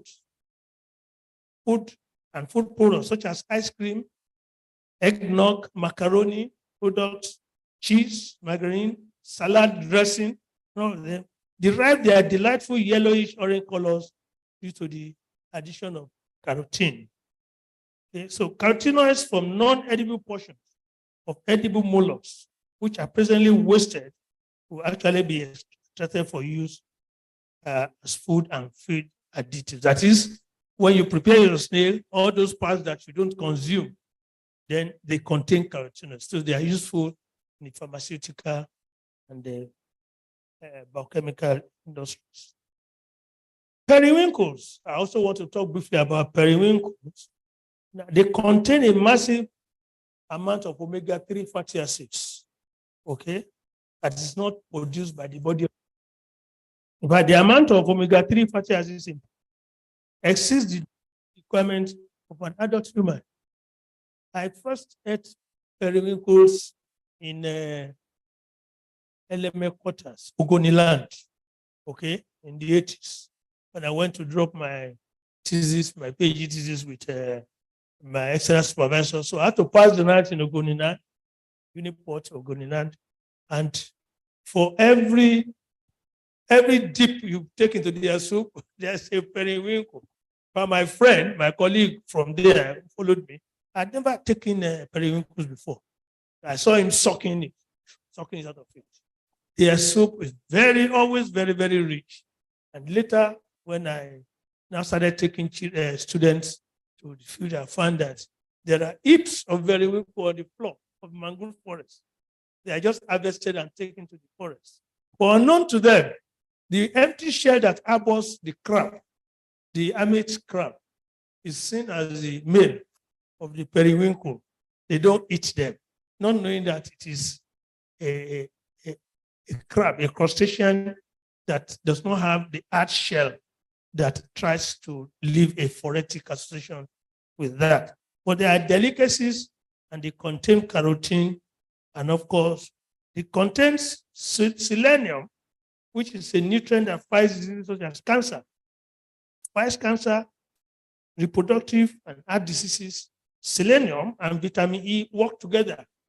They are in periwinkles, and they form a very powerful antioxidant that helps to prevent the aging and deterioration of tissues through oxidation. Periwinkles therefore help humans to appear younger. They appear younger and maintain a smooth skin as it enhances the good performance of some vital body organs such as kidney, liver, pancreas, and testes. She was cracking the joke about enhancement sexual activities, periwinkles actually aid functioning of the testes. They also contain high levels of magnesium, which plays numerous beneficial roles in the body. It's indeed it is needed for over 300 enzymatic reactions in the body, which includes synthesis of fats, proteins, nucleic acids, and neural reactions. Magnesium also maintains normal blood pressure, toughens bones, and keeps the heart in good condition. They contain about 50% protein, which is important in the growth and development of the body. They prevent diseases like kwashiorkor and marasmus, which are caused by protein deficiency, especially in the riverine areas. Enough protein in the body can also help in wound healing. That is, the wound heals fast, and hormones and enzymes in the body. Another health effect or benefits of periwinkles is that it contains many core vitamins, such as A, vitamin E, B1, B3, B6, B12, all these are contained in periwinkles. So that if you consume them, you have the advantage of having them. They make the body function at optimum levels. Periwinkles are rich in protein, choline, iron, selenium, phosphorus, and other nutrients that boost blood production in pregnant women. They aid the growth of the baby in pregnancy and act as a channel of energy used for the metabolism of fats and starches. They support growth of healthy teeth and gums, as well as the development of the nervous system and consequently the brain. They are found in many parts of the world. They are a delicacy in most African and Asian cuisines. In Nigeria, periwinkles are very abundant in the Delta region, where they are washed ashore by oceanic tides. I've said this before. You don't go into the seabed to hunt for them. No, they are washed ashore by tides, and gatherers just go there and take them to the market. So this is an account of edible mollusks. So it means what I'm trying to say is that, yeah, look at that. What I'm trying to say is that that's not a snail. That is me. Please press one more button. That's a press another one. That's a snail. But this one happened, somebody, does it look like me? This happened is me. Artistic impression. A colleague came from Canada to spend some time in my lab in the 90s. So as I was collecting my invertebrates on the forest floor, he was just busy drawing me and he came up with this. So another button, please. So this is not a katana, it's a soil ecologist looking for invertebrates on the forest floor. Ladies and gentlemen, I think I've that button. Yes, that's so. When I was in Wesley University, a student gave me this as a present. I said, this person looks older than me. And he said, oh, God, that's the way you are going to look in 10 years' time. That was in 2013. So that's the way we are going to look in 10 years' time. This is 10 years after then. Is this still me? Another button. I thank you for listening. A round of applause for our eminent professor, the former Vice Chancellor, Wesley University. Wusto, yeah. Is Wusto? All right. So, Prof. Ekushesa, I'm about.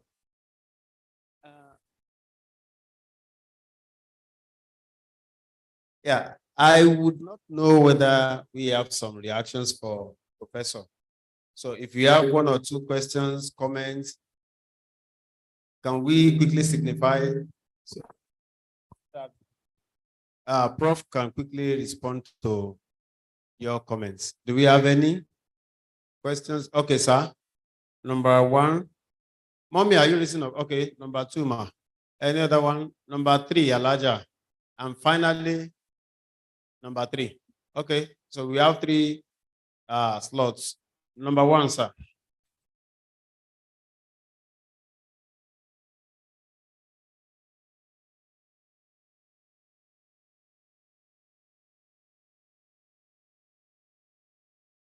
Thank you, my professor. I have to salute the erudite nature of your presentation and the mastery of it. So I am here today courtesy of the president of the society, Professor Lawrence Ibom, and he keeps referring to me as a new convert. And that's what I am.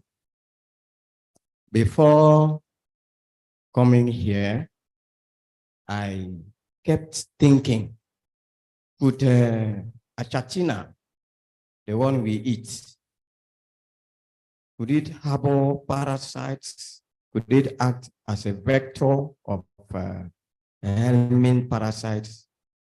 Now, with my connection with this society, I want to go home and begin the search on whether these edible snails actually transmit parasites.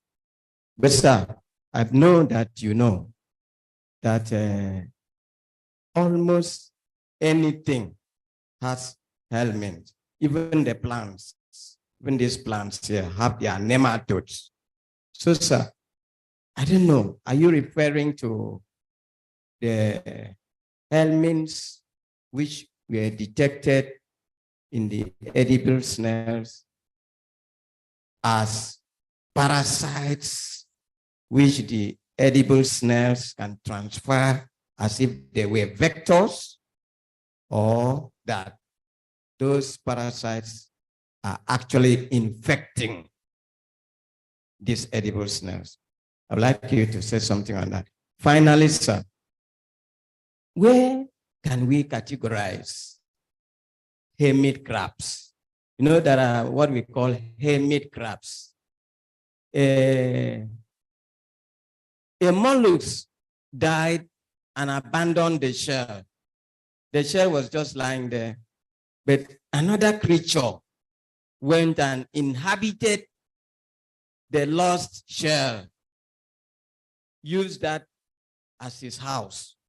So I don't know where we can categorize this. They are not mollusks. I know that you know what I'm talking about.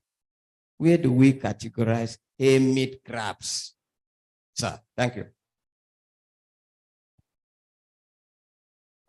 Number 2, ma. Thank you very much. It's just trying to rub minds. That's why I want to ask this question. As a zoologist, sir, I'm referring to you. Do we class snails, do we call them breeds or species? What do we call them? Breeds or species? That's what I want to know. Thank you.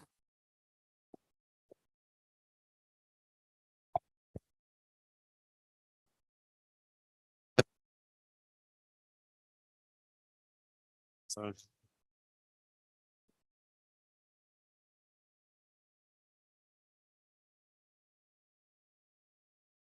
Good afternoon, sir. Darling. Well done, sir. I give kudos to you, sir. But when you are giving us your lecture, sir, you say something about the nutrients, different nutrients about this. Well, I have a brother complain about one problem. Something swell up at one side of his, at this left side. He's now going to different hospitals for diagnosis. They don't even know what is really happened to him. So I want to ask, maybe this, if this brother is eating the snake, maybe that place is going to be healed off. That's what I want to ask. Or do we have anything to use at the, maybe from the snake that to hear that? Prof, sir, over to you, sir.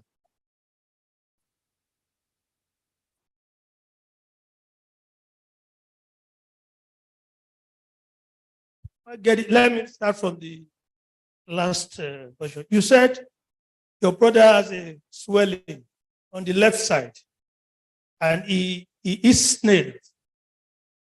Okay. You are just asking whether it could be due to the effect of snail, or there may be snail that is hiding under his skin there. Okay. Or can it is the cure him? To cure, okay.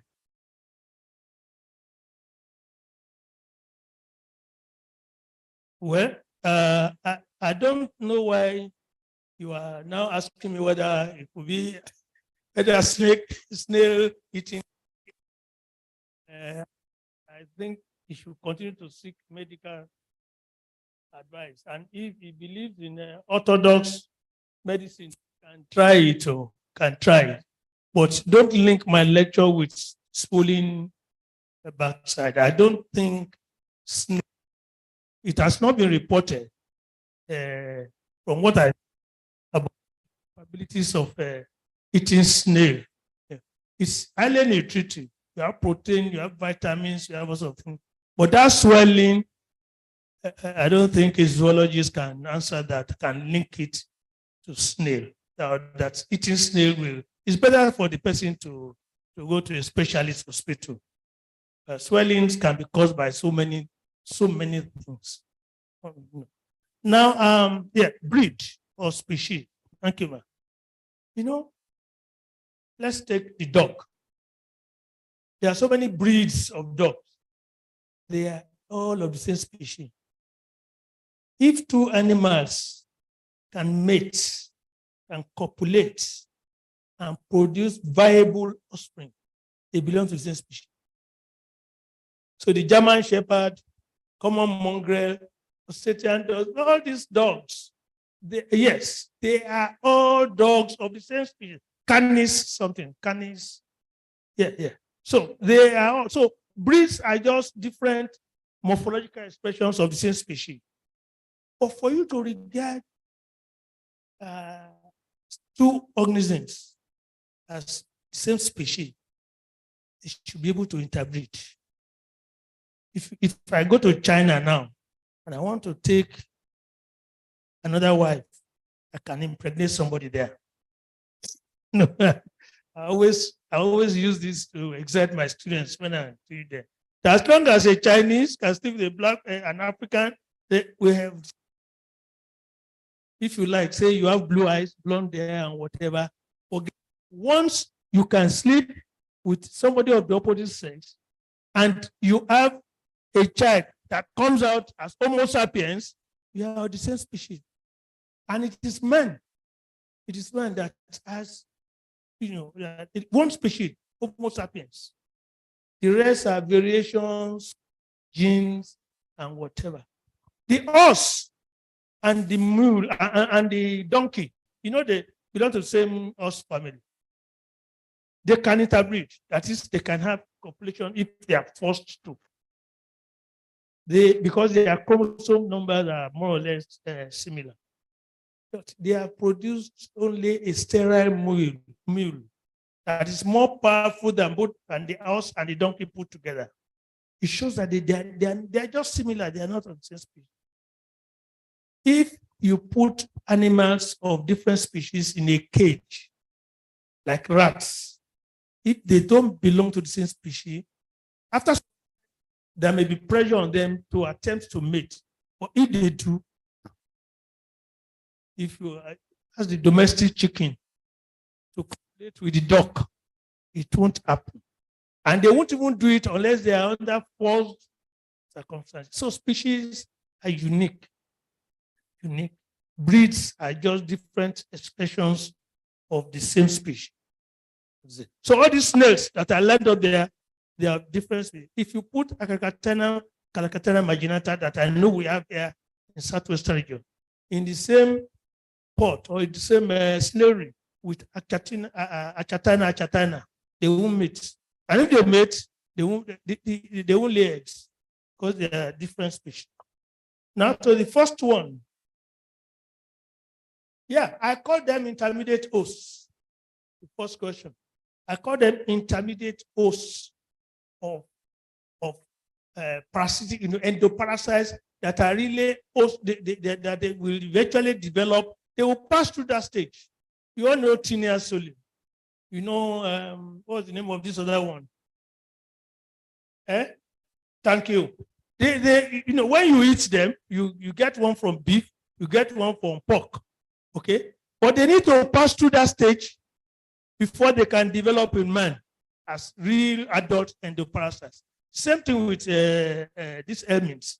They are intermediate hosts of snails. So if you eat snail and you don't prepare it very well, then the intermediate host will now develop as your own parasite.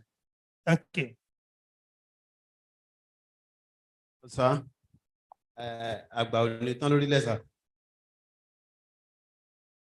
I believe Prof has been able to answer all the comments, all the questions. So now the third plenary. It's my great honor to invite Professor Agbedansi to take his position as he takes us through the next presentation. Thank you, sir.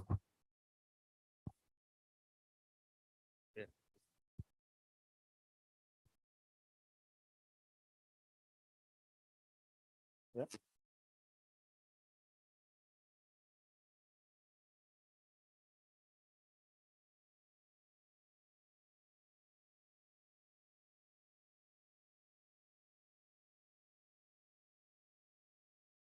Good afternoon. I want to thank Professor La for inviting me to come here and give this talk.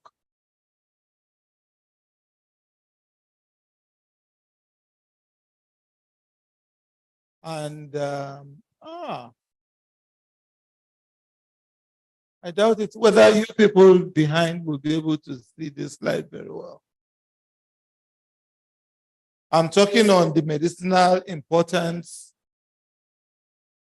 of mollusks. I'm sorry if the slide is not very clear. I'm really very sorry. Yeah.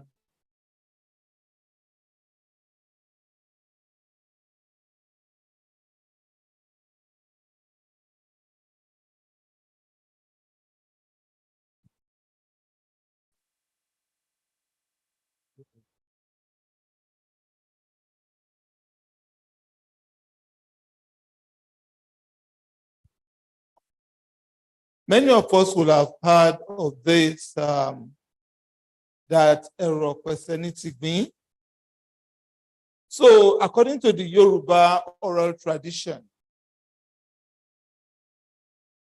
they believe that it is believed that no matter how difficult a situation is, the African giant snail, and I'm going to apologize again, I'm not a zoologist, I'm not an agriculturist, I'm a pharmacist. I deal with drugs. So as I got here today, I saw Akataina, I saw AR, you know, all those ones. I said, which one is this one? So if you see any error, probably Akataina that it should be Akita. How do you even call that one with AR? Yes, there's Akataina. You have Akataina fulica. So, but if I think, please, pardon me. Yes. Thank you very much. So they say a represent. So it is used in many traditional recipes.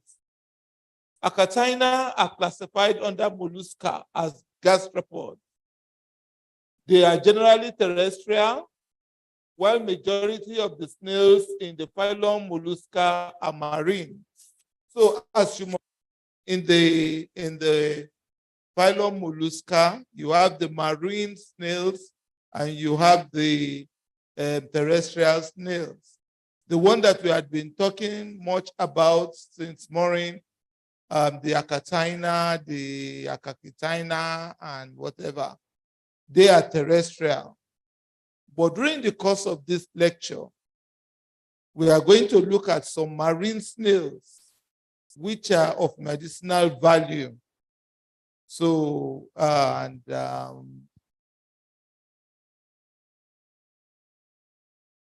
next slide, please. Mollusca is a phylum of marine invertebrates that are of particular interest as a source of new potential drug leads. Mollusk encompasses 7% of living animals on the planet, making them the second largest animal phylum, with estimated 100 to 200,000 species, of which more than 52,000 have been described and named. The reference is there. The phylum Mollusca also includes 8 different classes, which we have been mentioning since we came, Gastropod, the Velvia, the Scarpopoda, and so on, you know, all those ones, the various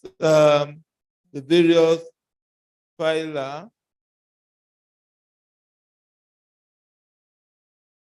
Mollusks have been involved in everyday life of humans in many cultures throughout history, providing a source of shell, food, dyes, and medicine, in addition to the use of mollusks for magical religious purposes.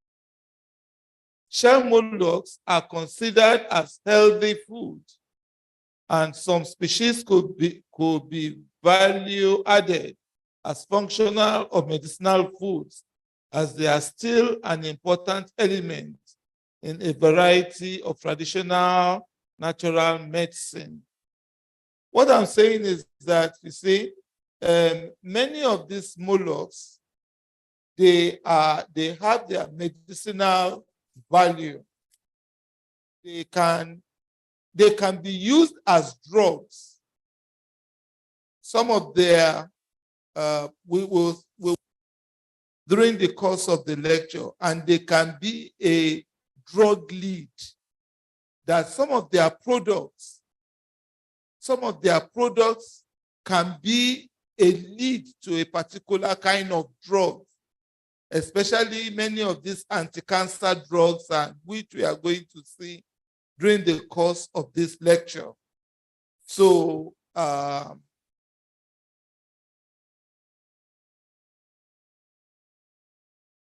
mollusks are source of natural products. What are natural products?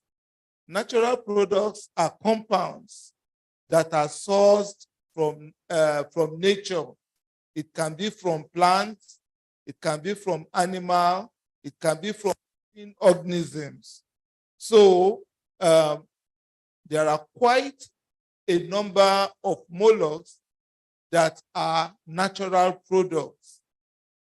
So as different from synthetic products, that is, they produce compounds, they produce chemicals, they produce molecules which are used in the development of drugs. So they are called natural products. Natural products are sourced from the plant and animal, but lately marine environment have provided great source for drugs or drug leads in pharmaceutical industries and research institutes. The phenomenal biodiversity of marine invertebrates, you spare me those, I know mollusca there and I know arthropoda there, have to date provided a substantial diversity of natural products. As marine invertebrates, mollusks lack acquired immunity and essentially depend on their innate immunity and bioactive compounds to protect against microbial pathogens. So, you know, some of us will, because we are all science students, we will know this innate difference between innate and acquired immunity, especially when we were during the time of COVID. you find out that quite enough, sometimes you will wonder, why was it that COVID-19 was not as rampant in the tropics, in the tropical region, compared to in the temperate region? And like that is in Nigeria compared to in London or Europe. And one of the things is that quite a number of us, because when we were young, we were exposed to lots of, don't let me call them deaths. They were a lot of things, they put it in their. And as a result of that, they have acquired immunity. They have acquired immunity so that when some other pathogens come, because of that acquired immunity that they have gotten, it will not be able to affect them. And that's one of the tricks that and the advantages that we had, along with others. I'm not saying it is only that. I wrote a paper concerning that. So one of them, and there is the innate immunity. Take, for example, when a child, when one of the areas you obtain that is from the colostrum. When that's why they always tell the mother that the first, breast milk that is produced after birth is very, very important. Don't miss it, because it will give the child some innate immunity. So I just use this to explain the difference between acquired and innate immunity. So what we are saying is that many of the marine invertebrate mollusks lack acquired immunity and essentially depend on their innate immunity in them. So it helps them a lot. And one of these innate products, immune products, are what we explore in the production of drugs. We are still going to see more about this. The bioactive substance have eventually served as sources of drug leads. These marine derivative derived natural products have an extensive array of therapeutic properties, including anticoagulant, antimicrobial, wound healing, and immune modulating, antioxidant, anti-cancer, anti-inflammatory, antihypertensive, and other medicinal properties. So you have found out that many of these marine snails, marine organisms that we are mollusks, you find out that they have found great role in medicine and in drug production, in the management of quite a number of diseases. So like I've mentioned earlier, a number of marine natural products have provided important leads for drug development, and many are now used in the formulation of novel drugs. For example, ziconotide, first isolated from the cone snail, Conus magus. Venom effectively block N-type voltage-gated calcium channel and is effective for the treatment of chronic pain. The drug has now been approved by the Food and Drug Administration, approved and has been commercialized under the name of Creals. That is the name of, and it's registered drug. Let us look at nutritional value. I know that you're comfortable with this. the nutritional value of snail, which many of you, but how I'm going to approach that nutritional value from medicinal point of view. Mollusks are good sources of minerals and are rich in calcium, iron, magnesium, phosphorus, potassium, copper, and selenium, as well as vitamins such as B12, A, and C. Professor Badejo told us a lot about this, and I believe that we know. In addition, mollusks provide unsaturated fats, including especially omega-3 fatty acids, cheladurine. Okay, those are the authors. According to text from the Roman and Byzantine period, it was believed that mollusks had medicinal properties and they were recommended as beneficial for digestion and for general good.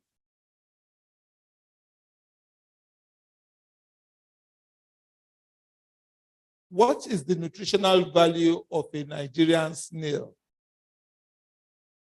They have essential fatty acids, they have calcium, they have selenium, they have iron, they have magnesium, and are rich source of vitamin E, A, K, and B12.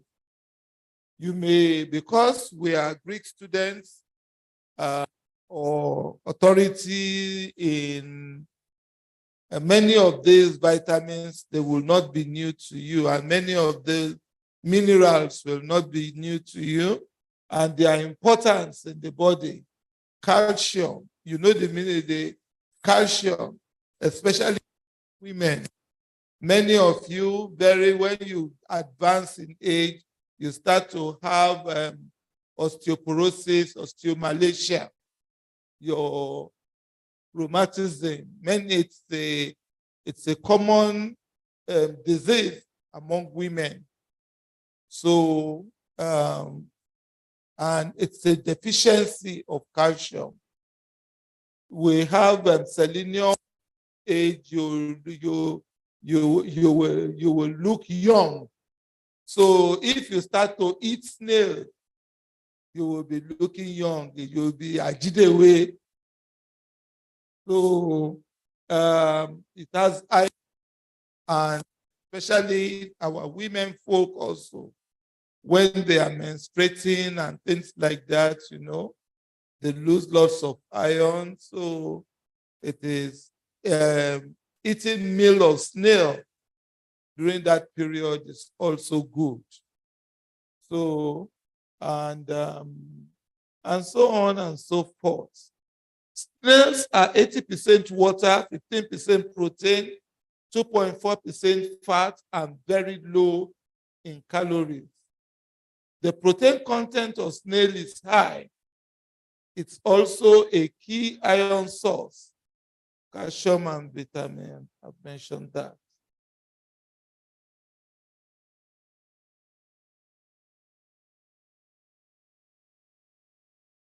Proximate analysis of acatina.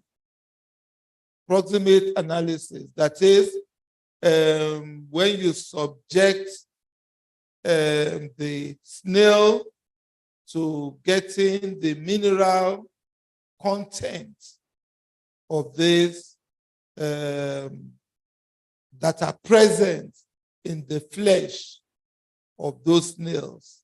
So what do you have? We subject them to atomic bombardment, and then you will be able to estimate the amount of these various elements, and they are very, very good. They enable us to know when you take the one that is poisonous, because some of these elements, they could be very, very deleterious to the body. If you have more of these minerals, they could be very, very deleterious. So that's why we do the proximate analysis of Akatina revealed the nutritional value of African giant snail. The results by the research of Ogwago showed that the meat is rich in high protein and low in fat content, and it's shown in the table that is there. You can see the various values that are there.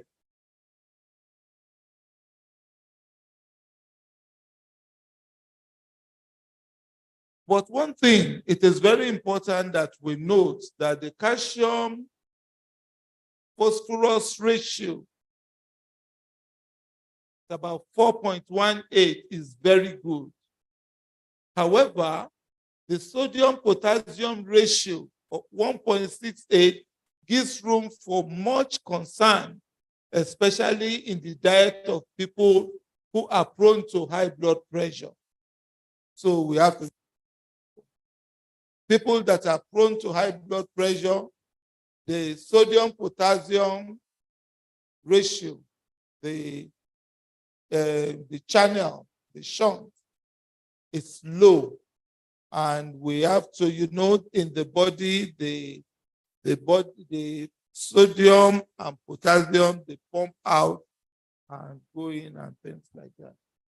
So due to the high protein content, snail meat could serve as a substitute to beef and chicken meat, as well as fish, in providing essential nutrients for good health. It is rather important to know that as delicious the consumption of the giant African snail could be, it could pose some health risks to human health. The incidence of rat lungworm, whose presentation is like meningitis in humans. The condition leads to swelling of the membrane surrounding the brain and the spinal cord. The brain tissues are damaged. Somebody mentioned it, I think it's the Mr. Femi Roland, yes. He mentioned it in the morning. So we have to be very careful. And the only way we can do away with this is if we cook it properly. And we shall soon see, because sometimes some of the topical use, that is, our people, the lymph, the hemolymph of the snail, they use it in the preparation of some medicament that they now apply. So we really have to be very, very careful. They can harbor some diseases like Escherichia coli, bacteria, and they can harbor this worm also, which can eventually cause meningitis-like disease. The incidence of rat lungworm, whose presentation is like meningitis in human, the condition leads to swelling of the membrane surrounding the brain and the spinal cord. The brain tissue are damaged. Snail slime is not poisonous. Listen, snail slime is not poisonous, but it can transmit disease. That is the problem. It's not that it's poisonous, but it can harbor disease, which can be deleterious to the body. But it can transmit disease, and if their mucus is used in topical treatments, or if snail is eaten raw, similar snail slime can carry Escherichia coli and other dangerous bacteria, or such as the rat lungworms. You know, I'm a phytochemist. I'm a phytochemist. We work on medicinal plants. One thing I've noticed is that, you see, very many of our people, they normally say sabolo bushensa, koba le ribo sheyekori. That is, what do I mean by that? The way our people, our old people, the way they normally use a drug, use it like that. They are not foolish. But if you try to use it the way that you feel, then you will run into problem. Like I was trying to tell you that snail might not be poisonous, but if you cook it well, and you eat it, then you won't have problem. But if you don't cook it well, then you will be the cause of your problem if you have it eventually.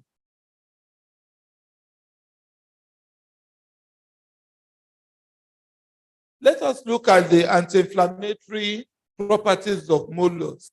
I'm going to skip some of those things here because it is more pharmacological. But the essential thing is that natural products provide important leads for the development of pharmaceuticals, including anti-inflammatory agents. Only a small portion of Molluscan traditional medicine have been tested to confirm their anti-inflammatory activity, and most screening studies have tested crude extracts from mollusks without any chemical characterization. This highlights the need for further research to strategically identify the anti-inflammatory compounds of Molluscan medicine to provide leads for novel anti-inflammatory drugs in the future. The focus on traditional and contemporary anti-inflammatory uses of mollusk-derived products, summarizing all the in vitro, in vivo, and human clinical trials that have tested the anti-inflammatory activity of Molluscan natural products. Inflammatory conditions such as burns and wounds have been an ongoing concern for human health since the early era of civilization. Many texts from ancient medicine have recorded the symptoms, signs, and treatment of this condition. Natural treatments are well documented in the Chinese traditional medicine and also in African traditional medicine, includes surprisingly a large number of molluscan species.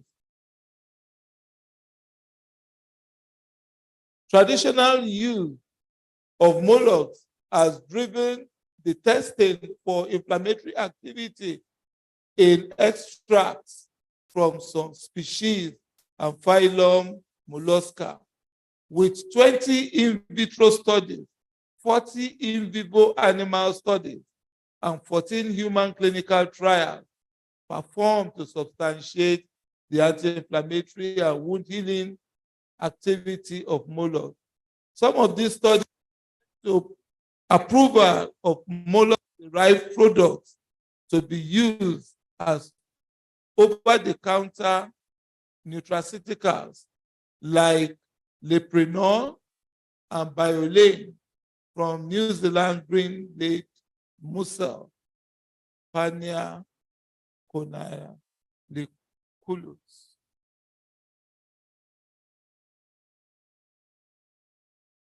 Well, let me just move away from this.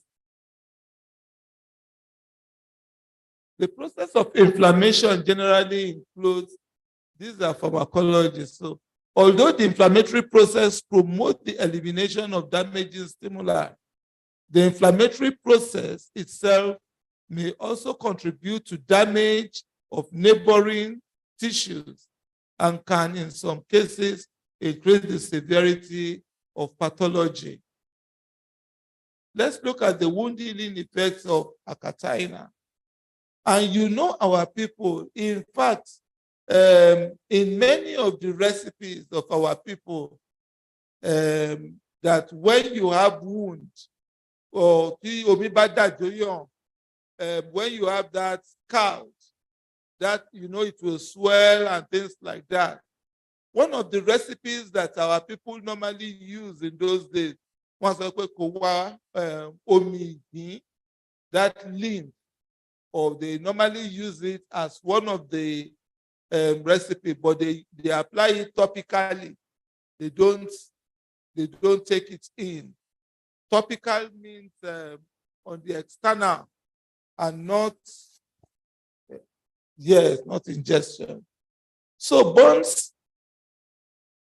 burns are a global public health problem, and the treatment of burn wound is a major medical and economic issue.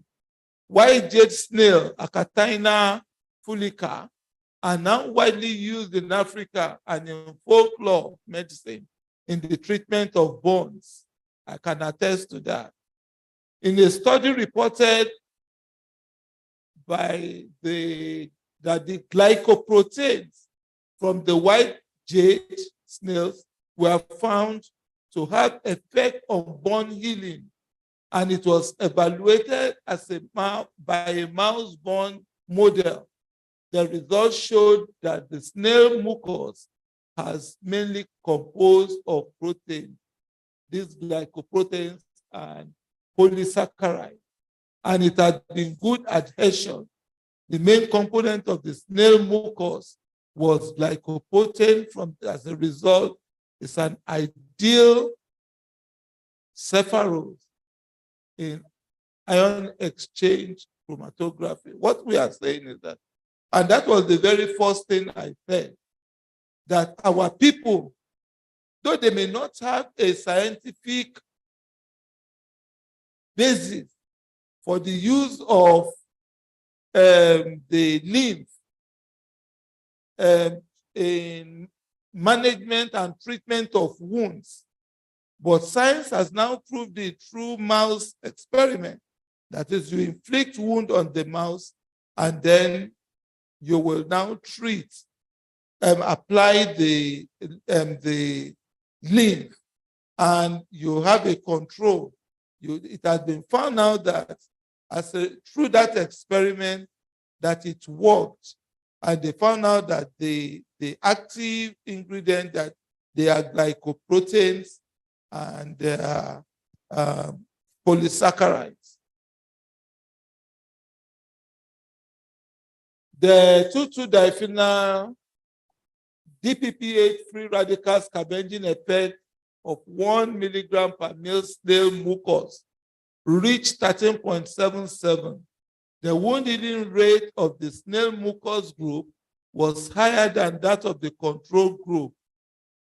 Histopathological results showed that mice in the snail mucus group had a faster healing than the control group.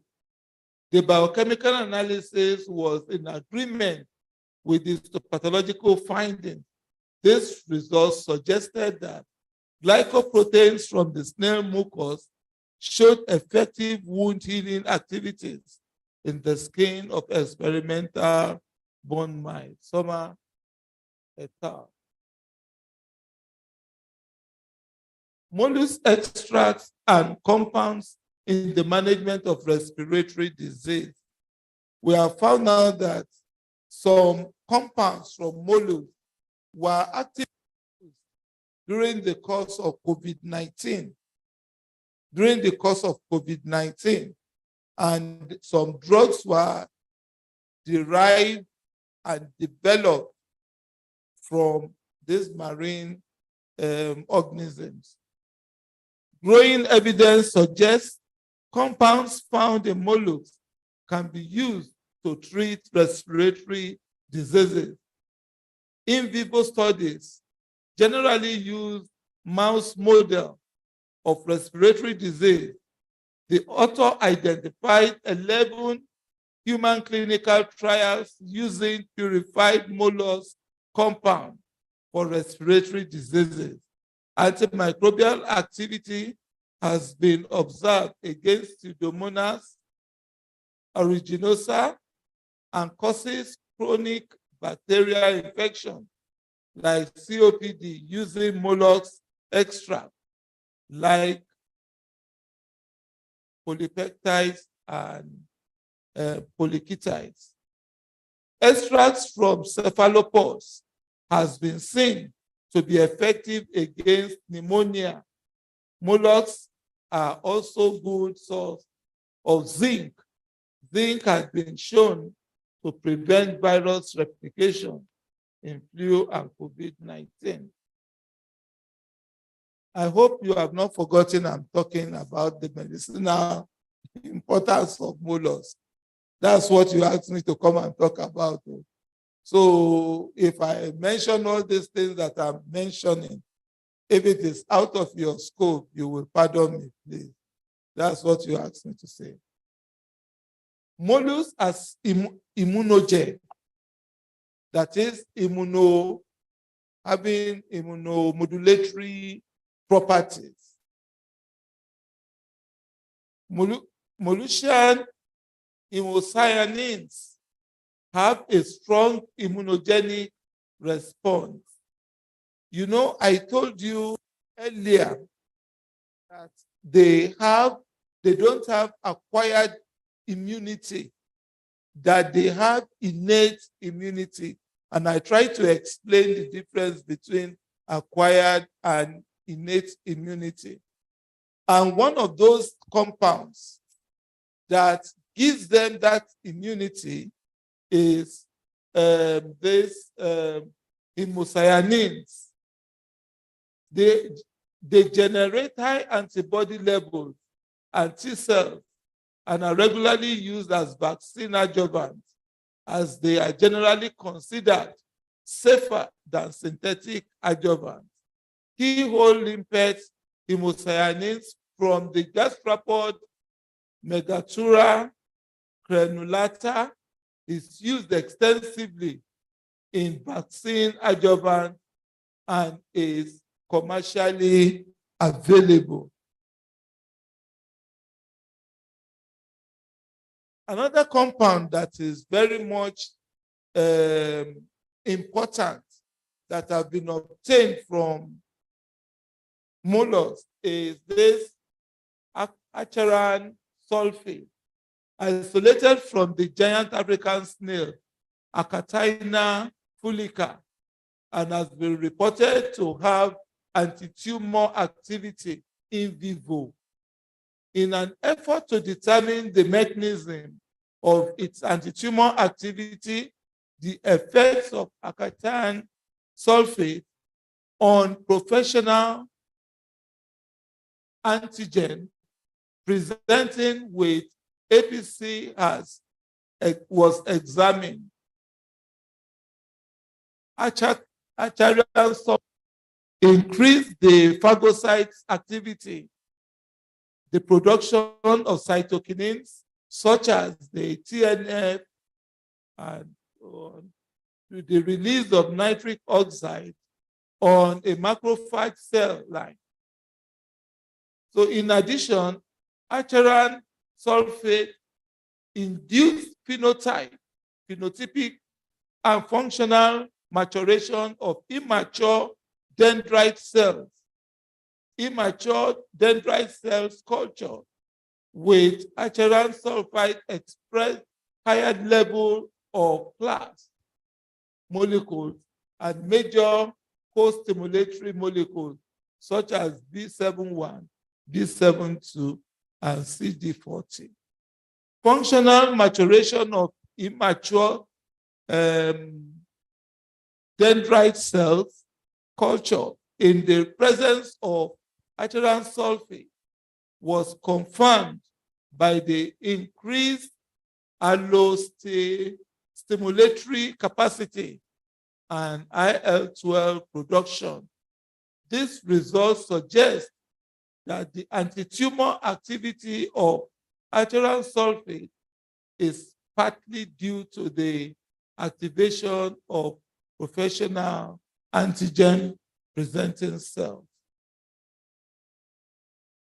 Now, let me come to the area I'm very comfortable with. Many of you, we have been looking at the positive sides of mollusks. But I'm going to tell you, and I know that you too, you know, that there are some mollusks that are really terrible and dangerous to human existence. And some of them are some of those research that we do in my department, in the Drug Research and Production Unit, Obafemi Awolowo University. And it is in the area of schistosomiasis research. You find out that some of these snails, like the Bryophallaria glabrata, schistosoma,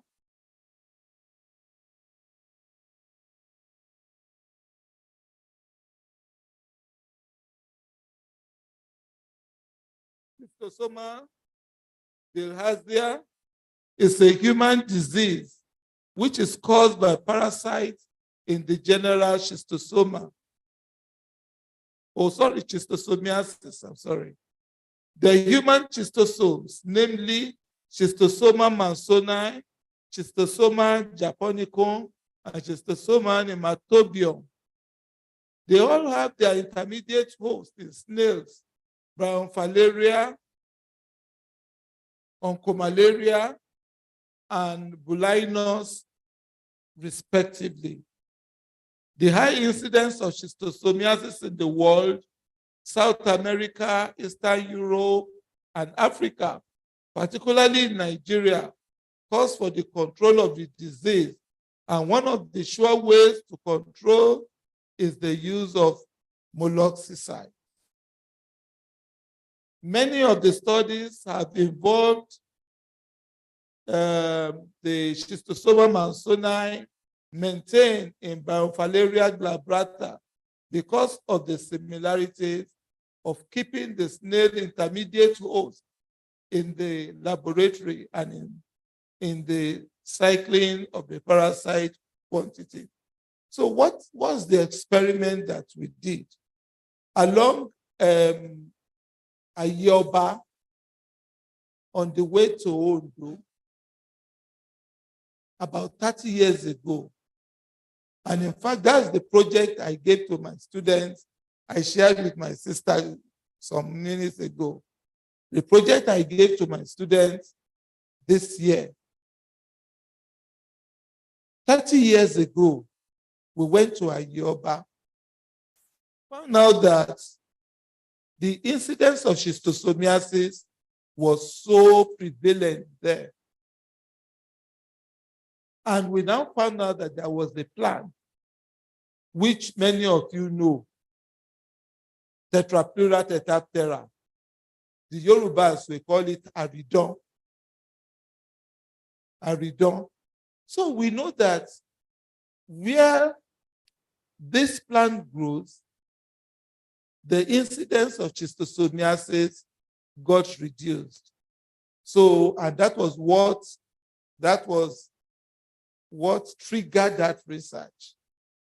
As a result of that, we looked at aridon, and we found out that it has a compound, a glycoside, which we call aridonine. Aridonine from aridon, and that's the name that is called worldwide. So we found out that when we were able to isolate this aridonine, we were now able to formulate it into bathing soap and laundry soap. And as a result of that, the people in that community, they could bathe with it and they could wash, because then there was no, they relied on the Aye River for their supply of water. So, and what do? Water is life. So that was how we were able to intervene, and it really worked very well. So that is one of our contributions to this, but it is to kill the snails. So we call them molluscicides. Many of the studies have involved the S. mansoni maintained in So in our laboratory over there, in the DRPU, we maintain these snails. These snails, they are intermediate hosts. They are intermediate hosts when human beings, when they go to the river to collect water or to wash or to do their laundry, the Sacaria of those snails can easily get into man, and through their life cycle, it will eventually develop into schistosomiasis. So our aim is to get molluscicide that will kill those snails and prevent reduce the incidence of schistosomiasis.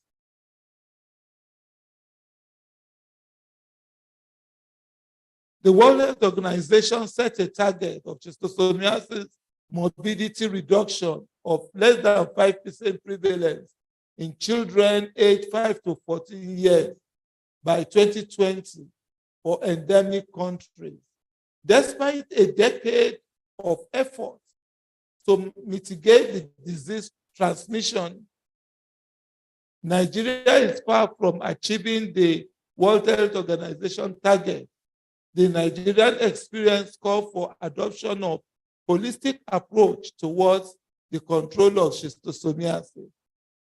The integrated approach towards control of schistosomiasis could include intervention formed by appropriate and reliable mapping of the disease, snail control, provision of safe water, and evidence-based decision-making in policy development. Let me tell you, after 30 years that we went back there, we discovered that incidence of schistosomiasis has reduced tremendously.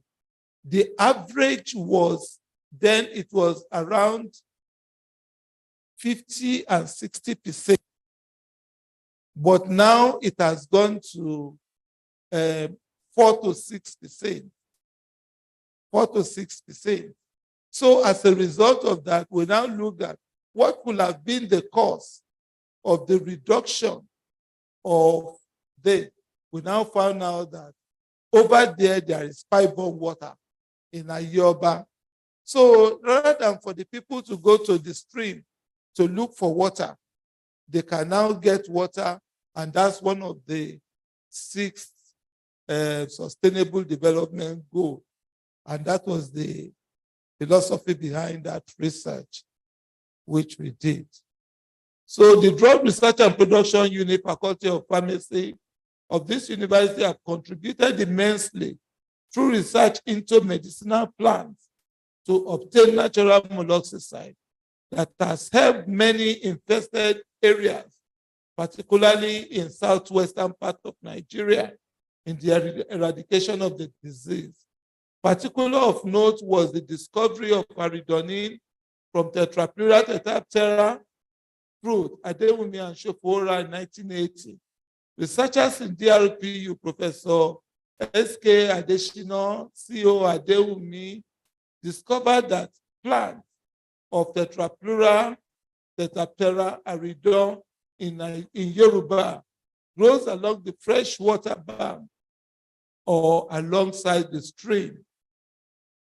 Wherever it grows, the fruits are shed into the river bank, and in such area, there was clearing of the infected snail host of schistosomiasis, S. mansoni, and S. hematobium in areas where plant was prevalent. The incidence of schistosomiasis was low. I was involved in this research. The chemistry of the putative compound, Tetrapleura tetaptera, led to the isolation of aridonine, a saponin derived from oleanolic acid. It is a glycoside of oleanolic acid. Aridonine are judged as one of the most potent molluscicides available today, with very low ecotoxicity, because research showed that unlike most natural molluscicides, aridonine was not toxic to the fauna of the fresh water, such as tadpoles. And that was the experiment. We used other plants this year to be able to get molluscs, and we saw. The DRPU has gone to formulate 2 herbal bar soaps.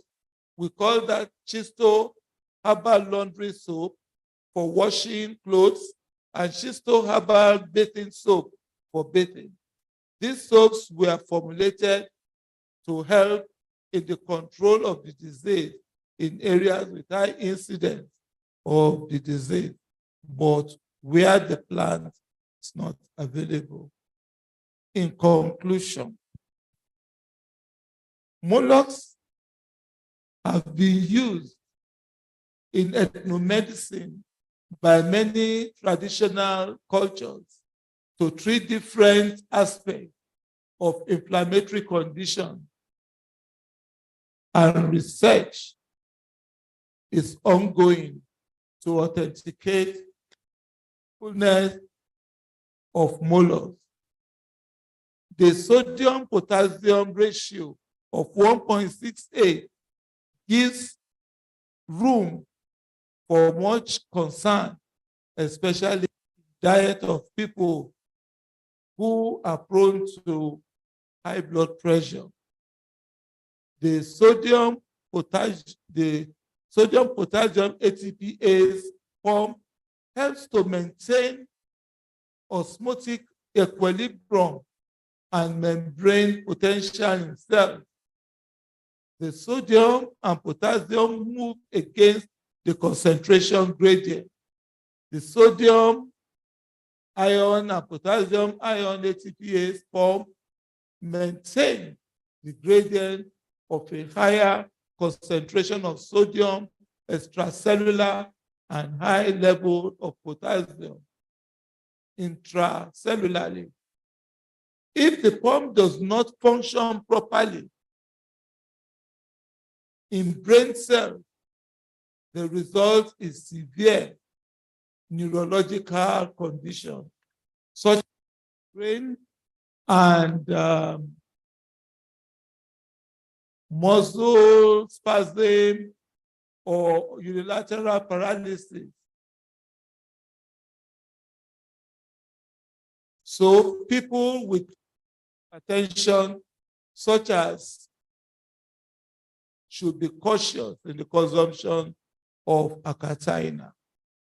While schistosomiasis transmission is more skewed in the rural and peri-urban area in Nigeria, there is still some evidence of focal transmission of the disease. As such, cosmopolitan areas should not be neglected in the eradicative programs. So these are my references. I have quite a number of them. Thank you very much. Thank you very much. Our amiable professor, the former director of Drug Research and Production Unit of this great university. I believe you have 1 or 2 questions for Prof. If you have, can we please signify so that I don't want us to take more than 2. Oh, what? All right, thank you. That is a sign that we all followed. So we have 4 hands up. Let me start from here. Our awardees, sir. Number 1, number 2, number 3, sir. Oh, President, you cap it up. Number 4, Dr. Sorry, Prof. Mrs. Idowu, I'm sorry. So number 5, then Mr. Guyemi, number 6, and finally, the president will take number 7. Oh, okay. So you take number 7, number 8, but please let us be snappy with our questions. We are running out of time. Thank you. So number 1, sir. Second microphone. Okay.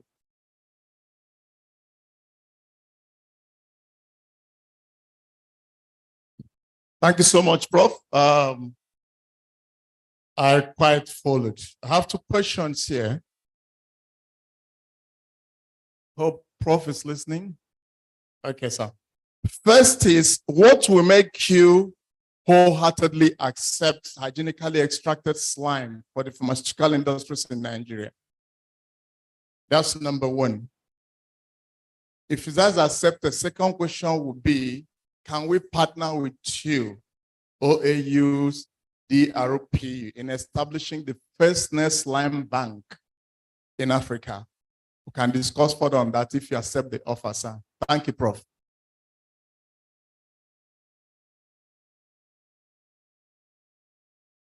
Hygienically extracted snail slime, to wholeheartedly accept it and recommend it for the Nigerian pharmaceutical industry.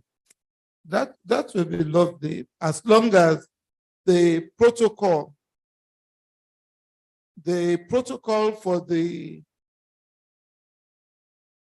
protocol, once the protocol is there, how it's done, we call it standard operating procedure, SOP. Yep. So once it's there and once see that it's reproducible and everything, and why not? It's developing the frontiers of science. We can collaborate. I think it will be okay. Thank you. Thank you, Prof. So we'll take it after this. Okay, sir. Thank you, sir. I would like to implore Prof that you take all the questions, then you can address them at once. Number 2.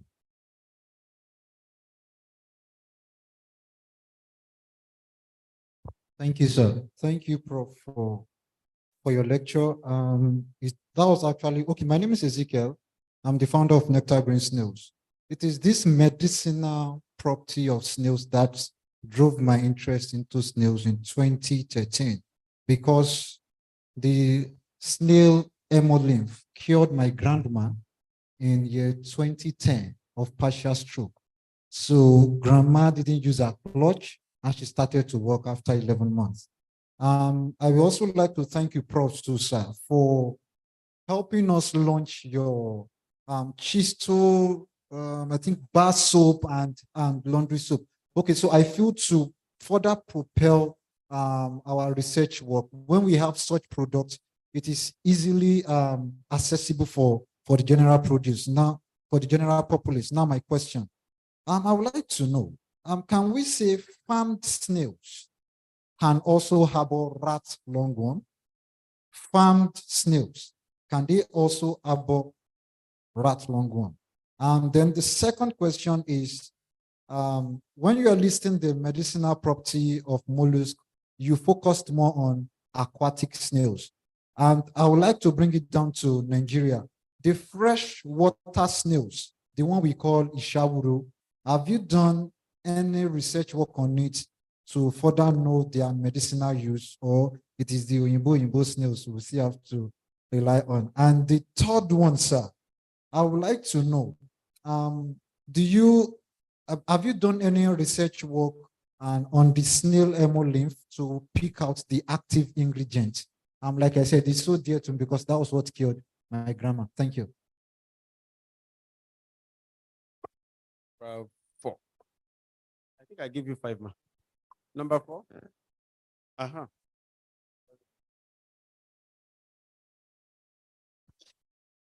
Not questions, really. I thank you, Professor, because it's only the integration of the medical aspect of snail that can do justice to our discussions on snail, and you have done just that. So please, I would like you and your collaborators to work more on the slime, because the polysaccharide or the glycoprotein has been reputed to be a very useful product which is even incorporated. In advanced world, it is incorporated in certain medicines, in drugs. So like Dr. Okono said, see how you can harvest sterile slimes. But to conclude my contribution, you mentioned that we should begin to eat more snails, which is true. But I want to debunk the hope. Don't give especially the young ones hope that snail is going to get cheap as we go further. It's not going to get cheap.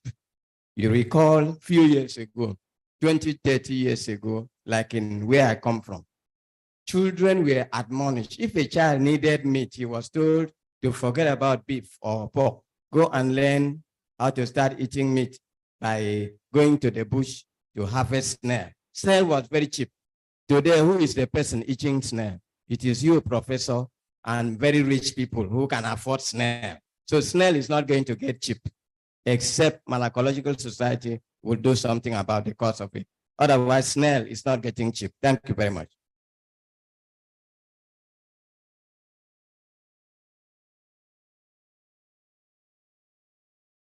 Thank you very much, sir. Actually, what really drew my interest into this conference was the inconsistent information about snaring. I have a document that says snails are not good for consumption if you want to live healthy. Yeah. And for a while, I stopped consumption of snails. Yeah. And it could be because of this sodium. So I'm interested in this sodium because we discovered that in Canada, they use sodium as one of the nutrients to enhance tomato production. And really, it improves the post-harvest quality as well as water management. But we've not been using it here. But since we were working on this, we discovered that actually you can monitor the quantity of sodium to use. You can monitor the impact on the soil and also the plants. And every day we consume sodium. If you don't add salt to your food, will you be able to eat it? And when you take your sodium through your plants, it is not available for your body immediately, unlike the table salt. So it may not be available to your body until you visit the toilet. So with cultivation of snails now the issue of potassium and sodium ratios can be tackled looking at the nutrition. And that is the aspect of it that I'm interested in. So thank you very much for so much information. And I'm glad I'm here. Thank you, the society. I pray for more grace for you. Thanks. Well, before I give the microphone to the number 6 person, I think Professor Ola will have to say something on the assessment we did of Emolling in our lab. We actually did some enzyme assays to profile the active ingredients in snail Emolling. Well, I am not too sure if those information have been published. So Professor Ola, my guy is there. We would like to say something thereafter. Thank you. Thank you, Prof, for the good presentation. My name is Mr. Ogunyemi Kayode, Department of Animal Sciences, OAU. During your course of presentation, you spoke extensively about the proximate analysis of snail. Likewise, you spoke about the anti-inflammatory activity of snail. Can the mucus or the mucilage extracted from snail be used to cure goiter? So that is my question. Okay.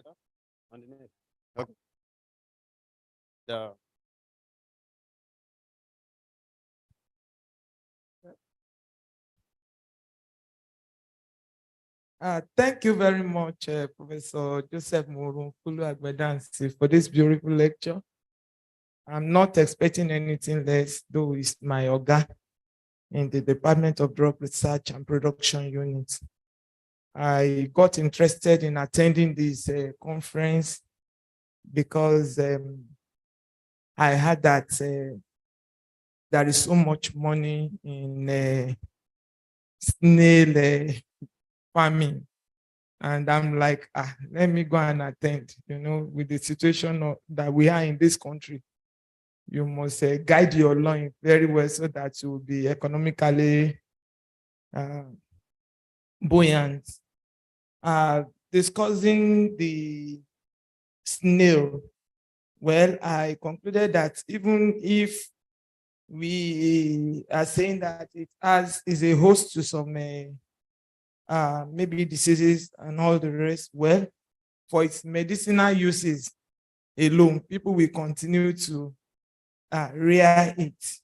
I remember when I was young, my elder brother then had a very serious headache, and my parents were advised to buy a snail and break and use the water to bathe his head. It was done, and he was relieved. Yes, so wonderful. And I know that time too, when incisions, we call it bere, are made on body, they use water from the snail too. So I don't know if my organ will shed light on this. Yes, the second thing I would like to say is that in the time past, I used to eat snail. I love it so much. But there was this day that I saw worms, yes, in the snail. And since that time, yes, worms. I handle it. Yes, like, yes. I had to stop eating snail. And so even if I go to parties or visit friends or colleagues and you try to feed me with snail, I don't know. Since then, I have phobia for it. So I don't know what would have been the cause of that. Now to my question. I wrote that the medicinal and nutritional uses or values of molluscs cannot be overestimated. My concern is this: as much as useful it is, how can we solve the problems of being hosts to some diseases without necessarily wiping them off? Considering researchers coming up with developing molluscides as a way of eradicating some of these diseases, which snails serve host to. I hope you understand my question, sir. We have a lot of these diseases that the snail is a carrier or host of it. But we see that when people do researches, I want to believe that it would have been better to really tackle the diseases that it's having host to, but they develop molluscide. And the work of a molluscide will be to kill the snail. And that when they are eradicated, we believe that those diseases will not have a place to develop itself. So my question is, how can we solve the problem without necessarily eradicating the molluscs? Thank you.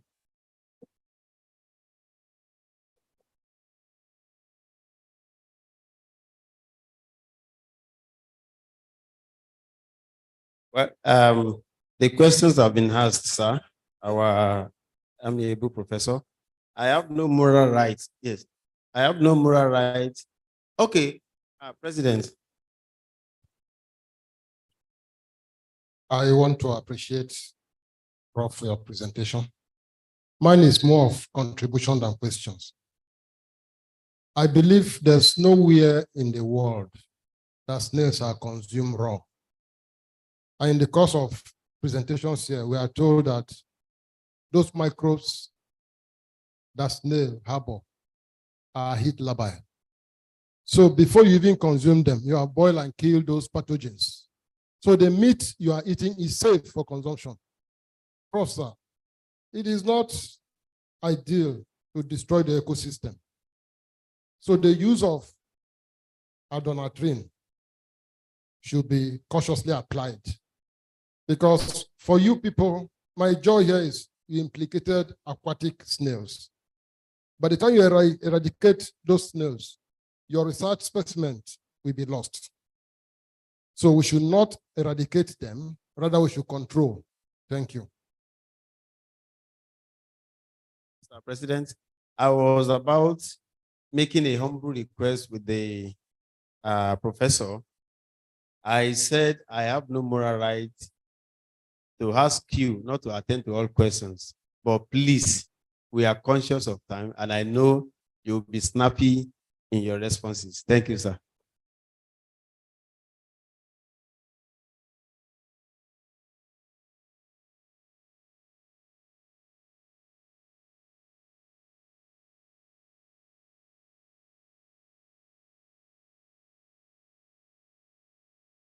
I want to thank you all. It showed that you gave rapt attention to my lecture. And that's really very interesting. I will just go over the medicinal properties of snail. Snail hemolymph. I may not be able to get many of these things. So. Can schistosope, can farm snails. Yeah. Well, the fact is that, you know, in everything, those of us that works with natural products, we have those in the wild, those that are obtained in the wild, and we have those that are cultivated. You see, if you work with the ones that are cultivated, you find out that you can monitor, you can watch, you know what you have given them to eat, you know their homes, you know, everything is regulated. So as a result of that, unlike the ones that are in the wild, you cannot control them. They scavenge for food, so they can take anything. And as a result of that, they can take some of these diseases. But just like the president said the other time, never you take your snail without cooking it properly. Honestly, whether it is the worm, or whether it is the E. coli, or whatever, heat has the ability to destroy many of these organisms. So once you prepare them effectively, I believe that you are safe. That's my opinion. Work on Ishawuru, work on snail. You see, the way we work in the university, you must have a philosophy. In my department, our philosophy is that this thing causes, it's an intermediate host that can cause schistosomiasis. Our aim is to get a molluscicide that will destroy those intermediate hosts. and schistosomiasis prevalency will be controlled. And alongside, somebody asked the question about destroying the ecosystem. What we normally do, I hope if you can see the project of my students that we gave that work to, it's not only when you want to get a molluscicide, you are not gunning for destroying those cells, those mollusks exclusively. You have to look at the fauna and the flora of the environment. And what we normally use is tadpole. We use tadpole, it is a control. See its effect on tadpole, its effect on, and sometimes some of those sea organisms. So that's what we do. And it is only if it's past those tests that we can say that, yes, you have gotten a good molluscicide. But don't forget something. In cancer research, do you know that many of those drugs that we use for chemotherapy, even in radiotherapy, it destroys those cancerous cells. At the same time, it destroys the good ones. It is opportunity cost. It is opportunity cost. So when you are looking at this, you want to see, like, we were able to achieve our aim in Ayoba and many other areas. And we can beat our chest today. But it is opportunity cost. So that is just it. But that it may not affect some other organisms in the ecosystem. You may not be able to say that exclusively, but which one is more important to you? So Ishawuru, we don't work on Ishawuru. In fact, I don't know Ishawuru. The one that we periwinkle.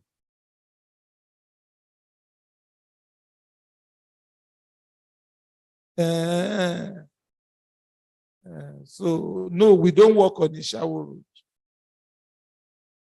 Work more on the slime of snails. Incorporate in harvest sterile. We have said that. Fortunately, you see, like I said, every area of research, you can't work on everything. Those of us in academics, we know that.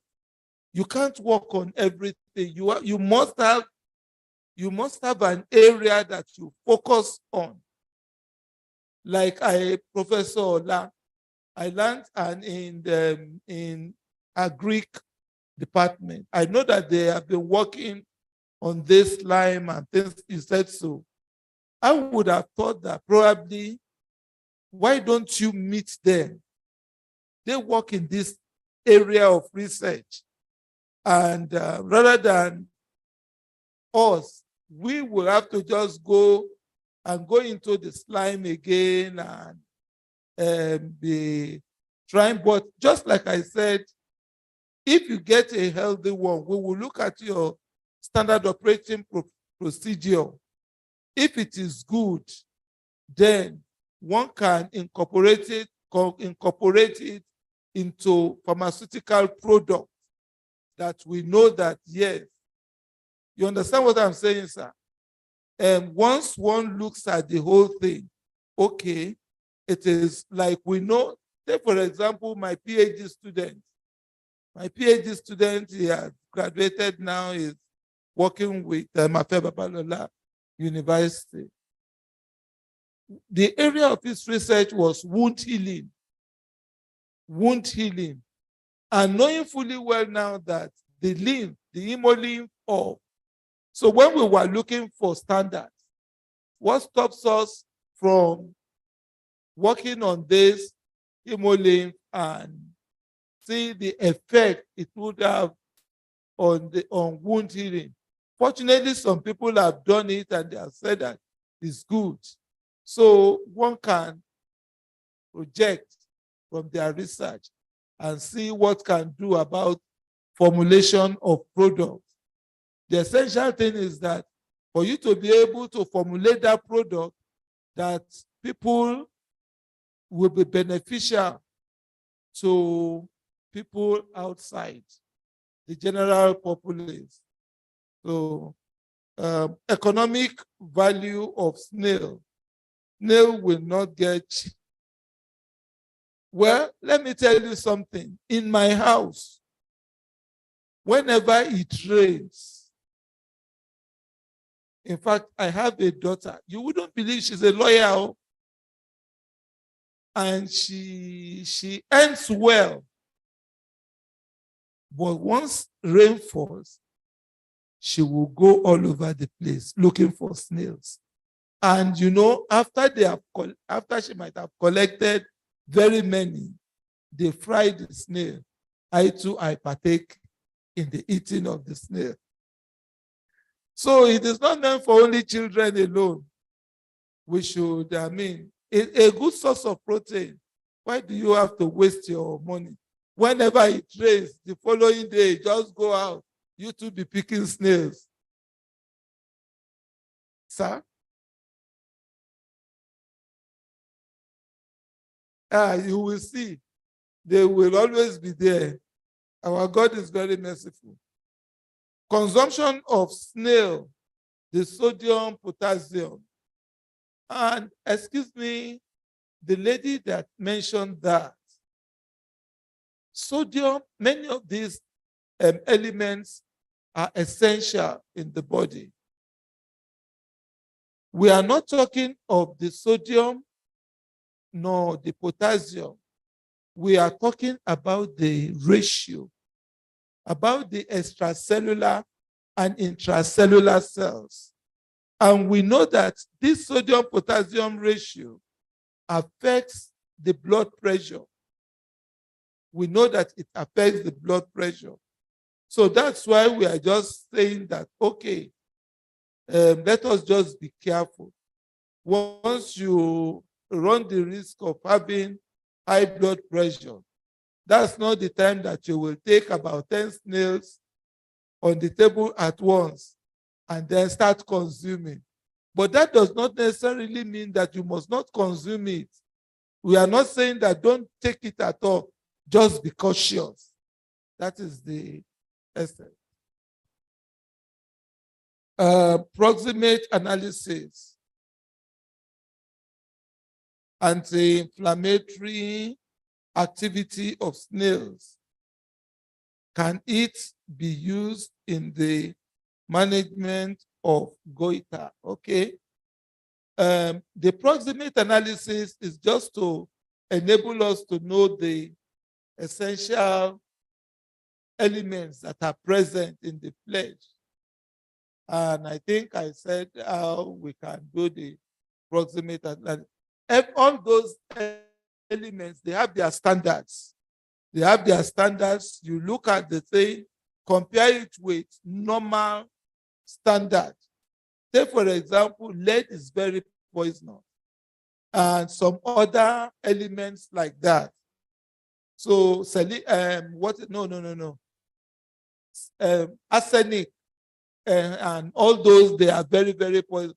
Once there's something, and you know, it depends on where the thing. That's why we say the cultivation.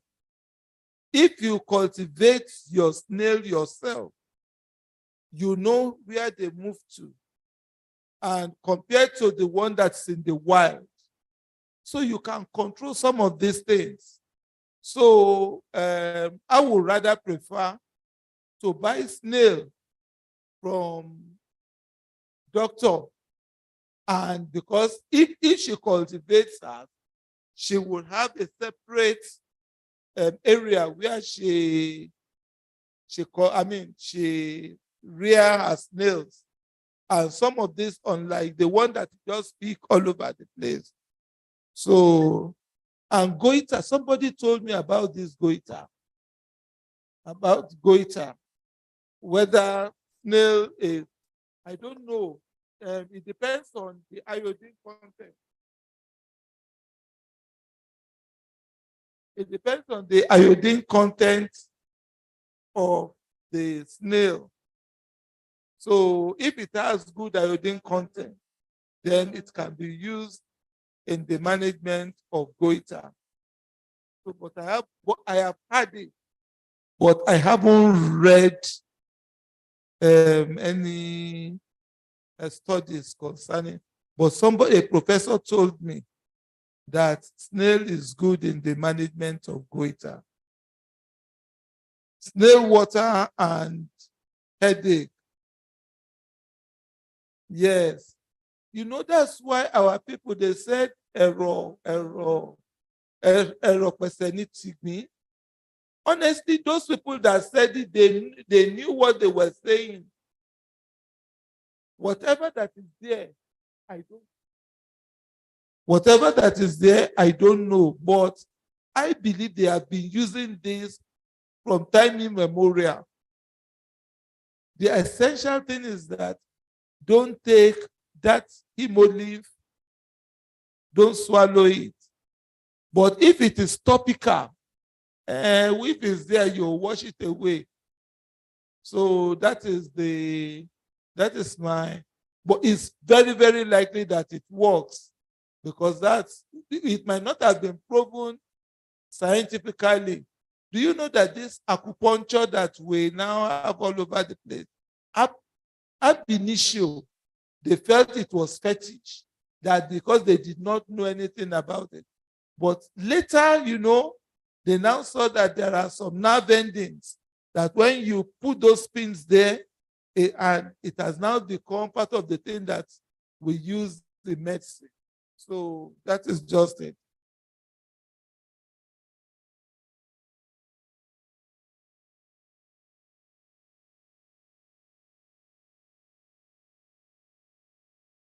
Thank you very much. Let us appreciate Prof. A quick contribution from Professor Ademolu, then I give the microphone to Professor Badejo to answer a question that was skipped the other time. I just want to make a clarification on schistosomiasis and land snail. As a zoologist and a student of parasitology, it's clearly known that land snails, our giant land snail, Catana marginata, Catana, do not harbor schistosoma. Either schistosoma marsobium, schistosoma mansoni, they do not. The two species that actually harbor are what I say, Bufalaria, it was Bulinus. These are two snail species, because for you to be intermediate also schistosoma, you have to be able to shed Sacharia. And nowhere as land snails, that is Catana land snail, had sheltered or produced or released Sacharia. So there should be no fear while we are eating it that is going to transmit schistosoma to us. No. Secondly, Madam mentioned something, she's not here again, that, in her own, she saw worms in snails. Yes, it's possible. It's possible. It depends on the type of worm. Even man, we harbor worms. The pork, the beef we eat, harbor worms. We still eat them. When you boil, simple eating will remove those worms. And that in no way poses danger to the consumers. That's just what I want to clarify. So that we won't go with wrong notion that land snail harbor schistosoma eggs. Thank you very much, sir. So over to you, sir.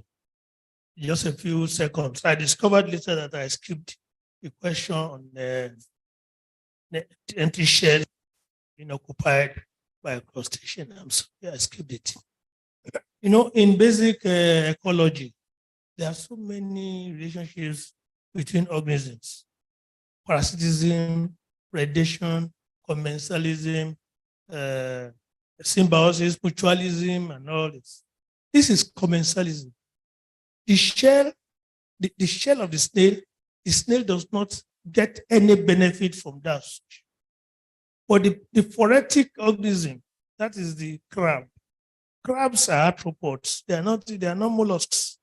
So the crab that does not have that protective carapace finds solace, finds a kind of shelter inside the shell. So the sign for that is 0 for the snail, plus for the crab. So it's a kind of association. You call that crab the commensal. That does not put them in the same category. They are different organisms together. Yeah, thank you very much, sir. I hope the question is clarified, is answered by, okay. So we are, because of the time, we are skipping two things. The guided tour for sightseeing is postponed till tomorrow. So if you are interested, you can indicate such on the desk. So we move around tomorrow to see some of the facilities we have in Obafemi Awolowo University. And also, the general interaction can actually be accommodated while taking our cocktail party at the back here. So move around, meet people, interact with them, exchange pleasantries, exchange contacts for possible collaboration. But I don't know if you can still accommodate 5-minute presentation from National Agricultural Quarantine Services, the federal government agency. Are you ready? Just 4 to 5 minutes, please. Then thereafter, we move over there. There is going to be an additional information as per how we take our cocktail. Thank you.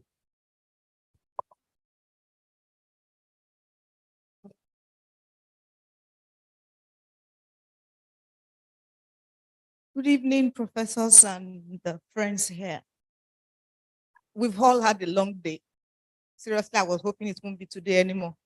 But I'll try to give a brief Nigeria Agricultural Quarantine Service and what we do and how we can be useful to you as a snail farmer, snail producer, or whatever you do as regards import or export.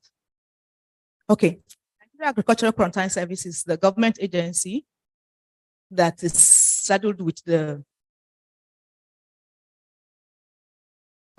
duty of ensuring safe import and export of plant and plant products, animal and animal products, and then aquatic resources. So we ensure that we are safeguarding the borders of this nation to prevent the entry, the introduction in any form, the establishment and spread of exotic diseases regarding to these 3 groups.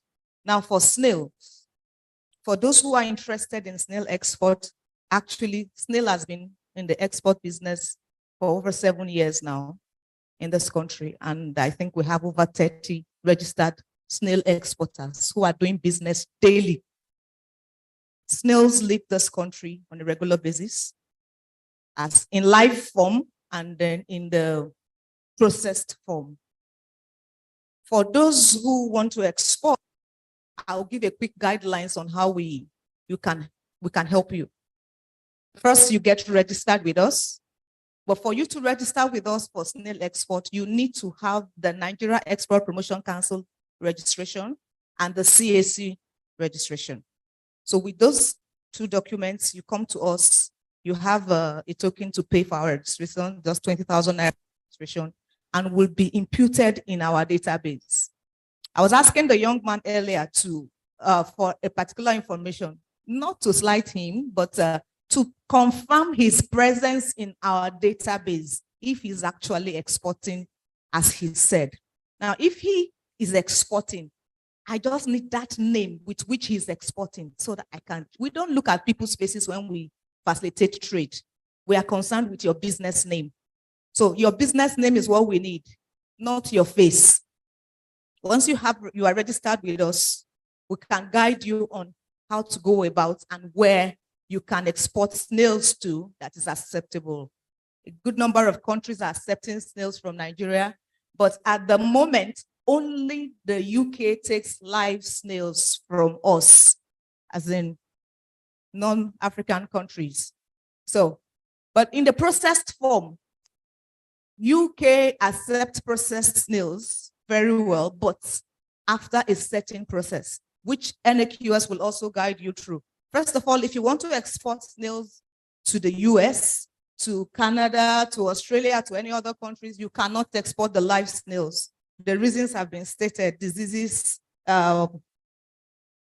predatory, and then invasive reasons. So you have to have your snails processed.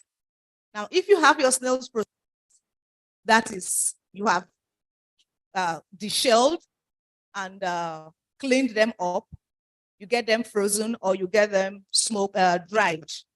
So in this form, it's processed. It can be accepted in the US very well. You come to us, we tell you how to package for easy acceptance. And then we certify, we give you the required document so that your snail will not be rejected on the other side. Now, for those who would wish to take the same processed snail to EU or to UK or to the other EU countries, there is another process, not exactly what is required for the US. It's a little bit different. You still come to us with the same registration made earlier. We will need to see your facility where you are doing your processing and take you through a little process. Not the details I can give you here, but when you contact us, we can always guide you on what to do and how to put those things right.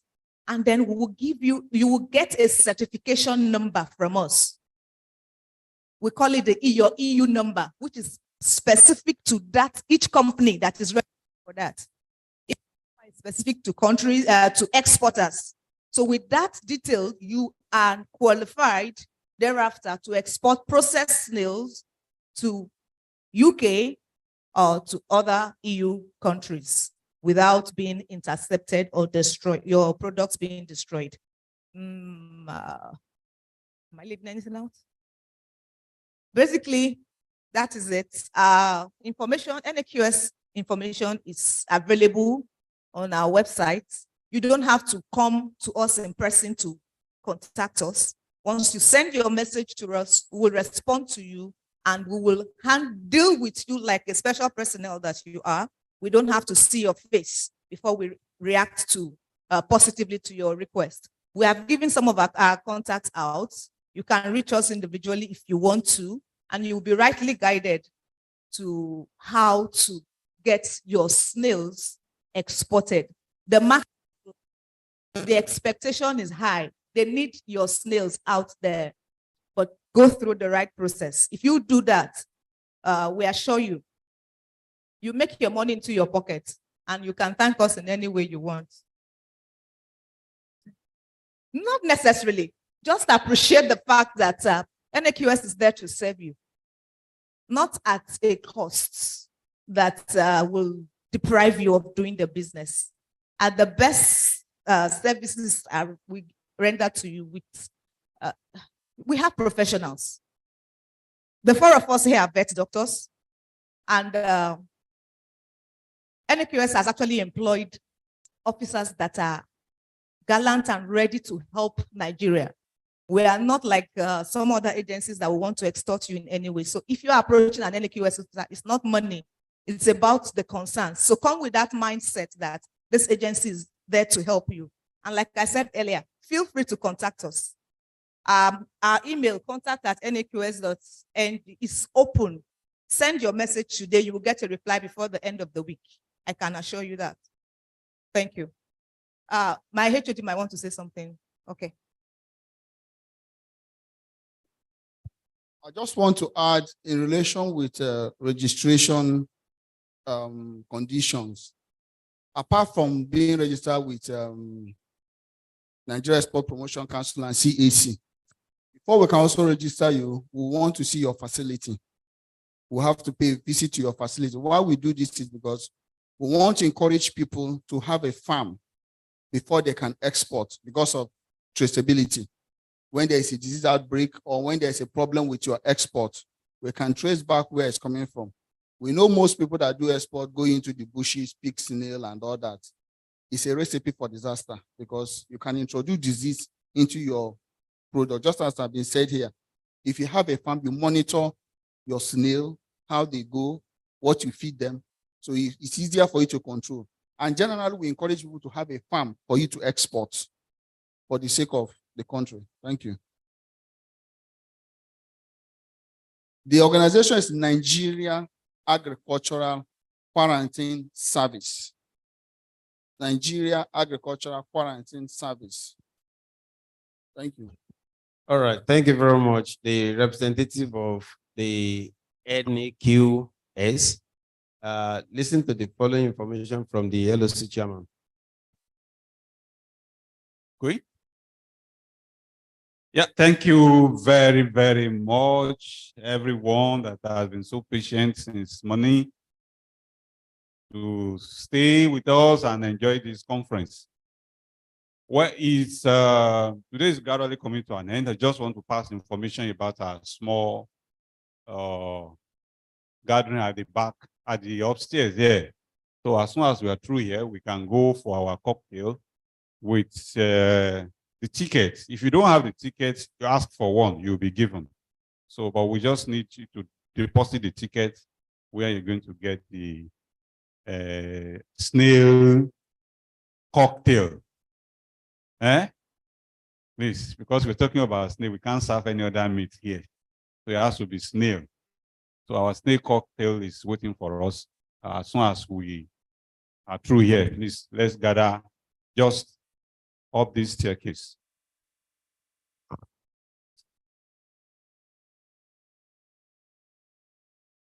So is Professor Awodura in the hall?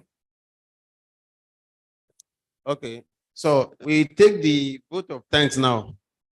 Okay, you help us. Dr. Abiona. Okay. Vote of thanks. Thank you very much for attending this year's conference. We've enjoyed every one of us that are here present, especially all the speakers and those people that have come from various places. It is good to come. It is best for you to enjoy what this program has in store for you. And at the appropriate time, it will be best for everybody to leave. It is on this note that I want to say thank you for coming. Thank you very much. As my Japanese friends will say, Doma arigato. So thanks once again to everyone. While we remove our bags and belongings and move straight to the arena of the cocktail, it's been a nice time, and we do hope to see our beautiful faces tomorrow again. Yeah. So I'll just Benino Ikarahun. Thank you.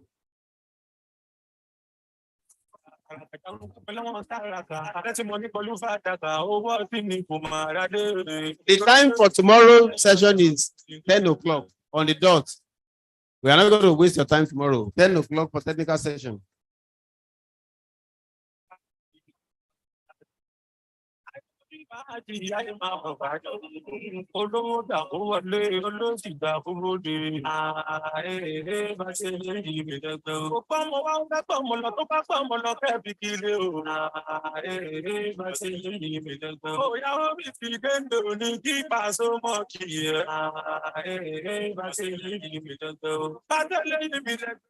Also, the certificate of participation is available for those of us that are registered for this conference. So you can request for the certificate of participation, which will be issued to you right at the registration desk there.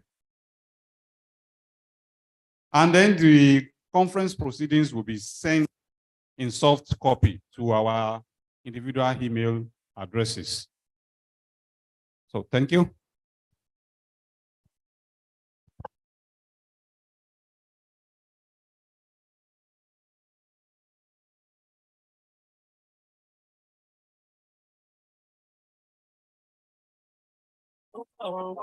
Àwọn onílé lọ, àwọn onílé lọ, àti ní ìjọba pàlù yóò, onílé lọ ẹni, àwọn onílé lọ, ó ti wá sọ́ba padà orin mọ́. Àrímọ́, ó pé Colorado dúra. Àmọ́dù, ó pé Colorado dúra. Ọjà wọn ní ìjẹkújẹ, ó pé wọn láyè lọ. Ọwọ́ kì í pé dá mi padà sínú ayé o, Colorado. Colorado kì í ṣe òtútù ọmọdé. Bàbá ọ̀dàjọ́ ọmọ ọ̀dà àtàwọn tó ń dọjà.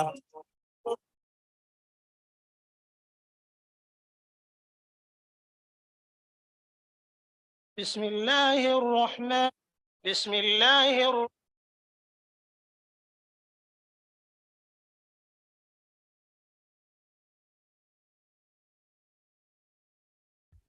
Ẹ máa lọ ga o, ẹ máa lọ máa fẹ́. Ẹ bá gbé wọn sí Update. Ọmọdé 2020 jẹ́ kí wọ́n máa lókè. Asùn. Ọmọ Destiny. God bless no man can cause. Lónú kan kó lọ́kọ̀ gan. Today ajé ìwọ̀n get tomorrow. Tẹ bá ti gbowó, ẹ má gáràjì. Tẹ bá ti lọ yó, ẹ má lọ rán. Tẹ bá ti gbowó, ẹ má gáràjì. Tẹ bá ti lọ yó, ẹ má lọ rán. Pàdé mi ṣiṣẹ́, tẹ fẹ́ mọ́ṣẹ́ ọwọ́ rẹ̀. Ìgbọ̀n tó bá dé tán, á lọ pé pàdé ẹ lọ́lẹ̀. As you no get today, go get tomorrow, no be God, ọmọ Yamsi máa lọ fọ́ dára lọ. Kẹ́sì ní dára lọ, ọmọ olóko gàásọ lọ, tákù gàásọ lọ, dára lọ. Kẹ́sì ní dára lọ, gàásọ.